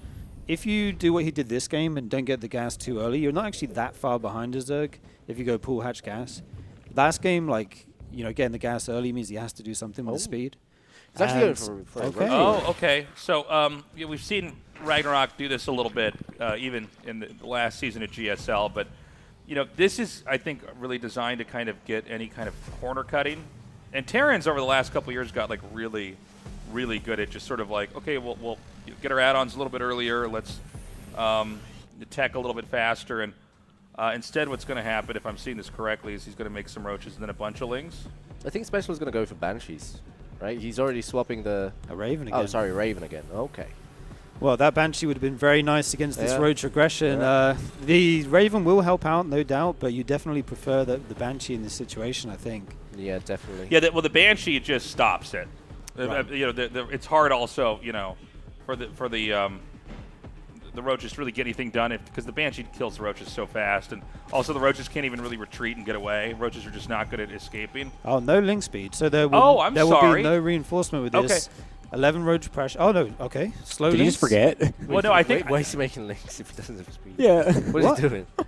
I'm confused. Unless maybe he forgot, or it's hard to believe that there would ever be a moment where it's like, oh, you don't need link speed. Right. you don't want the gas. Is it just to defend at home? Maybe he's like, I'm going to make the roaches to attack and defend with these lings. He's droning behind this, so this isn't all in. He's just going to be looking for SCV kills and to get ahead economically. Already going to work on this depot. He does take it down. Look at how many roaches that is. It's 11, yeah. He could probably two-shot the bunker, right? No? I think you can out-repair it with that many SCVs. Yeah, well, you just go for the SCVs. You draw them in by damaging that, and then when they run away, you attack the bunker. Exactly. Oh, man. Oh, the Here slow come the lings. Here come the lings. No. Oh, there's a tank. Oh, He's trying to siege. He's going to get on top of it. For you. Oh, this is disastrous. 10 workers already down. There's roaches in the main base. Slowlings. He's going to snipe the stim. Oh, my God. No. Oh, whoa. Oh, he's going to be close. Oh, he's got it. He saved it. Oof, he kills that, and then the command center explodes. And it's GG. Dude, the one game he makes a third command center, Yeah. Ragnarok does this. You should not have attacked. Don't even dare. But Ragnarok is only doubling him. There it is. To be honest, worker supply. That is true. Actually, it's kind of insane, this worker disparity here. I mean, mules are pretty good, but still, this is not an easy thing to recover from.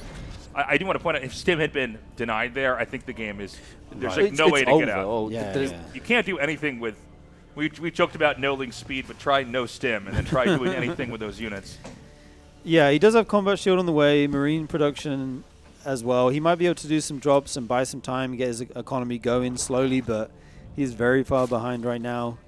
Ragnarok's going to start double upgrades pretty soon here. Got his Baneliness going down, checking all the boxes that, everything he needs for this mid game. I mean, this is smooth cruising from Ragnarok from here. He's already at 70 workers, so he needs 10, 15 more. And he's going to be good for the rest of the game, as he said. Just a quick fourth and deny any attacks from the Terran, and should be an easy win.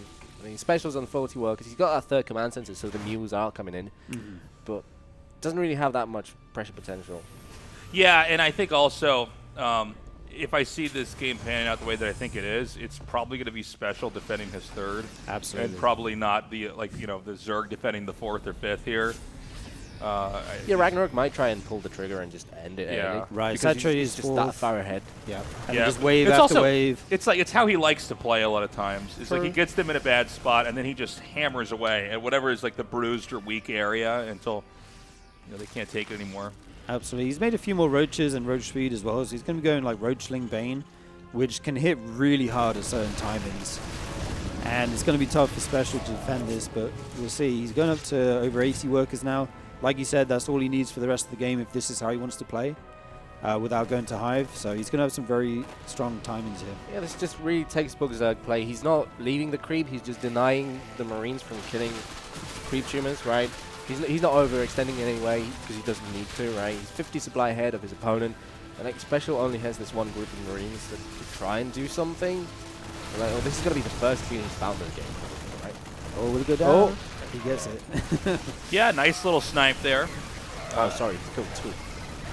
Oh, bit of an overextension there with the Lings. He does lose a couple. Not the biggest deal though, because he has a ton of economy. He can make those back straight away.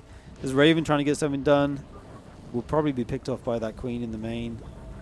I think Ragnarok might actually go across the map now that Link speed, main speed is finishing, or he's just finished, right? Yeah, 1-1's just finished too, so this would be a very strong timing for him. He is making. Was that a second infestation pit that he just cancelled? I saw two for seconds. I think it was. Yeah, and then he cancelled. Okay, so he cancelled it, but he could go up to Hive. He can play this however he wants, right? He can just throw wave after wave with the Terran from 2 prongs. When he tries to take a fourth, he can take up to Hive, go lurkers or whatever he wants. The world's his oyster at this point. We've got another base being taken in the top left here. I mean, this is really where the Zerg is starting to totally dominate the map. It is still a 3-base Terran. A lot of, where Special is right now is kind of, it's a reflection on what happened earlier on in this game. Right, that Roach push was so devastating. Did a lot of damage. Ooh, connection there on a bunch of Marines. Okay, but Special's doing what he needs to do to have any chance in this game, which is drop in multiple places, get as much value from his Marines as he can. And he's doing that in two places at the moment. But Ragnarok is just too far ahead at this point. 91 workers against 64. Right. As you said, 3 bases for Special. I think cushy there, Ragnarok is. Definitely, and as soon as Special tries to take a fourth, I think that's when Ragnarok's going to apply the pressure, right? Yeah. He might just wait +2/+2 and then pull the trigger. I don't know what the game plan here is for Ragnarok, but he's nearing max on a composition that kind of needs to trade because it's Ling Bane Ravager, right? So it's not exactly supply efficient in the long run. So you just might want to try that supply out with the Terran because his economy is just so much better. Absolutely. He does have Hive and Spire on the way, so he can transition to Broodlords or any other Hive tech that he wants to. We'll see how he wants to play it. Terran pushing out here on the map, trying to clear some creep.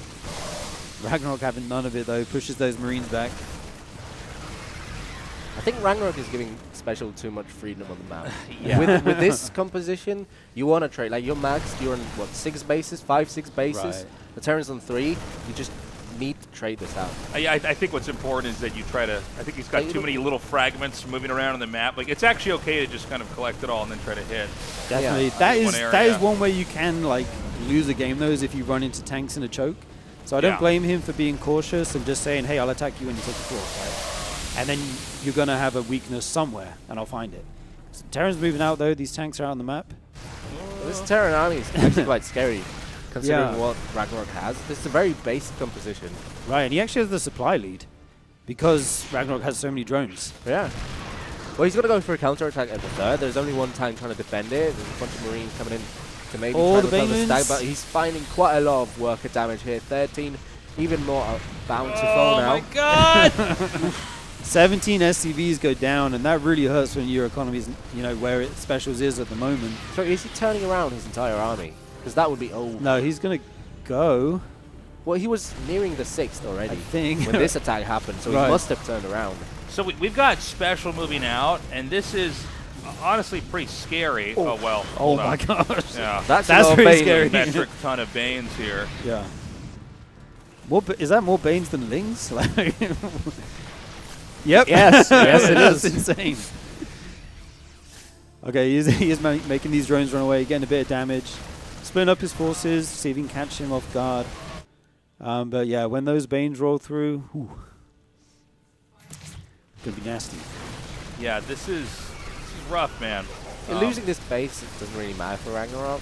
That's like his 6th. Right. Terran's still on 3 bases. Yeah. 46 workers, basically. Yeah, he lost so many. His last chance here is for an amazing engagement with the tanks behind. The deep spread. But they're on creep. Well, Lightning Clone's coming in as well. I didn't even see the Vipers, but this is just too much. So there's no chance. Yeah, and again, it's remained a 3-base Terran here. That was sort of the climax from the Terran side of things, is that he actually managed to get that much and try to push out. But it's a pretty hard reset from there. And again, the Zerg's economy is just so much stronger here. Roaches, Lings, Banes are just going to come through here and just keep flooding this position. Yeah, this special is pretty much in his death throes at the moment. Right, he's got 2-2, but right, Grey Spire's finished, Vipers are out, and GG is called from Ragnarok. Sorry, by special. Ragnarok takes it 3-0. 3-0, yeah. Wow. Pretty much. None of us actually expected it. We were all wrong. I was 3-1. I was 3-2. Way off. 3-1. So we're all way off, but one-sided series, man. I mean, he did make the finals of the GSL, right? He's been on an upward trend for like years now, and just goes to show that it wasn't a one-off, and he's likely going to find some more success and in the near future. He had a lot of success in not just in that series, but before in kind of keeping players out of having any opportunity in the late game by having solid mid game here. Right. Gemini, we're going to have Andy hop on over here, and we're going to have Ragnarok come right over here where this chair is. I think you're going to stay with us, right, Steve? Yeah, you can stay, Steve. Yeah. We got a mic okay. Ragnarok. Okay. Ragnarok, congratulations. You won 3-0 in a fashion and in a series that we just didn't think was going to be that one-sided. Did he expect to win 3-0? And if so, did he think he was going to take it like he did? 네, 심우 선수 일단 축하드리고요. 승리 축하드리고 오늘 3대0으로 이제 후안 선수를 이제 이겼는데 이렇게 쉽게 승리할 거라고 예상하셨나요? 아니요, 그건 아니고요. 왜냐면은 좀 다른 테란이랑 스타일이 달라가지고 걱정을 좀 많이 했는데 제가 생각한 대로 해줘가지고 좀 그냥 무난하게 해줘가지고 이겼던 것 같아요. Okay, so so Special has a very unique playstyle when compared to other Terran players. So I did not think it was going to be a very lopsided match like today, but Special definitely played like how I had anticipated, and that's how I was able to come out on top today. You just went to the finals of GSL, and it was an amazing season for you to get that far. It was very cool, especially someone who's followed your career as long as, I've been casting for a long time, and I've been following him for a long time. What are your expectations for next year and in the GSL, and how do you hope to perform? Do you think you can get to the finals, and if so, do you think you can win your first season? 이제 최근 그 GSL 시즌 3 때 이제 결승에 가면서 이제 정말 좋은 모습을 보여주셨는데요. 이제 캐스터 분이 지금까지 행보를 지켜본 바 정말 이제 보기 좋았다 하시고 이제 내년에도 이제 GSL이 열리는데 내년에는 좀 어떤 그런 목표가 있으시고 내년에도 GSL 결승 가가지고 이제 이길 거라는 그런 생각이 있으신지.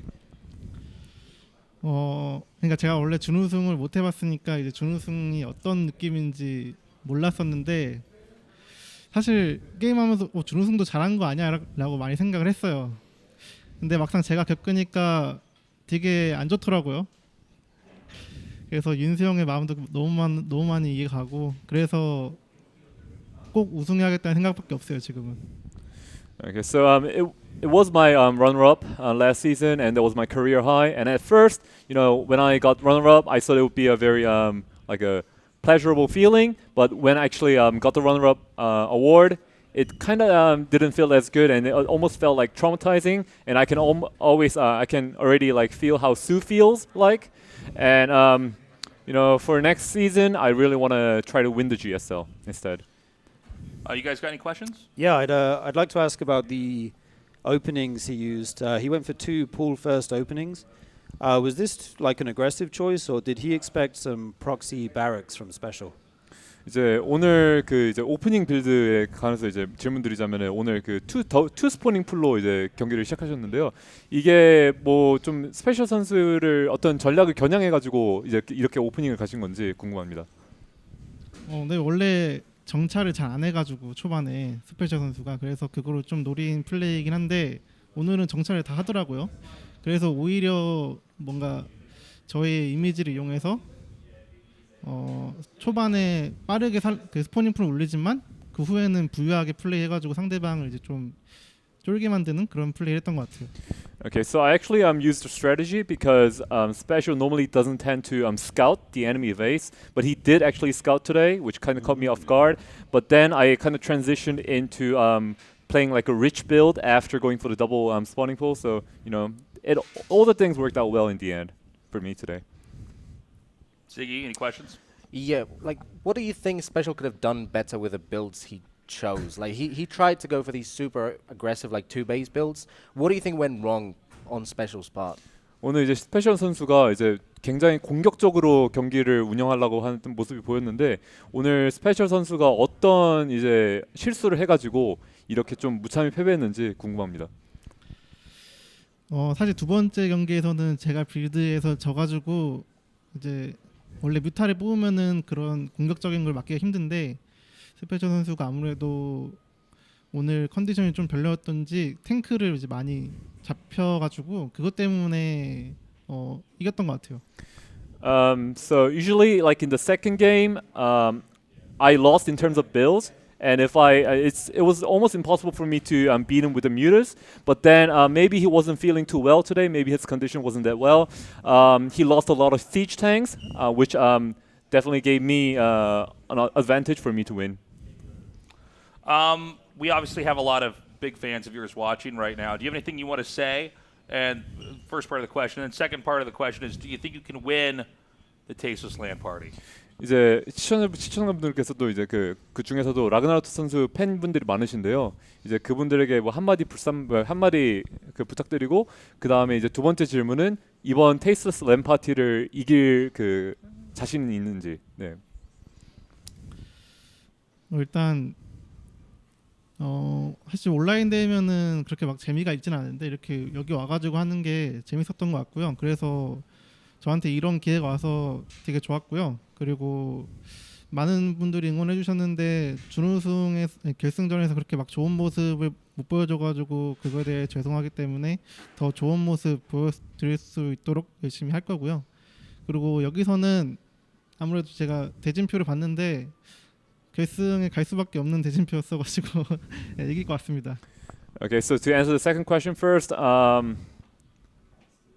wait, what was the second question? The second question was, oh yeah, I mean, what anything you want to say to his fans was the first question. Second question was, does he think he'll win this tournament? oh yeah, I mean, he had a look at the brackets, and then there's no way he can't go to the finals for this LAN party. So he's very confident, and as for the recent GSL finals, he's shown some very disappointing results, and he wants to redeem it in the future GSL seasons. All right. Well, good luck to you, Ragnarok. Thank you so much for participating. Thank you so much. Thank you. We are going to go to a break, guys. When we come back, I need to tally up the score and see if we're going to do the show match. I think we may have had enough merch sales to do that. If not, we'll just go to the next and final part of the round of 8. We'll be back in about 10 minutes, maybe 15 minutes. Hello, everyone, and welcome back to the Tasteless LAN party. I'm State. With me, we got Steve, Gemini, and Ziggy as the observer, and we're about to get into our final best of 5 of the day. But during our break, we actually hit the 3K threshold. So to close things out, after this best of 5, we're going to have Special and Scarlett play a best of 1 show match of StarCraft Brood War. So excited about that. Should be a lot of fun. But before that, Scarlett versus Percival, TVZ, to close things out. Yeah. What are we feeling about this? We thinking we're finally gonna get our 5-game series here? Maybe, maybe. We've had what? Has it really been 3 3-0s and 1 3-1? We got 3-1. The Brood War match was also a 3-1. Yeah, so 2 2 3-0s, 2 3-1. 3-1s. Yep. That's good on day 1, though, right? Because that means you get the close sets on day 2. Hopefully. That's how it works, right? That's how it's supposed to work. Hopefully that's what it means. Guaranteed, right? Also, Yeah. I liked when we went live, everyone did the gamer lean. Yeah. We all did this at the same time. did it we? was sick. Did we like all? in unison. We all did the gamer lean. So I think we are ready on the couch. I think we are ready. Are our players getting ready? We have Ziggy? to wait. We have to wait for them to join the game. So just like a minute. Getting ready. But yeah, TVZ best of 5. So far, it's been a lot of stomps, a lot of kind of one-sided matches. You know, hasn't been too hotly contested. But Scarlett versus Percival, we're gonna have to see how this one goes. Scarlett, I was talking to her before this match. She's feeling pretty confident heading into this one. Yeah, amazing player. She did tell me the more she streams, the worse her play is. That's true for everybody, though. Sick hype leading into the series, man. I can't. She's been streaming a lot lately. We got a lot to expect here, man. Wow. Great. But no, Scarlett, really good player. Great to have her here at this LAN. Definitely. Well, she's still here in Korea, and I think I see our game is getting loaded up. So, guys, we're going to be going into that best of 5 in just a moment. Scarlett versus Percival. First map is going to be Cosmic Sapphire. And here we go. TVZ, Percival down in the bottom right. Scarlett down. Scarlett up in the top left. Up and down. What is it, State? What does down, each man. I don't one know. mean? I need more coffee if I'm going to be able to figure that out, man. Tell me, where is left and which is right? I would like to know. So what are you guys' predictions here for this match? Is it going to be 3-0, 3-1, 3-2? Who you got taking it? I'm going to go with the theme of the day and say 3-0 Scarlett. 3-0 Scarlett? Bold. How about you, Gemini? Very bold statement right there, you know? Yep. I can't believe you said that because that's also what I'm going to say. Yeah. Oh, really? The thing is, I want to be wrong. It's win-win for me. Either I'm right or we get a 6 series. True. Yeah, that's a great point. How about you, Ziggy? Yeah, it's going to be a 3-0. But 3-0? Percival is opening with a CC first, so... I like that. Yeah. I do like that. I actually want to see Percival do well, though. That's the thing. I just kind of like it because he's like one of the only like younger up-and-coming. Well, you know, he's been playing for a while, but you know, just one of the younger Korean guys out here. You know, we don't really have any newcomers or just, you know, the fresh blood in I can't observe like this. SC2, What is this? so. What is Dude, I can't believe you do this. Everyone keeps I can't believe you do this. What is wrong with you people? You are actually a psychopath. You're using inverted mouse scroll. Like, who are you? I gotta ask. So for you guys, when you play like an FPS, do you invert the Y-axis No. if you're on a joystick? No. No? No. Am I alone in this? Yes. What is wrong with everybody Not the here? mouse, but I feel like we're the only same ones here, Gemini. What is going like on? the joystick. No, you don't invert anything. Why would you make it? Why would you make it the opposite of what is expected? Right. It's like you have your hand on like the back of like the gunner's head, and like you pull down so the head looks up. Okay, so when I play a video game, I'm just like I'm not envisioning myself like, you know, masterminding some human body. I'm just like standing behind them, just like, no, you look up, don't resist. Yeah, for me, I can't play like a joystick FPS, like on a controller or anything, unless I invert the Y-axis. I just can't. Dude, that's your first mistake. You got to use mouse and keyboard, dude. I think it's because of Keyboard 007 GoldenEye. I honestly think that's it. 'Cause I think in 007 GoldenEye, if I'm not mistaken, that might be the default. Is the Y-axis was like that. Maybe someone is wrong, but I just recall for 007 GoldenEye that like kind of habit got built into me and ingrained. And to this day, like it doesn't make sense. Like why would up be up? You know? Like when you look down, do you What? lift your head up? Like that's what it feels like. You're just to me. sitting there. Your hand is like pulling your head up to look up at the sky. man, It's like, that's what I'm so saying. look at the plane.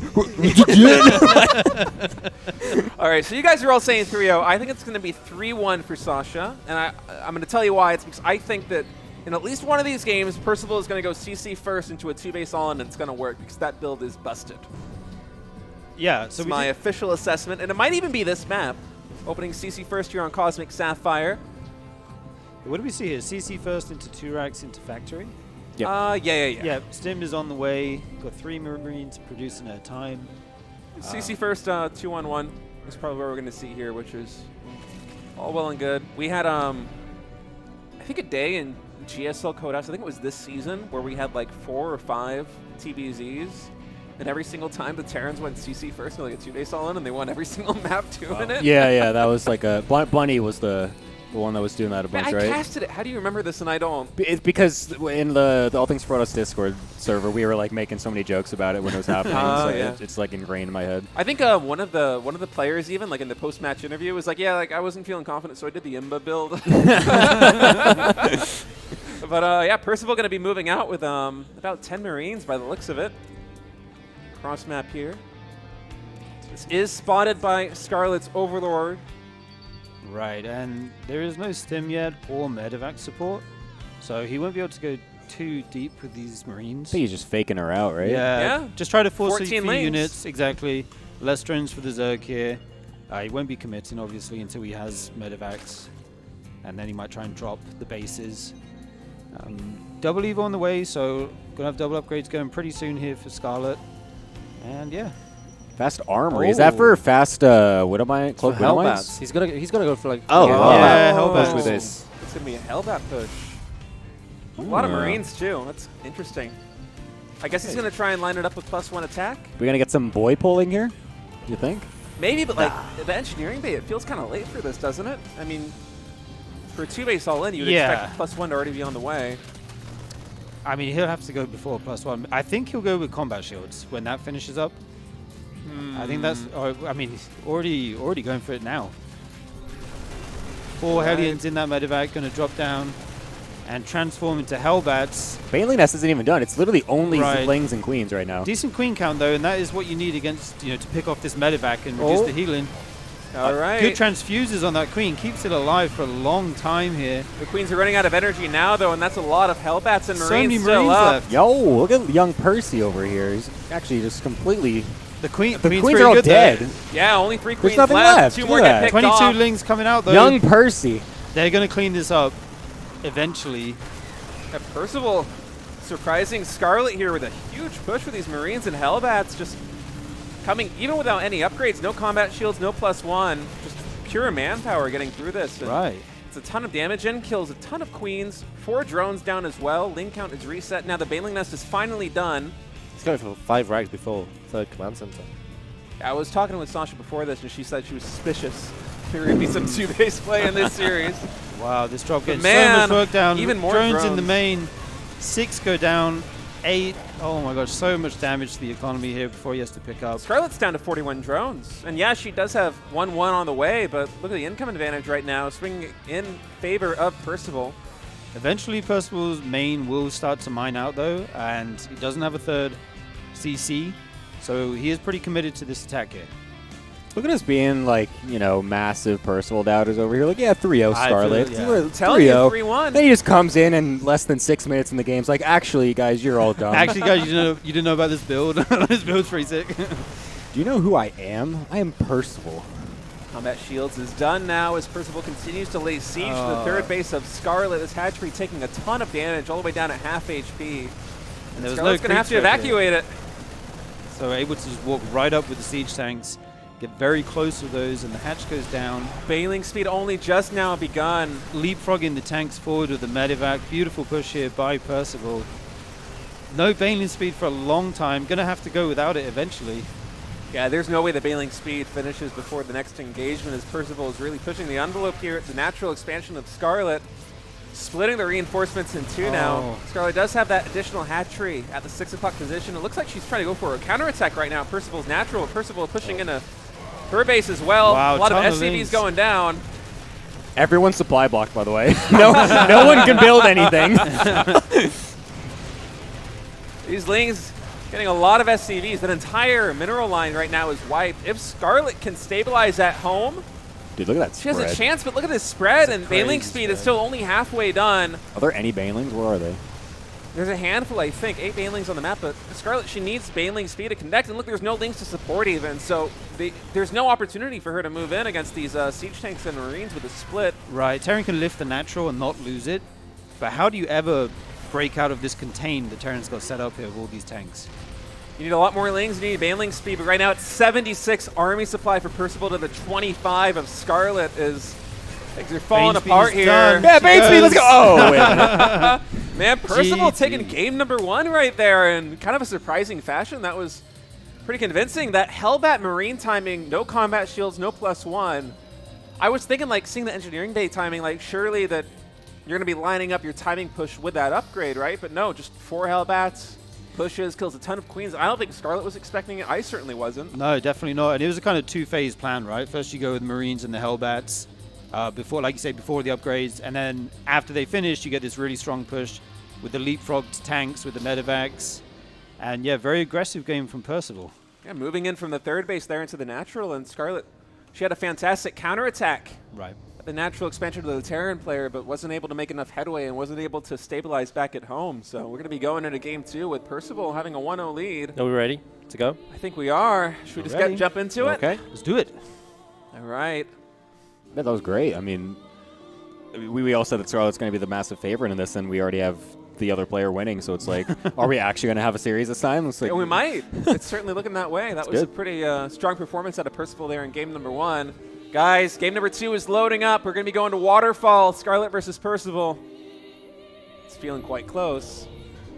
Listen to this amazing music. I was just going to say, like, we're suddenly in an opera house. Like, Yeah, I know. This is I've not been brutal transported music. somewhere UI else. error? This is not in StarCraft. This is not StarCraft music, is it? What am I hearing? All right, looks like we're going to be going to a remake. Okay, just go ahead and do that. Oh, I probably should have told, like, we're not even like pausing to check to make sure that that's the case. We're just like, no, yeah, if the player wants to, sure, let's go. Let's just remake it. Ziggy just like, yeah, I'm outta here, Scarlett's guys. just like, guys, I forgot to make my first drone. Yeah, my keyboard's not working. It's like, all right, sure, go ahead, let's remake it. Like, I wouldn't be the best referee, would I? Dude, imagine if she went pool first, like 12 pool, and you check the replay. I remember this always being a kind of a little bit of an issue in some situations, like very early on if you're going to be restarting a game, whereas like say you're going for like a 6 pool or a 12 pool and you restart and like they can go back, they can look at the build order stream, even with match history disabled. right. Oh, that's what you did. You went for a 13 pool. You went hatch gas pool. Okay. Right. yeah, Percival's Luckily- actually just like, is she gonna do the pool first? Not really, but that's right. not. We're not accusing our players of wanting to No, I'm not abuse saying that's happening at all. extremely niche ways of cheating in our tournament here. This is For me, chess. I always This isn't wonder, chess. though. We don't have that level of cheating going on right now. There's no Hans Niemann here. Exactly, yeah. All right, guys. Waterfall loading up now. We get back into it. Dude, what is This this music's music? gonna be What are we hype, listening dude. to What- right now? This is opera. Where does this Opera, come from, isn't though? it? Is I this have no idea. Do the viewers hear Isn't this like the Brood War cinematic, the opening cinematic? You know how they like Is look it? at the. Remember when the battle or the battle cruiser is like leaving after they're like, yeah, no, we're not going to help these people, and then it does like the music. So Yeah, it it's actually plays a that thing. music as Huh. the battleship abandons them? Yeah. Oh. So we got a little bit of downtime here. Want to thank Thundy SC for donating $5. They say, thank you for organizing such a great event. Keep up the good work, as well as Goby Fish, DD the Schmay, both buying items of apparel. Goby Fish says, here's for a third LAN party. And DD the Schmay says, shout out to the guys in production at the Tasteless LAN party. Camera transition timing is on point. And yeah, we got the best in the business. Corey Gaming, just fantastic, using their space, using their production team. They don't miss a beat. Look at this. True. They're showing off. Yo, that It's a keyboard beautiful is nice, keyboard, though. by All right, the now way. switch to us. Why? Why? That's the game. I'm testing them, seeing how good they are. You know. I think they're better if not- they don't listen. Wow, they just ignored me. I'm like trying to show off how good like we are, and then they're just like, nah, just talk about the game, loser. Like, Yeah, they should outpoint the by not doing that, I think. Yeah, if anything, this is them showing you up, man. All right, fair enough. All right, game number 2. We're heading into it. Scarlett down 1 map already is Percival with a bit of an upset there in game number 1 and kind of a really uncharacteristic push there. I guess uncharacteristic the wrong word, but kind of off meta. I mean, you don't really see, like no combat shields, no engineering bay upgrades, stem marines with like 4 Hellbats and a medevac. Let's go. Right. I like it, though. Yeah, it kind of throws a wrench in Scarlett's gameplay. Yeah, She certainly wasn't anticipating that, and you could tell she wasn't prepared. There was no Baneling nest to speak of. Right. These Zergs are so, top Zergs are so good. I go in, okay, against this push, I need exactly this many drones, and I need this building at this time exactly, so I just get the units when I need them. So by doing something slightly off timing here, you actually can catch them off guard and, increase your chance of succeeding. I'm not saying that this is what happened last game, but oftentimes, especially when I was trying to compete in StarCraft 2. This Overlord's dead. Is it? though? There's another Marine over Oh, here. oh, it is. Oh, look at this little sneaky guy over here. He actually started a Reaper and then cancelled it and made 2 Marines instead. Wow. What a gamer. Look at That's that. value Young right Percy. there. Scarlett making 2 Overlords now, and 27 out of 20. That hurts so bad to get supply blocks like this. It's like 10 seconds, too. Look at us Okay, getting shown does up use by the money Percival over anyway, here. getting the 3rd hatch. You guys all said 3-0. I I at least know. said 3-1. We're looking silly now. I said 3-0 with the side story of being like, I want Percival to win. Like, It doesn't count. You can't say that, like, you can't say 3-0, but also I'm not wrong if it's not. it's the head heart thing, right? Like, Okay, head okay. you want the you think it's supposed to be, but the heart you actually want it the other way, Yeah, I would love to have like a 3-2 series. you know? Yeah. It's been Yeah. pretty one-sided sometimes. Let's just in have terms of map Percival win. We scoring. don't need more Zergs. What is it looking like right now? We have It's a 3-rack. Well, Ragnarok 1, Ragnarok 1, Solar 1, Australia 1. Australia Solar 1. 1. So we've got 2 Yeah. Zergs and a Protoss. So we don't have a So Terran yeah, yet. we do literally to be perfectly racially Hope. balanced, to please the god of David Kim, we do need Percival to win here, right? That's true. All right, I've changed my mind. I'm rooting for Percival. Let's go. Wish We're just you all were. being completely biased against Scarlett. It's like, Scarlett, unplug your computer, get out of here. We don't want you here anymore. No. Well, Percival going for a 3 racks here. 2 tech labs as well, so this is going to be both stim and combat shields coming out very early. But first going to prod here with these 6 Marines. And last time we saw Scarlett go for it felt like 12, 14 Zerglings in response to the previous push. And I Percival love just these. seems to love Yeah. these plays. Yeah, it's so Last sick. game, moving out with about 10 Marines. This game coming out with about 6, and both times forcing double-digit lings. So that's, again, 7 drones that are not going to exist. Right. Zerg wants to make a couple lings to defend from Hellions with Queens, and then just drone, right? And look, they're doing it again. Oh, she's actually making more lings, though. She's going to do something very aggressive here. No. I don't I think Scarlett she's just. I think she might be realizing, that the Marines are coming out. She wants to defend. That Ling, though, I think could have gotten into the main base and actually gotten a full scout. This is Oh actually my not gosh. good, though, for Scarlett, because that's a lot of Lings just for free being lost right there. I think she wanted to backstab and defend at the same time, because that's a lot of lings, isn't it? I think it's because I think Scarlett she's saw the scared. second group of Yeah. Marines and maybe thought it was going to be like a 3-rack all in. And Maybe. There's no and medevacs, Percival though, once so again moving back, and Queens aren't bad against as a result, Marines. Percival right now ahead in the worker count. Yeah. Okay. And now she goes back to droning. Roche Go Ryan. again. With the Roche Ryan. He just keeps moving back and forth as much as possible. It's just like, Well, this is Scarlett's like, gonna I don't be- know. Zerg never gets to drone. Well, this is actually going to be a huge problem here for Scarlett because she hasn't been continuously building drones. So Right. once this push eventually does come out, it's not going to be her having a full economy to actually support unit production. And look, right now, building 7 drones, and this is the real threat. Those Marines right now, they're about to have combat shields and stim. In fact, both are finished already, and Percival's moving into the third base. She's got 7 drones in production right Well, now. it's a and lot stuff. of Oh, queens, Jesus. though. That's a lot That's of what I'm saying. queens. Who needs Queens are units good when you got When there's no queens, man? medevacs, Queens can do it. I mean, those see. Lings just died so fast, but there's Right. so many Queens. So yeah, that's apparently, yeah. All right, Queens are good units, guys. We figured it out. we realized that yet again 12 years after StarCraft's How many release. how many queens does Scarlett have right now, Ziggy? 9 Nine. queens? Jeez. 7 all the way over here at the third base, and yeah, it's a hefty number. All those like 3-racks Marine production, even with combat shields and stim at about as fast as you can get it, deflected there by Still doesn't 9 beat queens. the Zerg's macro mechanic. 9 Dang. queens. Oh well. Yeah, no, Scarlett's economy is actually looking very good right now, coming up for 60 workers here. Yeah, I'm liking this more and more for Scarlett, you know. Right. Percival kind of shrugging around in the middle of the map leading up to that moment was really good, but I guess I underestimated how good queens are.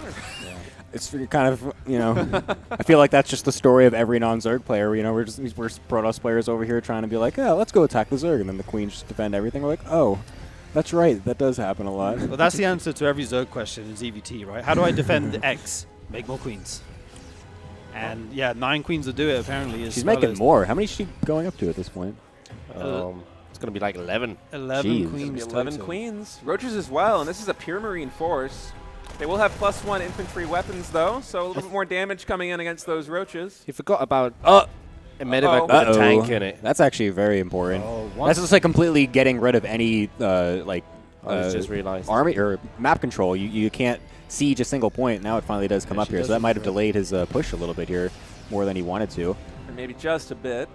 A lot of roaches and ravagers out now. 3 ravagers here for Scarlett. Clear Double Constitution Liberator on the way as well. So he's going to be able to make a lot of pressure in a certain choke point.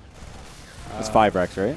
Yep. Yeah, it's 5 racks. So Yeah. another 2-base play here from Percival, and I think only 3 medevacs before heading into Liberator. So yeah, this is going to be really high. 4 medevacs. Oh my god, these Still.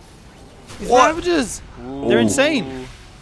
That would have been so cool, but that was also the most risky thing I've ever seen. Like, that was like so far away from the rest of the units. Like the Marines could have easily just stimmed up, but luckily he did get away with those. Percival's going to try to push Percival go in. down the middle, not even push one of these outer bases. Tank siege up. Oh my god, So the boys many are here. queens, Boys the are here. boys. No The Banelings to boys. speak of, just roaches and queens right now for 16 Scarlett. roaches in but production. 101 army supply, and right now Percival's taking this engagement out of range of the siege tanks, actually. Oh, the Liberators coming in are actually going to be pretty nice. These Stim Marines are not getting touched right now, it looks like. Oh my god, these Marines are getting so much damage in. There's only queens on the right side. All the Percival's roaches and losing ravagers were on the SCVs. left. Holy. Yo, Percival, what are we doing What here? happened here? Oh, he brought them with Yeah, he him. pulled the SCVs So with he- the That was fight. the SCV All pull. right. Yeah, he's lost 21. What are we doing here? It's like, oh yeah, they're just not supposed to be there. He's lost 21. Scarlett has the supply advantage, but it's all workers, right? She has 33 I think extra she's workers. I think she's starting to and the army supply. to Yeah, strike through a Percival- little bit. Percival spread a little bit thin here with these Marines on the top side. The of the siege medevacs tanks are out down of the energy bottom. too. Right, the tank's full. And that is the real threat gone in this push. That was hanging on the knife's edge there for a Yeah. moment, as it looked like Percival had enough Marines to be able to eventually push through, but just spread a little bit too thin there, and Scarlett barely able to eke it out. As that was yet another very close game, and man, We've got a some set. interesting play we're seeing out of Percival. I mean, yes, it was another 2-base play, but the way that he was shrugging around the map with so many Marines and just kind of baiting Scarlett into continuously making a handful more lings, handful more lings, handful more lings, and then pushing across the map with this huge bio ball, Right. where both stim and combat shields faster than you would normally expect was. It didn't work out in the end, but to me, a very kind of smart and creative play, because if Scarlett had skimped on the queen production even just a little bit, that could have been game-ending. It's kind of interesting too, because it's one of those things where you think you're mind gaming the Zerg, and you're like trying to be like, hey, look, I'm making you make units, you're not making drones, whoa, but then you just go attack anyway afterwards, and it's just like, well, actually, what if I just didn't do any of that and you just made 80 drones and now I just kill you? Because then now it's just like you just forced them to make units even though when you were all ending them anyway. I've definitely had that happen when I'm playing. I'm like trying to, mind game the Zerg a little bit, and then I do an attack anyway, but then I just walk into like a 55 drone like maxed out Zerg. I'm like, wait a minute, I'm the reason this happened. Like maybe I shouldn't have done this. I think the logic behind it was to just move around enough to force some lings so the economy of Scarlett's going to be weaker. Right. And then you come in after those lings had pretty much become inconsequential. Because it was, 20 lings? And we even saw in the engagement, the lings evaporated in like 5 seconds fighting the Marines. Yeah. The real issue was that it was like, The 11 9 queens. Yeah, it was like 9 queens. Yeah. 9 queens in total. 7 of them were there on the third base with a ton of energy there for transfuse. And there was no +1 ground weapons there for the Terran player. So yeah, those are STEM Marines, but it's still going to take them a long time to fight through those queens. Yeah, I wonder what would happen if it would have made any difference if after annihilating all those lings, if he just walked away instead of trying to take the fight onto the queens as well. He eventually did bring the SCVs, but right? Yeah, bled out of I'm talking about like the very beginning. Oh, the first fight? Yeah, Oh. the first thing. Yeah. Eventually did, but did bleed out a couple of Marines before then engaging the queens just a smidge. I don't know if it would have ended up making a big difference. I mean, the issue to be is he honest didn't have with. a third CC, right? It's hard to Oh, transition. yeah. I mean, he could throw one down, for sure, but I guess that wasn't his game plan. He decided to go for it. Yeah, I mean, it was good defense by Scarlett. Like, it seemed like for a second she wasn't going to defend, right? Like, because those Marines actually were kind of shredding the entire Roach Ravager, and it was only queens left, but then the reinforcements came in. The reinforcements came. The medevacs that ran out of energy as well. So like the Marines that were stimming like 3 times at that point essentially were, way too weak to actually contest with the newly reinforcing Zerg units. So yeah, Scarlett held on just barely enough. Yeah, only going for 4 medevacs, haunting Percival just a little bit there in that game. As medevacs running out of energy, I mean, that is the risk, because if you have a prolonged engagement like that, eventually your bio is not going to be healing anymore, and that's really the reason that allows. It's the thing that allows that bio to actually, function and survive. That goes back to what Tasteless was saying, or where we were saying how it's like when we first started playing Broodor, like why would you get stim? Like it hurts your own units. Like, yeah, man. Why would you make a Baneley? You're gonna spend all this money on units. And it just dies. The whole point is that it dies. It's like what the. I can't use it more than once. Like what? This is a stupid unit. Yeah, some things like that in RTS are a little bit unintuitive. I mean, if you play Age of Empires too, this is another problem with new players to that game. Is you have resources like you have wood and you have gold and you have stone, and these are resources that are not necessarily right on top of your town center. So if you want to send your workers to harvest these resources, it's quite a bit of walking distance, and walking distance is everything in that game. Right. So you want to minimize idle time, but you'll watch a new player do it, and they're like, I'm not going to spend 50 wood on a mining camp. Oh my gosh, Scarlett actually picks off the SCV, building that command center, and saves the Overlord this game. So this is a great start here for Scarlett. Gets to walk in the main base, see everything that's going on. Oh, you're putting your factory on the reactor, going to be Hellions. Yeah, pretty much the dream start here. Yeah, I saw Scarlett go for the pool first opening here. And oftentimes we see Zergs do this, and it's kind of inconsequential. They'll get like a couple of links, and yeah, they will get a scout off. But as you said, in this instance, able to get a lot of scouting information, a lot of damage. Scarlett really knows the complete picture here. Was this an earlier pool by Scarlett? Yeah, it was pool first. 15, okay, I 15 pool, I completely didn't look at that. Yeah, she great job over here. Gas for a while, we were busy talking about other things. Talking about Age 4. What a terrible game to talk It's what about. the StarCraft viewers want to see. They want to hear about gold and stone. Dude, imagine if StarCraft had 4 resources. I would not play the game. It's all right. They would find a way to simplify it for us Protoss players. True. Look at him dragging you down with him, dude. I'm too stupid to figure it out. After Astrea's interview, like, there's no salvaging this. There's no honor anymore. Actually, though, like I tried to play Age, and I'm sitting there, and like I didn't even mind the other resources. I didn't even understand how it worked. I'm like, my brain, I don't want to do it. And well, Percival going to try and find some counter damage now, getting revenge. That one drone is so brave. Just hold position right in the middle. Is now 6 drones have fallen, and man, Percival is really making this work. These 4 Hellions, not a single one of them has gone down. And man, there's only one queen here. Light him up! Says Percival. 16 drones, my 17 drones, when 19 does it stop? drones. Scarlett now down to 21. As that went about as perfectly as you can possibly imagine. And the follow-up is Cloaked Banshee. Oh my god. So there's going to be even more drones going down here. We got spores?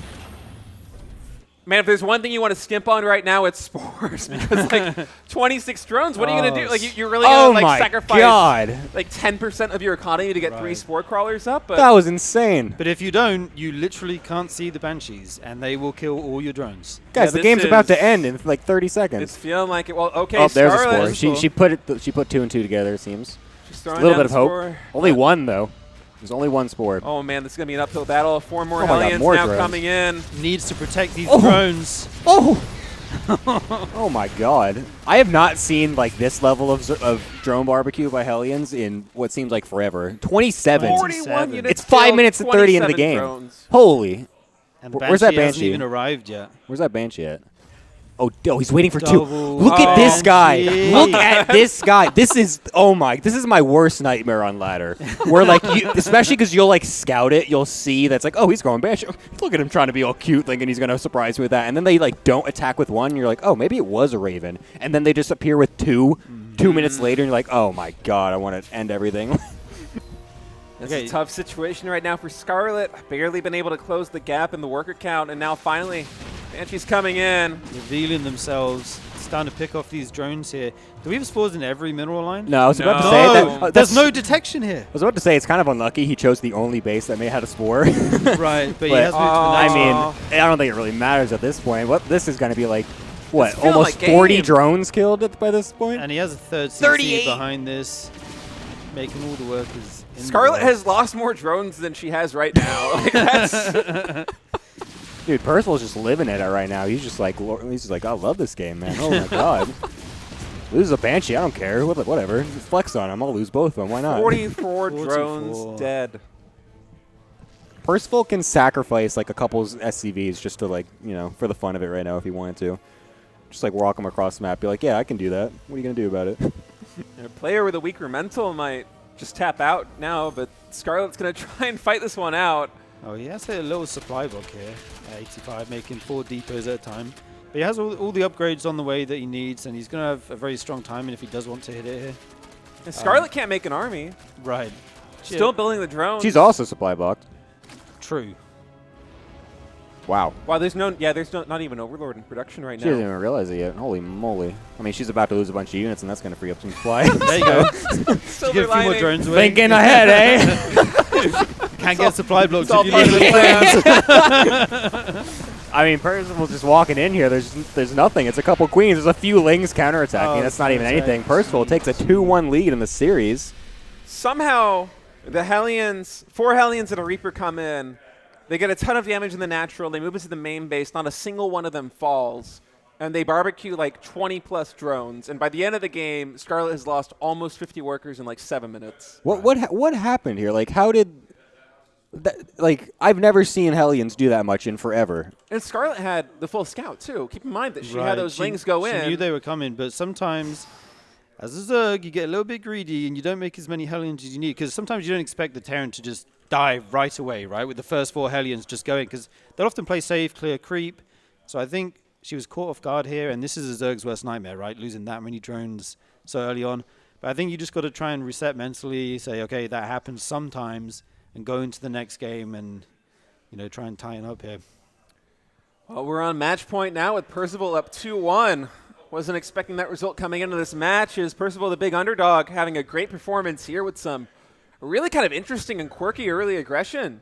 Just kind of firing on all cylinders, high-octane stuff. So we're about to go into map number 4. Percival leading 2-1, guys. Yeah, even when he played a kind of standard Hellion Banshee, he did it in a different way by being so aggressive. Every game has been kind of unique and a little bit off meta. Exactly, and I think Scarlett's been caught by surprise here, so I wonder if she's going to think about doing something slightly different here, maybe being a little bit more safe than usual, or I don't know what the plan's going to be. The map is, of course, inside and out, and there are the players. Look at that keyboard. It's a beautiful fancy-looking keyboard, yeah. It's nice, isn't it? It's the best looking keyboard I've seen in a while. If you get Wow, keys like that's high that, praise, man. are you buying it with all the custom keys, or are you You're putting getting those in keycaps yourself? probably. So Probably Yeah, you probably got some customs. Nice.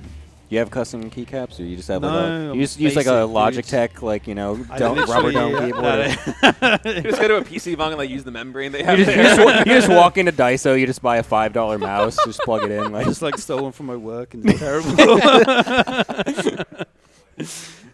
Yeah. No, I have a nice keyboard, but I do not have those pretty custom keys. Yeah. I've had to buy custom keys in the past because sometimes I'll buy a keyboard and it will just last for like 5+ years, won't wear down except for the keycaps. You know how they get glossy? No, they yeah, lose like the those sheen? crappy Yeah. ABS keycaps. And I'm a cross player, so like my 1 key, my A key, my F2 key, they're all destroyed. But it also only uses 3 buttons.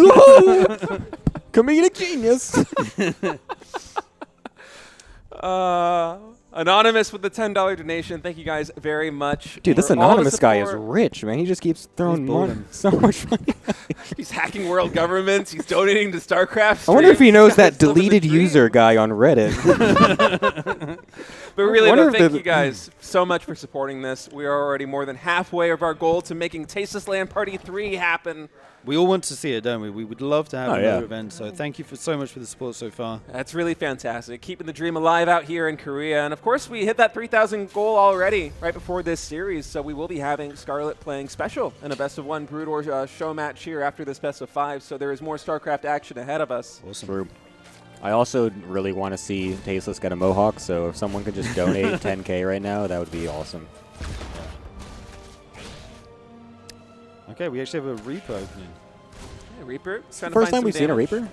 No, last game he made a Reaper as well. Did he? Yeah, last game had a Reaper with the Hellions. Shows how much I'm watching this series.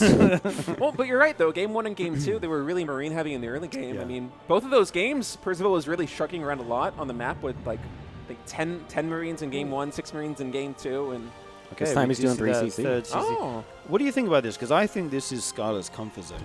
Yeah, this is just like this normal kind of stuff, right? Is where she's going to shine, I think. Yeah, I wonder if it's just him trying, or Percival just trying to be like, you know, I threw some stuff at you and got some nice wins. Let's just see what happens if I go macro now. Like, maybe you're just going to expect me to do more weird stuff. It could be, yeah. Yeah, I don't think that Percival's the kind of player that's going to be completely one-dimensional, especially considering how kind of creative the builds have been so far in this series. But that's the thing about Percival. I actually watch his stream a lot, to be honest. He streams a lot, actually. I don't know what I was going to say after that, to be honest. My thought just like ended all of a sudden, but I don't really know what just happened right there. But like, no, I watch his stream a lot. I'm like, he plays like a lot of cool stuff. Like, he's got all these different builds. He's like actually a really interesting, fun player to watch. So it's not surprising that he's bringing out different builds each game here. Right, hasn't used the same build twice so far. And that definitely keeps you on the back foot as a Zerg. You want to get that read, get that perfect drone count, and then make your army, so very good stuff. Yeah, Zerg is really a race that functions the best when you have complete perfect information or you have a very good idea of what your opponent is going to do. And it's oftentimes when things go in unexpected ways that the game can kind of turn on its head for the Zerg player because suddenly you're off script. You don't know exactly how many drones to make. You don't know the timings that you want to throw down.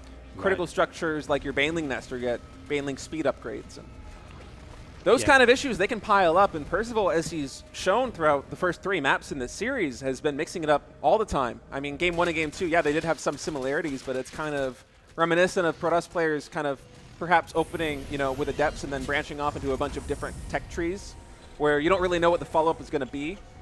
And now, I mean, even if Percival loses this game, if he has a good enough performance with a 3 CEC opening, then suddenly Scarlett's like, okay, not only do I have to account for these very aggressive and kind of unique early game builds, but also the 3 CC is a threat. Right. So this is a great build order selection in terms of winning the series, not just this map.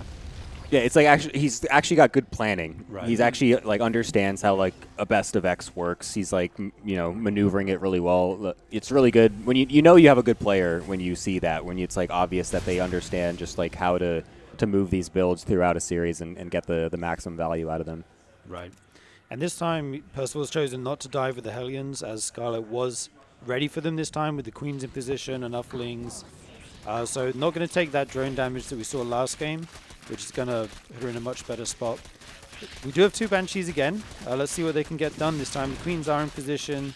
There's a Spore. And there's a Spore. Do we have a Spore in every middle line? Yeah, we do. So she's ready. Scarlett's just like, no, not happening. Not this time. You had some fun last game. I am taking every precaution right now. You are not doing this. He even banked the 2 Banshees again to try and catch her off guard again as well. But yeah, she is just not having it. She just wants to make sure she's got everything cleared. And it will obviously pay off very well for her this time, as you can see the very stark difference of the drone count this game compared to last. Ziggy, can we see how many units have been lost overall this game? Okay, wow, just 1 Ling and 1 Hellion. Yeah, what a really boring game this is, guys. Can I get 21 drones dying in the first 3 minutes again? That was cool.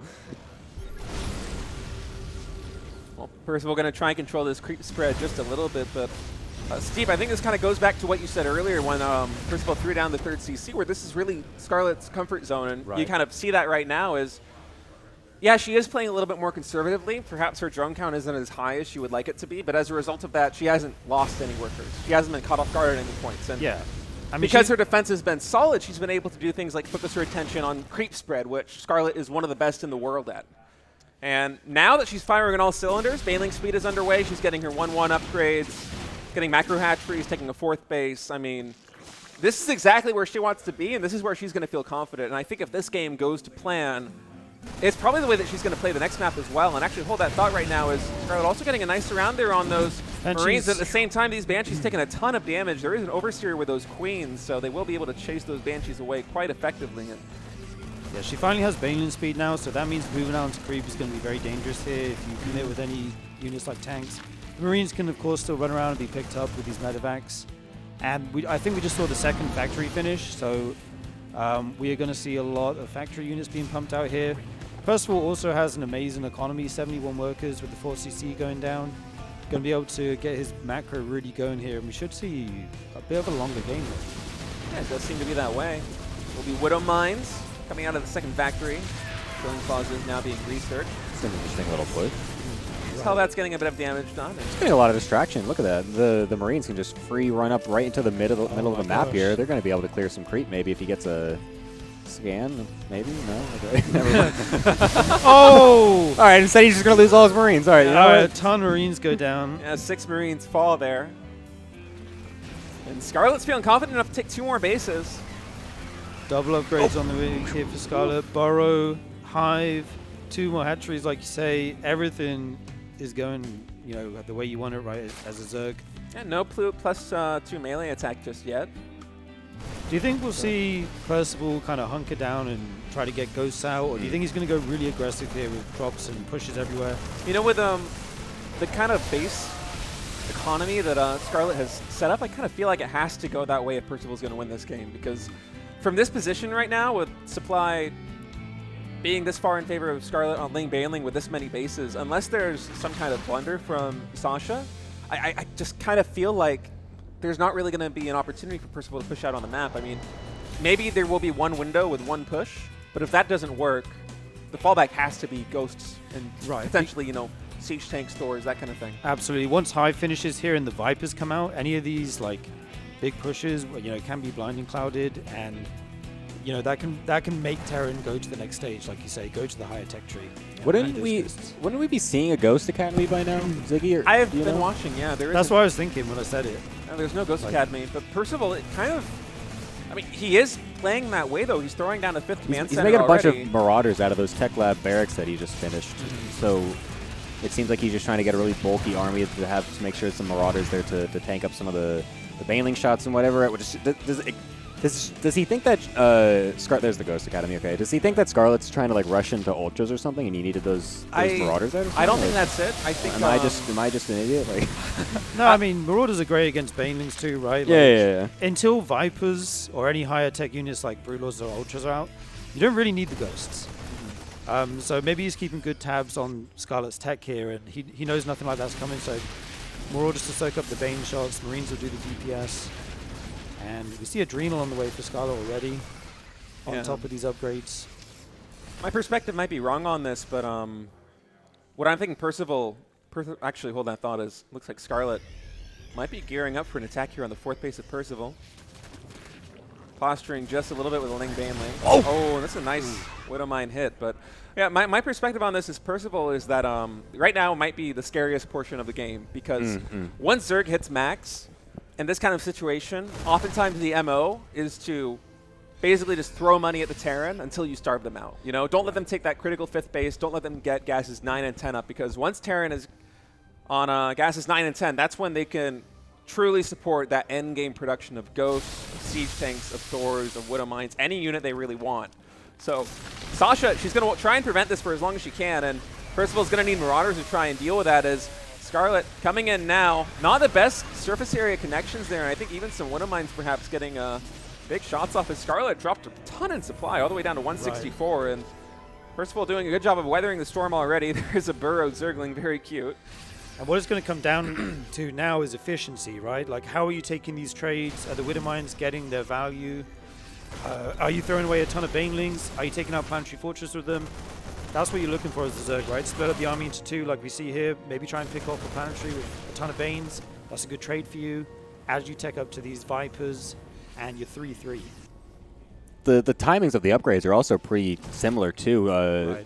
Percival only just started his now, which is not even that far off from Scarlett's as well. So there's not really going to be any huge upgrade timings for either of the 2 players. It's honestly just extremely even at this point. Scarlett's starting to get a bit of a mineral bank, but the important thing here is the gas bank, because you're going to be making so many Banelings to be trying to just, you know, bust through like the big Terran defensive setups essentially, and try to, especially like you said, kill off like the planetaries, stuff like that. You see that all the time, huge Baneling counts eliminating planetaries. And if you don't have the gas count to do that, it's not actually going to happen. She's trying to do it down here, and she will be able to do this because that did not get lifted up. That's a bit of a mistake by Percival. Yeah, Unfortunate, but he does have a whole bunch of them back at home. He's like doing like this is like the correct thing to do, right? He's camping. This is like Maru-esque right here, where you just sit down, you hunker up, you make so many CCs, and you just wait. You just trade as efficiently as possible. You try to lose as little as possible, and wait for the Zerg to be super inefficient and just lose out. And Percival's no stranger to this. Like, a lot of people might be watching this and be like, wow, Percival, like, I don't really know this player that much, or maybe if I did, like, maybe a couple games only. Isn't he kind of like a cheesy player, like an all-in player or something like that? But, like, he actually can play macro. Like, he actually does this a lot as well. Like, he's fully capable of playing these super long, drawn-out games. He's not a one-trick pony like we were maybe seeing in the first couple of games you might have thought. But, I mean, we were saying how Scarlett was trying to get to her comfort zone. I mean, we could just be getting to Percival's comfort zone right now, too. Like, this could be just, completely even for them. We could. One thing Scarlett has going for her is this excellent creep spread, like you mentioned earlier. She's so good at this. And she actually sees everything on the map right now, and she has all her tech up. She has the Greater Spire coming, she has Ultras available, and Zerg can now do the tech switches, right? And try and catch Terran with a bad composition. Of course, Ghosts are pretty good against all the higher tech units. Actually going to run in with a ton of Banes, supported by these Ultralists. The snipes go off. But the Ghosts have to run. Ton of damage here. Yeah, Scarlett coming in with a ton of Banes and Ultras, taking down one building command center already and a lot of army supply as well. But the Ghost with their snipes is going to be decimating those Ultras. One goes down, the other one quickly follows, and Scarlett might quickly, you would think, shift her attention down to this command center here in the bottom right, but instead trying to find a connection there with the Ghost, not able to get it. Keep in mind, there are about 5 or 6 burrowed Banelings just at the front. Oh my gosh. And look at Scarlett's Oh, she's trying to bait him in. Look at that split, like, completely went right in between them. Oh, she's trying to bait him in. Oh, no. Is she going to do it? I think she was waiting for the Ghosts. Yeah. Like, you get 5 Marines at this point, who cares, right? But Right. Ghosts, so gas heavy. And look, back to your point earlier, Gemini, look at Scarlett's bank. 8k minerals, not much gas, less than 500. And she's been on 8 gas for the longest time, just now getting up to 10. So Right. really emphasizing the minerals. And that tells me that she's going to try and just kind of fight her way through with brute force over here in the bottom right. Do not let that 5th base get up as comes in again. Abduction on a Liberator. Just a little bit of a trade there as these Ultras are the wrong neighborhood, man. The Banelings. What happened? blew up. I think there was the Widowmine. Oh. That it tagged onto the Ultralisk, and the splash damage killed all the Banelings So underneath. happened. Yeah. It's unlucky. AI is wild, man. Locking onto those Simple Banes. skill issue, nothing more. Double fusion core. Okay, double fusion core. So gonna Wait, what? Gonna transition What is- here. what is It's time for some 3-3 battle cruisers, boys. Wow, range Liberators probably, right? What is the second fusion core for? They were built at like the same time, No, weren't they? that probably a mistake, right? I don't know. All right, Scarlett continuing to build up that bank. Percival going to be pushing over here at the 3 o'clock position. Oh, those Widowmine hits were huge. Huge shots here, and the Corruptor's coming in, going to pick off these medevacs. Not going to commit any further to this, but she's done a really good job of denying this 5th base a couple times. Is finally up and running, and the Ghost count is rising. How many Ghosts are we at now? A lot. It's a lot. 15 Ghosts. That's what total. you need. That will take out any number of Jeez. Ultralisks, Broodlords, Infestors. Only 1 ghost he lost this whole game. Wow. Wow. That's crazy. incredible. That's a lot of Corruptors. That's so too. good. Jeez. Oh, they get scanned as well. And Kind of scratching my head right now at this position. yeah, You know, even the way that Percival is playing this is a little bit odd. There aren't many units besides Ghosts with this army comp, you know? Like, finally moving out now, and Scarlett's going to attack into this. Probably going to lose all the medevacs here. There's so many Corruptors. so many snipes. Yeah, no more Ultralisks, please. All right, never mind. I guess that didn't do anything. No, the Ultras just Holy. Wow, I think she was expecting more air units because of the double fusion core. Yeah. And there's so many Corruptors, but nothing to shoot. I was kind of like questioning for a second. I thought maybe Percival was kind of pushing the issue a little too quickly. You know, usually you see that the Terran kind of wait quite a while before they actually walk across the map. And it looked for a second like maybe the Banelings were going to get on top of everything, but it actually ended up being a great trade. Like you said, the Corruptors are being completely useless. They killed off a lot of the couple of the medevacs, which is nice, but it's so much dead space. Finally, they're going to be made into Broodlords right now, so that'll definitely help out more so than they were just before. But oh my god, look at these Banelings coming in. The Overseers are there as well to help so that the Ghosts don't just cloak and get completely free shots, and he's still able to keep quite a lot of them alive, despite some of them getting killed off there. That was a ton of ghosts going down. Percival had a fantastic split there against the banelings coming in, but overstepped just a little bit, and that ghost count being reset is a huge win for Scarlett. It really felt like the momentum was swinging in Percival's favor, but now that about 15 ghosts went down in total, keep in mind that Percival lost like what, 0 ghosts, 1 ghost during all of that? Lost 1 before that. He is making 4 at a time though. He obviously has 4 barracks of Tech Lab, so he's going to be able to replenish that camp pretty quickly here. I wonder, is he going to go only Ghost to combat Broodlords, or is he going to start adding in Vikings here? I feel like it's got to just be Ghosts, right? Yeah. I feel like getting Vikings at this point. Well, I'm surprised there haven't been any Thors mixed in at all from the Terran. Usually, True. oh, nice. Ooh. Big fungal. I forgot what it was called for a second. I was like, nice, nice big, fungal big green glob. Yeah. Nice move. All right, Broodlord's going to try and come in and siege this 5th base, and if Scarlett's able to kick Terran off these additional 2 geysers, that's going to be a big win for her. This was actually so well done by Scarlett. The mineral bank for Percival is also non-existent. They do get pushed back, and this base is essential for Percival to keep if you want to stay in this game.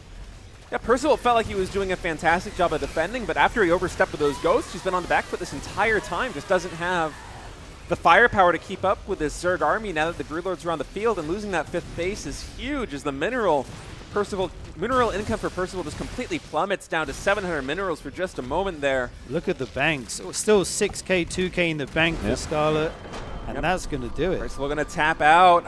GG. That was actually really well done by Scarlett towards the end there, right? Because she did just have that pretty not great engagement with all the Corruptors, and then the Ghosts were actually able to get such sick trades on everything else. And then she immediately just made a bunch of Banelings and like completely cleared the ghost count. So then while that was happening, the Broodlords were morphing in. So all of a sudden now there's nothing to deal with the Broodlords, and they can just walk right across. The Infestors coming in as well helped out a lot too. But that like little setup there with the Banelings first while the Broodlords were making was actually really well done. If that didn't happen, that game definitely doesn't end right there for sure. Absolutely, and it's very worrying as Zerg when you get caught with that many Corruptors and nothing to shoot. No Liberators, no battle cruisers, nothing to shoot. No Vikings, nothing. So all you're doing is killing medevacs, and there's all these ghosts on the ground, and suddenly the Terran can overwhelm you sometimes, but she did such a great job to recover there and keep that game going. All right, guys, we're loaded up on map number 5. This is the final match here in this best of 5. Scarlett and Percival, neck and neck, 2-2. It all comes down to this final match. Look at that. What we were saying, we were going to get that 5-game series, am I right? Yeah, we're lucky. Yeah. Look at this. Look at that. Guys, keep in mind that if you want to support this LAN party, if we reach that $5,000 goal, we will be having a Tasteless LAN Party 3 sometime next year. If you want to support, you can not only donate directly, but also you can buy some merch. I think it's tastelessthreads.com, if I'm not mistaken, and a portion of those proceeds will go to supporting this as well. I think it's something like maybe $5 or $10 per shirt, and some more for the depends what you buy. 15, right? yeah. Actually, I could be. I literally might have just made that up. I'm sorry. I think I remember seeing the number 15 somewhere in the notes. But all the profit from the shirts and the hoodies, it goes directly back into supporting this thing. Trying to build an ecosystem here. Can I read that? No, you cannot. But yeah, guys, support this. It's been a fantastic show. I mean, it's so good to have LANs like this out here in Korea with everybody kind of coming together. It's absolutely. If this is the content you want, then keep supporting like we have been doing so far. Great support. Thank you guys so much. And not only do you support, the merch is actually something you really want to get your hands on. Oh, it's great T-shirts, stuff. Great hoodies, sick designs. We've even got Tasteless's broken wrists on here. Those are actual MRI scans from when he had the cast and whatever from years back. Yeah. So all those years where you were making fun of Tasteless for not streaming or not playing or anything because his wrist was broken. This is the reason. We finally have proof. It's right there. You can see. You can wear a shirt and gloat it off. Collector's edition right here. You want to get your hands on this merch, so definitely check out their website. Yeah, very good stuff. And as we said, it all goes back into supporting this. We want to have a Tasteless LAN Party 3. We want to have a Tasteless LAN Party 4, 5, 6. We want to keep it going. We want to give him a mohawk every single time. True. There it is. A different hairstyle each time. Hairstyle. First is the mohawk, then we're going to do a ponytail. Mullet. is the mullet. big Yeah, one. we gotta get a Yeah. mullet. We're gonna get the Karen do. You know. Oh God, the Karen do. It's gonna be a really expensive gold, man. I don't know if we can talk him into that one. Next, we're gonna shave like designs on his chest hair or whatever, like make a Zerg symbol. Zerg symbol. Oh, classic. Yeah. Also, I think you can. Swimsuit edition Tasteless TV. You guys wanted Roddy shirtless. We need Tasteless shirtless going on right Is now. the Right? world ready? Also, all right. Well, look at these lings here from Scarlett. Yeah. Similar Talking to about last game, Tasteless, right? shirtless, and we're not focusing on what matters, which is Excuse me, that is what matters. Thank you very much. this SCV kind of doing a ring around the rosy here. It actually is alive. Yeah, it survived, but that was a lot of lost time there on the command center. And to state the obvious, I mean, every second that command center gets delayed is another second that each subsequent SCV is going to be pushed back. So delaying that every second helps a lot for Scarlett. See the extra links. The Scarlett, she did make the early lings, and the speed is fast as well here. They're going to run into the natural. Yeah, this is going to be bad. Well, actually, they're just kind of sitting there. Okay. So.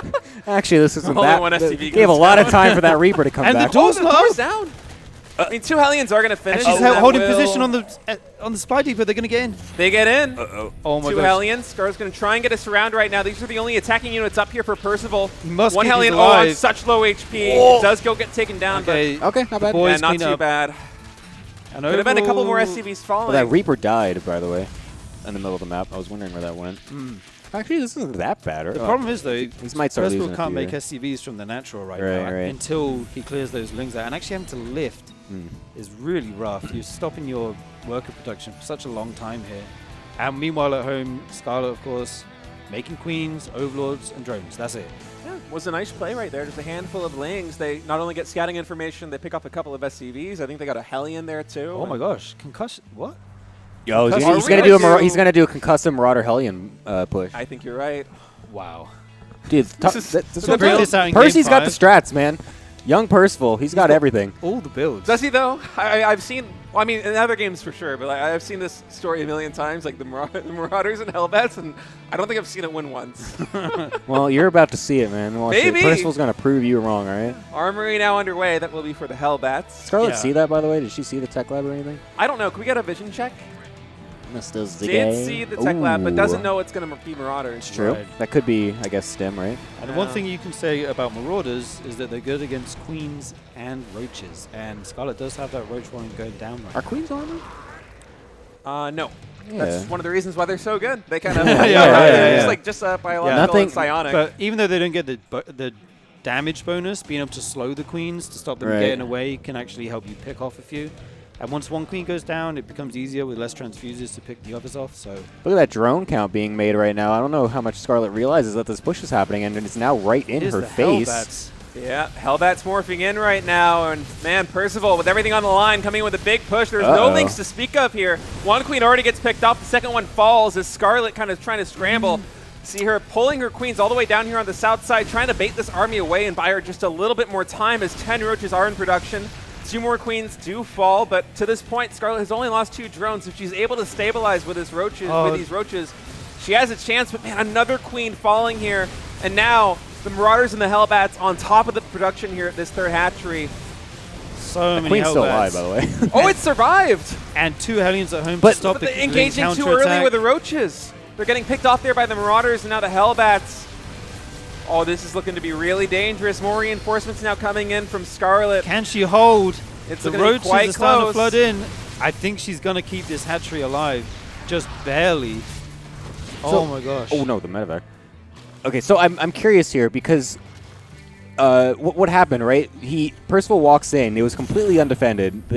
She had no idea that was happening. She gets the first couple queens pretty easily, but then those 2 queens get pulled to the bottom, and he chases those 2, right? It was Instead of amazing. going to the completely naked third base with all the drones. Yeah. I don't like. At first, I was like, okay, he just wants to kind of kill as many queens as possible. Really, just try to make sure there's nothing that could actually attack the unit, so that way later he can maybe continue to push a little bit more. So I'm wondering if that was actually a mistake. If he should have just turned around and gone right to the drones and the hatchery right away, because those queens eventually have to come back, Right. and they'll eventually help defend. But you could then always just turn right back onto them. I feel like because they're going to be split off anyway.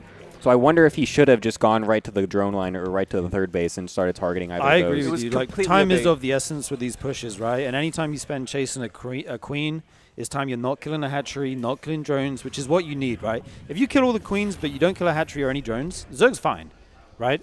Like, the Zerg's fine. They're going to keep droning up, get their queens back, and once the production starts, they'll be completely safe. But what you needed was some drone kills, or, I mean, a hatchery is the dream, but we actually see 1-1 on the way for both players here. Scarlett is going for that ranged upgrade, so it looks like we'll be committing to some roaches here. Maybe going Roachling Bane in the mid game. I feel like it's not that bad for Percival right now, though, either. No, it's like, not. it still did. He still feel like he did pretty decent. He killed a lot of queens there, I think. He got, I think, 2 drones. Oh, 6 kills, by the way, on that Liberator all of a sudden. Oh, wow. We missed that. Were those all drones? I think so, maybe. I don't know. What am I? They were actually just all Are you casting this? Ziggy sounds so defeated. He's just like, I don't know what it was. I'm sorry. It's only 5 drones. It must have been some lings. Yeah. Well, the Marauder push, I think, got 2 drones. So, yeah, maybe a handful there on the Liberator and then some lings after that. But, I mean, yeah, the push, it didn't kill that much eco, but it did kind of keep Scarlett pushed back, and she had to make a lot of units to kind of deal with it. So, but she did drone very heavily before that. She went up to like 50 something, I think 52 or 55 drones, which is like kind of pushing it with how many you can make and still survive that attack. So that's great for her to kind of toe the line of greed that closely. We see another push coming in here, but Scarlett has a ton of Roach Ravager in position. The Bile's going down, forced to retreat here without really picking much off. The That's a lot of bio. Yeah, it's a lot of bio. Watching this, it kind of felt like Percival yeah, take that a really fight. weird trade. Yeah, like right. I both thought it was players. really fine for Scarlett, and then suddenly the bio's just trading amazingly. Yeah, Percival's doing pretty decent here, I think. He's like, kept looking like he was kind of about to run away, but then it was actually, he was just kiting really well against the roaches, and they were just kind of dying.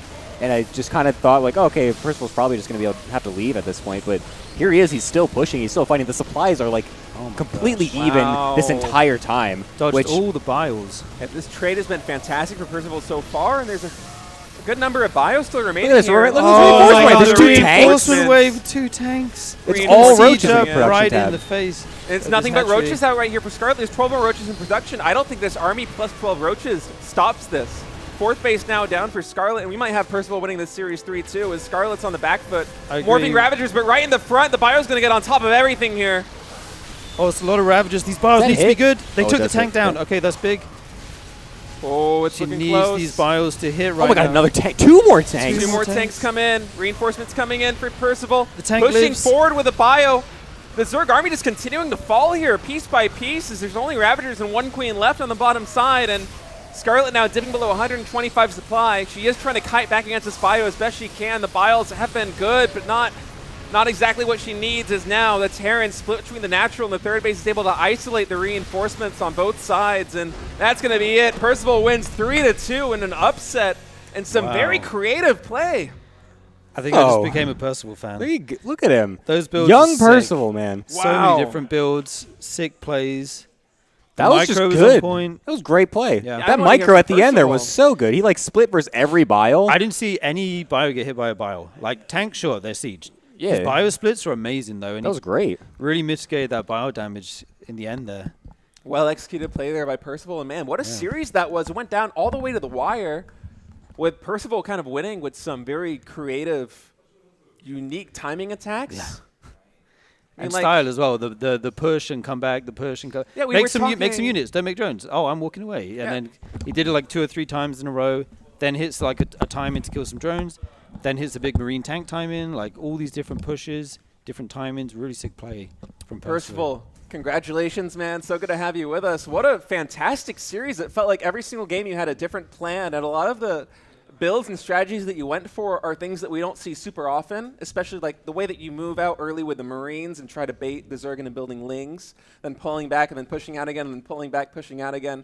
Earlier today, we were watching some PvZs, and we were talking about how Protoss players... It's getting a bit long. I'm like sitting here like, Andy needs to translate this. Like, Andy, we can get you a pen. But no, you had like a different, unique style, it felt like, for every game. Very cool plans. What were you thinking in terms of... strategies coming into this series? Did you intend to have a different build in every game? 네, 일단 그 승리 축하드리고요. 이제 저희 이제 5판 3선승제 게임의 경기에서 이제 매 게임마다 좀 색다른 이제 그런 전략들을 많이 볼 수 있었는데 이런 색다른 전략들은 좀 이제 오늘 의도하신 건가요? 일단 제가 알고 있는 한에서 즉흥이고요. 예, 뭐 제가 자주 하는 플레이들은 아닌데 요즘 좀 저태전 BOD를 보다 보니까 이런 게 좋을 것 같다 싶더라고요. 예, 그래서 했어요. Okay, so first of all the builds and the strategies I played today were done impromptu. Okay, they were not prepared beforehand. And I've been analyzing the ZVT VODs a lot these days. And after my study, I've come up with these innovative builds. Wow. And these builds I don't really play a lot in my matches, so they're not frequently seen. So the fact that these are all kind of spur of the moment decisions, why is that? Why didn't he come in with prepared builds? Is this what he felt was going to give him the best chance to win? Was to do something different? 이제 이번 대회에 좀 그럼 전략들을 준비해 오지는 않으신 거잖아요. 좀 즉흥적으로 하신 거잖아요. 그렇죠. 그럼 이제 그런 데는 좀 또 배경이나 이유가 있나요? 그렇게 배경이랑 단기 대회니까 딱히 준비할 시간도 없고 대진표도 늦게 나왔고 했다 보니까 즉흥으로 할 수밖에 없는 것 같아요. Okay, so since this is like a short-term tournament, I didn't really have enough preparation time, so I decided to just go with the flow, and yeah, that's the case. Wow. Can I ask about Game 5? Yeah, in Game 5, you went for the big Marauder Hellbat timing. What made Percival go for this push, and was he worried when Scarlett got the Lings in the main and scouted it? 이제 다섯 번째 게임에서는 퍼시벌 선수가 이제 불곰이랑 그 화연 기갑병으로 이제 타이밍 러시 어택을 가셨는데 이제 왜 이렇게 타이밍 러시 어택을 가게 되신 거고 그리고 스칼렛의 그 저글링이 베이스로 들어왔을 때 좀 많이 그 놀라셨나요? 저 사실 입구 닫은 줄 알고 안 보고 있었는데 보고를 안 닫았더라고요. 그래서 되게 당황은 했는데 그래도 그게 그 링 달리는 게 트리플 기반 으로 했을 때 염차가 한 20초 늦게 나오니까 그거 저격하는 거거든요. 그래서 그거 사실 열려 있어도 트리플 아니고 염차 빨리 찍었으니까 잘 막을 수 있었고 그리고 또 잘 막았고 오히려 좋았다라고 생각해요. Okay, so when the Zerglings came in, I was pretty caught off guard because I thought I actually locked. I actually thought I made the barricade at the entrance, but I didn't. I forgot to raise the supply depot, so I was kind of caught off guard. But in the end, it didn't really matter because I was gonna go for the fast Hellions anyway, and yeah, I went for the Hellions, and it didn't really have an influence on the outcome of the game. So I'm not really. I feel pretty indifferent about it. Wow. I'm actually curious because in that same game, he went after the two queens that got pulled away, and he didn't really get that much drone damage. He didn't really. He only killed a couple queens and maybe 2 drones or whatever. Was he worried at some point that wasn't going to be enough, or was he satisfied with that how that push went? So this was in game 5. The same right? push. 네, 그 똑같은 게임에서 이제 일꾼들을 잡으러 이제 들어가셨잖아요. 근데 이제 그 여왕들이 거기서 물러나고 그 드론을 별로 못 잡았어요. 근데 이제 그런 이제 원래 예상했던 수보다 좀 덜 드론을 잡아가지고 좀 그게 좀 걱정되셨나요? 아니요, 전혀. 애초에 드론을 못 잡아도 자원을 못 캐는 시간이 있고 또 여왕을 모두 죽인 거여서 일단 불불의 목표는 달성을 했기 때문에 그리고 또 뭐 불불 달린 사이에 링이 들어온 것도 아니잖아요. 그러니까 서로 괜찮다. 그리고 쟤는 바퀴니까 내가 불공 가면 괜찮겠다. 그리고 바퀴도 많이 잡았고 그래서 일꾼 빼고 다 잡았으니까 내가 이겼다라고 생각했어요. So I didn't really care. It didn't worry me at all because I pretty much killed everything apart from the drones, like the queens, and I also delayed his mineral timing. So I have pretty much achieved all the ultimate goals I intended to. So I knew that I had the upper hand after the play. Nice. Wow. Sick. Look at this confidence. So, wow. So you must be feeling really confident right now. Are we going to see your units dance in victory tomorrow? 지금 이제 자신감이 넘치시는데 이제 내일 있을 경기에서도 좀 이런 자신감을 볼 수 있을까요? 내일 좀 무섭네요. 준우승자가 상대를 가지고. Alright, so honestly, I'm a little bit intimidated because I'm gonna be going up against the runner-up of GSL Season 3. So it's kind of scary, to be honest. All right. Well, congratulations again. Thank you so much for the interview. That was really a refreshing TVZ to watch. That was so cool. Yeah, Yeah. 승리 축하드리고요. 정말 멋진 그 저태전이었습니다. 네, 감사합니다. Thank you. All right. Well, Sick. that's going to be the final best of 5 of the day. And I think we have next the Brood War show match because we hit our $3,000 goal between Scarlett and Special. So, guys, don't go anywhere. We're going to go into a quick break. When we get back, that show match. Welcome back, everybody. We have reached our $3,000 goal, and so we're going to have the Special versus Scarlett show match in Brood War. This is going to be a lot of fun. I don't know. I'm really excited. Yeah, Brood War, man. It's going to be my first time casting Brood War. I'm going to be honest. this is your first time. I don't know a lot about this game. Oh, it's fine. I Me too, played but- Protoss, and I just proxy. I just proxy 9-9 gated a bunch of people, and I got like D or C rank or something. But I don't know anything actually. Oh, it's- Pause it. Our toast would be like, wow, why are you not S right now? Yes, right. Just make 2 gates. Well, we're going to get, I think, Special in the game soon. We're going to hop into this. Best of 1.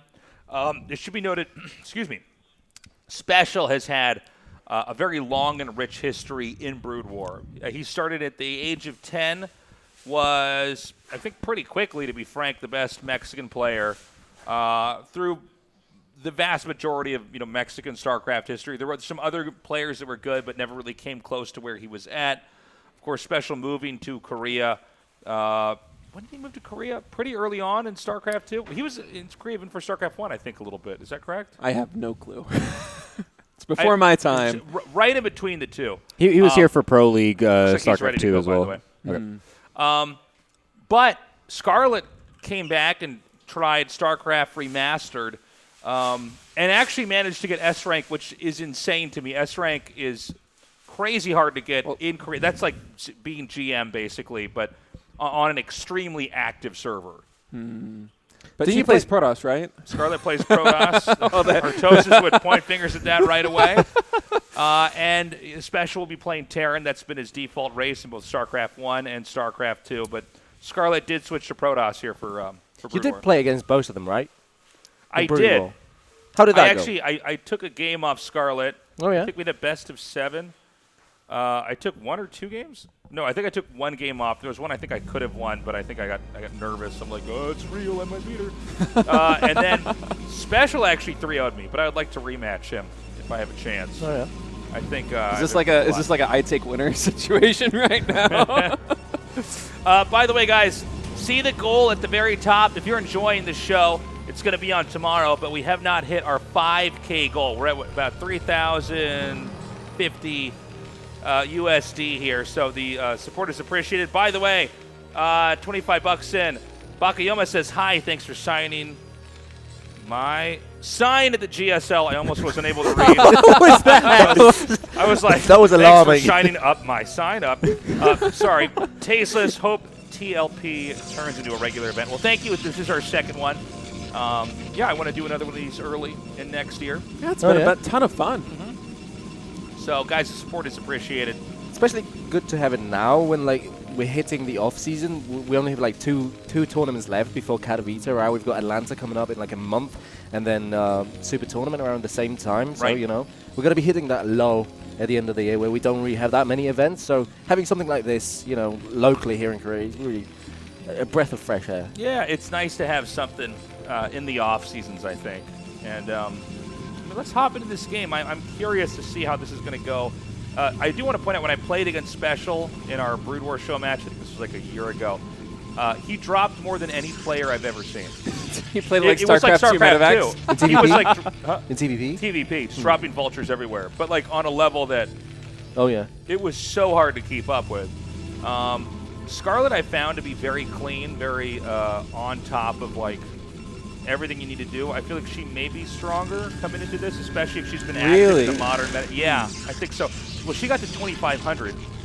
She did say that was Canadian MMR, so not on the Korean server, but like 2,500 is really hard to get even outside of Korea. That's an insanely high number.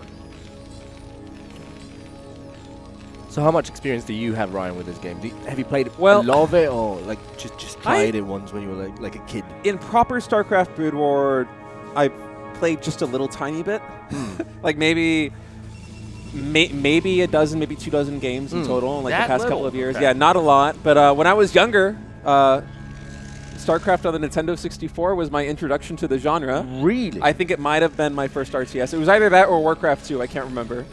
But yeah, that's how I got into the RTS genre. And Nintendo 64 Brood War is how I got into. Is it even Brood War in Nintendo 64 version? I don't know. It is Brood War. I think it's Brood War if you have like the N64 expansion pack. You need like the extra RAM thingy to access Brood War and multiplayer. Medics can't heal unless they have the RAM cartridge. It was a crazy era, but yeah, that was my introduction to the game, and then transitioned from that into StarCraft Brood War on PC. But like, I don't think I ever played a multiplayer match. I'm pretty sure I played against a Terran AI, and like I lost like a siege tank push, and that was my only like 1v1 experience was losing to the computer. But I did like the campaign. It was a lot of fun. I played Protoss back then too. I was a campaign guy through as a kid.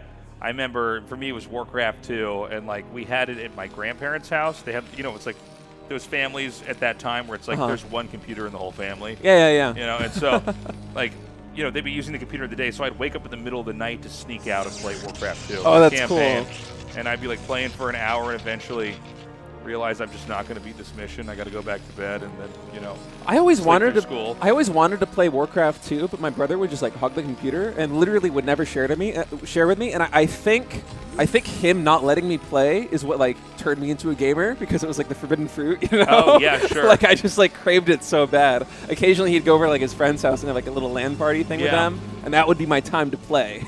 Yeah, no, I remember having that with my brother where I wouldn't let him on. Like, it's like I need to just get my time in. I just got back from school and I need to play. I was an only child, so I only just played for 12 hours a day. By the way, Scarlett going to go for a fast expand. Can we check if she's making a robo? She's going for 2 gates. 2 gate, but then I guess Should robo be a a little robo bit later. So, yeah, double gateway. And by the way, both these builds extremely normal.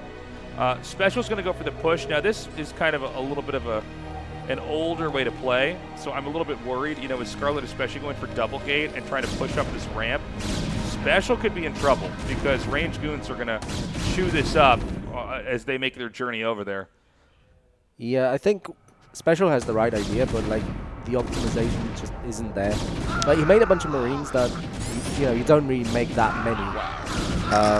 In the early game, I like the mine follow-up, but yeah, he won't really be able to move too far out on the map.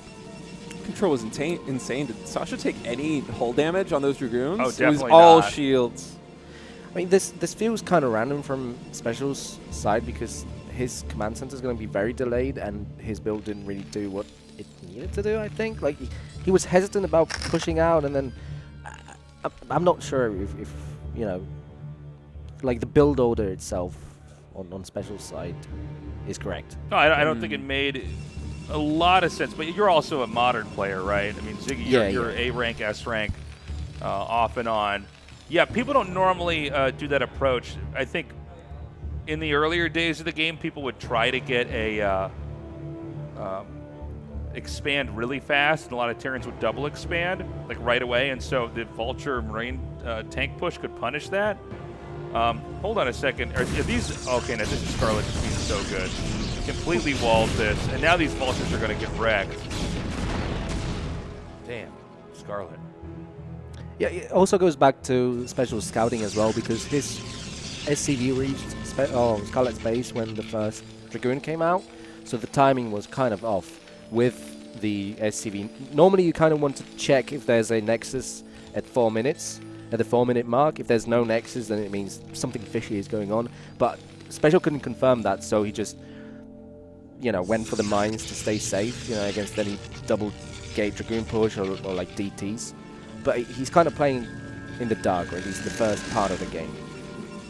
Yeah, Scarlett's not doing anything particularly, no pun intended, special here. Like it just is like a very basic opening. She's covering the map with pylons to spot for drops. She's just growing at a steady rate. Special got kind of beaten up early on. And so it looks like Special's going to go for a drop. We were kind of talking about this earlier. He really does play StarCraft 1 like StarCraft 2. Did he always have that kind of play style, or is this something that he's No. adapted since his success in StarCraft 2? I mean, people always vulture drop for sure, and we'll see how right I am or wrong I am about this as we kind of get further along into the game. But you know, it's the idea is that, like, you know, when StarCraft 2 we have these medevac drops that kind of happen everywhere, especially against Zerg. Yeah. You know, where they're hitting so many locations, and one of them's gonna not be tended to like it needs to. He liked to do that here too. And by the way, there's no 3rd command center unless I'm missing something here. So this is really going to come down to powering up, dropping and killing off workers where he can, and at the same time then following that up with a push. Now, what I'm worried for here with Special is that Scarlett is a natural against this kind of stuff. Yeah, and she's got a ton of Dragoons as well. Look at this, already spreading these units across not only your main base, but the natural and the 3rd, and this appears to be a perfect setup, especially with those pylons out for vision and the observer right on top of the starport for the Terran player as well. Just has a complete idea of what's going on. Even seeing, I don't know what that building's called. The Academy. The Academy, yes. What is the Academy for Tasteless? Oh, you well, you could get it to get stim. You won't be doing that this game. This is for the scan on the command centers. He has held off on getting this earlier because he wanted to make more SCVs, but I don't see Special making more SCVs, which is probably very deliberate. He probably wants to basically just try to do a 2-base timing all in here. If this were to be a 2-base timing attack, as you said, it would have made more sense if he had just gone up to 6 factories instead of going for the drops, right? Has he even tried dropping yet, or no? This is like his first dropship, right? It seems like it, right? By the way, those scanners are going to come down. So he's going to have exactly 2 scans to either map out the enemy's position or to try to check for detection. Can we get a shot of the Protoss's main, Gemini, please? Yep. Okay. I'm sorry, is there an Arbiter tech or Carrier tech? I don't see anything. Okay. She went Twilight. So Gateway Man, right? Gateway Man. well, this is how you want to play against 2-base. Is you just get mass Dragoons and get speed lots, maybe get a shuttle in there too, and try to take a fight. Yeah, getting like 2, even 3 shuttles recently became more of a thing, like a year or 2 ago. It's with so hard to Gateway play Man. like that. Yeah, because you either get 4 Goliaths or 8 against a shell, because you need 8 Goliath shots to kill a shell, right? And then to counteract that, Pros players started just getting 2 or 3 shuttles, because it becomes so much more difficult to snipe them before the units unload the tanks. This is a very cute position here for Special. I like that. Oh, he's got to be It's gonna careful. get picked off. I mean, So maybe it's not that cute. That was a good mine. Still, I mean, very costly. Yeah, and considering he's on 2 bases, I don't think that was the right investment. I almost would have liked to see that with Special pushing out on the map at the same time. Is Special still just kind of ramping up on 2 bases? Yeah, well, he's going to need to come out and attack here pretty fast. I think maybe some of the theory might be off on, you know, you're going to drop, you're going to hit these locations, okay, but then you have to have a push with that, in my opinion. I think if you're going to play like at the, you know, absolute 100%, you need to have the drop hitting in a place that's going to pull the army out of position, and then the main army has to kind of battering ram their way in. You set up, you siege, you plant your mines, you make your turrets, and try to play from there. Now, Special's done a good job littering the map with mines, but Scarlett's done an equally good job of cleaning them up. It's the yin and yang of PvT. Yeah. The mine planting and the mine clearing. But Special needs to be careful, because if he bleeds off too many of these vultures... Wait, is there tanks with this? It's just vultures out here right now. Yeah, he's losing quite a lot of units, gaining nothing in return with these vultures. The thing is, unless you see a Dragoon get blown up by a spider mine, most likely the vultures did not trade out for anything. Yeah. Right? I mean, vultures just don't generally kill Dragoons by shooting them down. So I'm worried that as this main push comes down, this might be a very, very straightforward PvT here. It's a lot of siege tanks, though. It's not even a full control room. It's not that many, considering how. Never mind. I don't know anything. No. If you look at the numbers, like, there is just too much progress at the moment. I think maybe this attack won't really work for Scarlett because she's going into that gauntlet. But there's not enough vultures to protect these tanks, I don't think. Well, actually, he's getting really good shots on the Dragoons. Oh yeah, his Special's targeting really well. is the one thing you don't want to do is have your siege tanks target target the zealot because just had to get that out real quick. Because if they target the zealots, then you're going to blow up your own siege tanks with your damage. So like really good players, when they micro, they force target the dragoons and let the vultures clear the zealots. I mean, Special has a window of opportunity here because Scarlett basically threw her entire army away, and like, is Storm done yet? Does she even have energy? I think so. We don't know because it's more UI. But yeah. Let's find out. There's enough energy. This is a lot of Terran. Seems like it. Oh, these are good nice storms. Okay, that is probably going to be closing it out because I think that the push will go all the way across. Oh my God. Very modern play by Scarlett, by the way. Every single storm hit. Maybe that first push out there onto a special side of the map was to buy enough time for Storm to finish and those High Templar to get the energy. Well, I think also, this is sort of a really great example of how to play against someone who's just going to power in 2 bases, is like delay your tech. And honestly, you're probably going to have to win the game by just fighting their army head on, not by like teching the carriers or by trying to get an Arbiter and trying to recall on their base. So getting the 4 Templar is sort of a really good end game tech to finish off that fight. Now, that being said, Scarlett is just now finishing that 4th Nexus up. I don't even think there's probes up there. Well, not yet, but I mean, there's vultures in the way. So this is becoming, to my surprise, actually more and more of an interesting game. I thought we were kind of in a position where Scarlett was just going to flatten Special and we'd be done. But, Special's on a 3rd base. Scarlett isn't mining from this base right now. Supplies, not that different. But as you can see, by the way, Special continuously harassing on the map the whole time with the vultures. Yeah, but I still think that what happened really favors Scarlett, despite like the supply being relatively, well, maybe not tragic for Special, right? But he lost a lot of tanks, and like we have to remember that this map actually affects what kind of a composition you're going to be getting, because the 3rd base you take as a Terran is always going to be the mineral only, right, against Protoss on this map. Like most of the time it's going to be the mineral only, which means every tank you make matters more because you're going to have less gas, right? And the fact that he lost his entire like tank army in the early game is going to come back to buy him later on. Yeah, that's a very good point, Ziggy. That every tank you lose it's going to be gone forever, right? I mean, minerals you're always going to have with mineral only base, but like dropping those, I think it was like 11 tanks or something early on. That's a pretty hard reset here. Can we take a look at the upgrades for the Terran? No upgrades. 0 and 0. What about Scarlett? 1-1. Can we go check if there's an armory spinning? Uh-oh. There's one. One armory? It's only one. Yep. Uno. Yeah. Well, that's pretty bad. Terran upgrades are a lot better than the Protoss upgrades in the game. They scale better with the siege tanks? They scale, yeah. I mean, siege tanks with splash, but armor as well, actually. The Protoss upgrades, I mean, it's always better to have them than to not have them. And there's really not a game that goes on for a long time where you wouldn't want to have the upgrades. But that's too bad because I think if Special had been getting close to getting +2 right now, which is a reasonable upgrade to have. We're almost, we're 16 minutes into the game. That would probably be what would allow Special to try to fight back. But this game now looks like it's going to go to Scarlett and whether or not she can control the bottom center and basically keep Terran on, 3 bases for as long as possible. How impactful is a hold-up bot actually is when skirmish in the middle of the map, these vultures going to kite away from a lot of gateway units. Scarlett almost maxed now at 194. Yeah, Scarlett has 2 choices right now. What a nice catch. It's either trading against the Terran because she's maxed out and her economy is better, or just taking the entire map. She could just take like 3 more next time and force Special to do something, right? But I think she's going to choose that trading option.